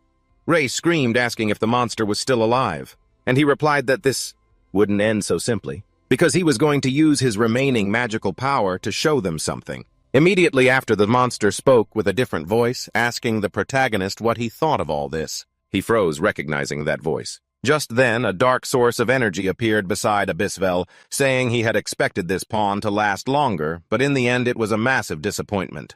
So at the very least it would serve as a sacrifice. Abisvel panicked and began screaming, begging for another chance, but the strange evil energy swallowed him whole. Oikawa stood stunned, struggling to comprehend what the hell was happening until the god of space and time spoke from within the energy flow, calling the sacrifice truly disgusting. Ray was horrified to hear that voice, and immediately wondered why Kronos had appeared here. Once the dark energy dissipated, the god of space and time revealed himself. The protagonist stared at him, thinking that in the previous life the first time he met Kronos was 7 years later, and he had never left the inverted castle. Oikawa quickly realized that the creature before them was the very one the protagonist had faced in the trial dungeon. The entity kept opening and closing his hand, remarking that even in this shadow form, descending to the ground wasn't uncomfortable at all. Hearing this, Ray became suspicious. He wondered if this was the true original body of the god of space and time, but he knew for certain that the aura radiating from this shadow was identical to the one before his regression. Kronos turned back and said he had a question. He asked who the Black King on Earth was, but beforehand, he revealed that all the creatures the protagonist had ever fought had been planted in anomalies by him. He had been present in every single one, staying a step ahead of the protagonist to the point where it felt as if the main character had been fighting him by design. Ray was completely shocked to hear this. He then realized that all the monsters that caused anomalies in the world before his regression were in fact Kronos. Suddenly the god of space and time, Ace, appeared behind him and asked if he could test him for a moment. Ray immediately spun around and struck back with a sword. Kronos laughed, saying he understood now. While holding the protagonist's sword, he asked if he was a returner from the future. Oikawa was incredibly stunned upon hearing this, wondering if he'd misheard. At that moment, Kronos slammed the protagonist into the ground and insisted that if he became an obstacle, he would be forced to accelerate his plan. Ray stood up and asked the god of space and time what his plan was. He then activated his power, making Oikawa realize that even the surrounding air was trembling. Kronos said his current form was only temporary, because he was looking for a way to break the seal on his true body by using a key to shatter the seal and cause the collapse of the dungeons. Ray was left completely dumbfounded. When he saw two versions of Kronos before him, both raised their hands and said that originally he intended to take his time, but it seemed he would have to break the seal by force, saying that he began to release even more ether of his massive power. Ray shouted, asking what on earth he was planning to do. He replied that with his power to manipulate time, he would forcibly collapse a series of dungeons. This left the protagonist unable to believe what he was hearing. Thus, Kronos declared that from this moment on, the ritual of descent would officially begin. His power began to interfere with the dungeons, and not just in one place, but across the entire world. As they collapsed, monsters began to swarm out. People were fleeing in a panic, screaming for help everywhere. Seeing this, Kronos understood that his wretched seal had finally been broken, and with the help of the remaining shadow, he believed he would finally attain the power to dominate everything. Immediately after, a massive surge of power exploded right in front of the protagonist and Oikawa. When the energy cleared, Kronos appeared in his true form, declaring that now was the time for a total massacre. Meanwhile, at the tournament arena, everyone began to feel panicked. Wanting to know what that light was, they looked up and saw the inverted castle being stained with color. Moments later, they were even more shocked to see a notification popping up on their phones that a series of dungeons across the world had collapsed. Returning to the protagonist and Oikawa, they were now facing the true god of space and time, whose level was unknown. Ray felt the pressure he was bearing was so incredibly terrifying that it felt like it would crush his entire body. And so he knew for sure there was no mistake, the being in front of him was the real god of space and time. Just like last time, Oikawa looked toward the protagonist deep in thought. Suddenly, Kronos conjured a massive orb of evil energy, claiming he'd start with a light warm-up. Ray and Oikawa couldn't believe the sheer scale of the energy they were witnessing, and worse, it just kept growing. Then Kronos unleashed a barrage of attacks in every direction, destroying everything they touched, including one strike. Hurtling straight toward the Blue King's bird, Yuri immediately pulled Aya aside to dodge, while Kai and Kurahashi scrambled, screaming as they asked what the hell was happening. Right at that moment, Ray and Oikawa were caught in the shockwave of the attack and slammed into a wall. Kronos remarked that he might have gone a bit overboard with the warm-up, then said he only meant to release a little bit of magic, but it nearly blew the entire tower away. Oikawa doubted the monster had really only used a little magic, because the destructive power of that last attack was off the charts. Kronos apologized and said he would rewind time for them. This terrified the protagonist even more because he knew exactly what the god of space and time was capable of. The entity then tried to reverse time but realized he couldn't do it. He figured it was perhaps because he had broken the seal of his true form by force. Ray, struggling to stand, asked if Kronos was unable to use the rewind, and if his time manipulation powers were still incomplete. Kronos opened a spatial rift, muttering that using incomplete power wasn't any fun at all. So now that the seal was broken, he would return to the inverted castle to get used to his current body. Oikawa saw the protagonist preparing to charge and held him back. He said that in his current state he'd be torn to shreds in seconds. Rei apologized, then gritted his teeth, thinking that if Kronos fully restored his original power, humanity's chances of winning would be next to zero. Moments later, he charged in, knowing he couldn't let this chance slip if he wanted to defeat Kronos. But the god of space and time dodged easily, remarking that the protagonist was underestimating him. By throwing himself into a suicide run while nearly drained of magic, Rei retorted that the god of space and time wasn't in perfect shape either. Finished speaking, he kept attacking and shouted that he would end it all right here. Kronos gathered his strength and unleashed a blast, barking at him not to underestimate him. Rei tried to block with his sword, but quickly realized he couldn't hold out for long, eventually collapsing from exhaustion. Oikawa screamed in worry for his teammate. Kronos stepped toward the protagonist, saying it seemed he had reached his limit after a series of non-stop battles. Just then, the kings of the primal colors appeared on the battlefield. Oikawa was stunned to see his own father. Izuki apologized to the protagonist and the blonde man for being late. Shina told the Blue King that the creature before them was no ordinary monster, as she could feel waves of danger radiating from it. Kirima Kusei stepped forward, saying they could handle the details later. They had to defeat the thing in front of them first. Kronos noted that the appearance of the kings of the primal colors here was certainly very interesting. The Yellow King asked if the chaos happening all over the world was caused by Kronos. Then he turned serious and emphasized that if the entity was a threat to humanity, he would show no mercy. Shina prepared her attack and Izuki followed suit. Meanwhile, the Yellow King focused his power and declared he would go all out to destroy Kronos. With that, the kings of the primal colors launched their attacks simultaneously. The god of space and time just stood there watching the strikes fly toward him. A massive explosion occurred when the powers collided. Rei was impressed by the destructive force of the attack that the kings had just unleashed. However, he was quickly stunned to hear Kronos say that the attack wasn't bad and that they had actually frightened him for a split second. Having said that, he sounded regretful and declared that their time was up. Everyone felt an overwhelming pressure as if they were being crushed. Kronos opened a rift and made it clear that as long as he lived, the dungeons would continue to collapse. If they wanted to stop him, they should come find him at the inverted castle. Then, the god of space and time called out to the protagonist and said if he thought he could reach him even after the regression, then he should try his best. If he could do it, that is. After Kronos returned to the inverted castle, the Blue King asked about the regression. The protagonist thought about the god of space and time, and when he saw the inverted castle before him, he realized it was the place where everything began. And so he concluded that there was no choice but to face him to end it all once and for all.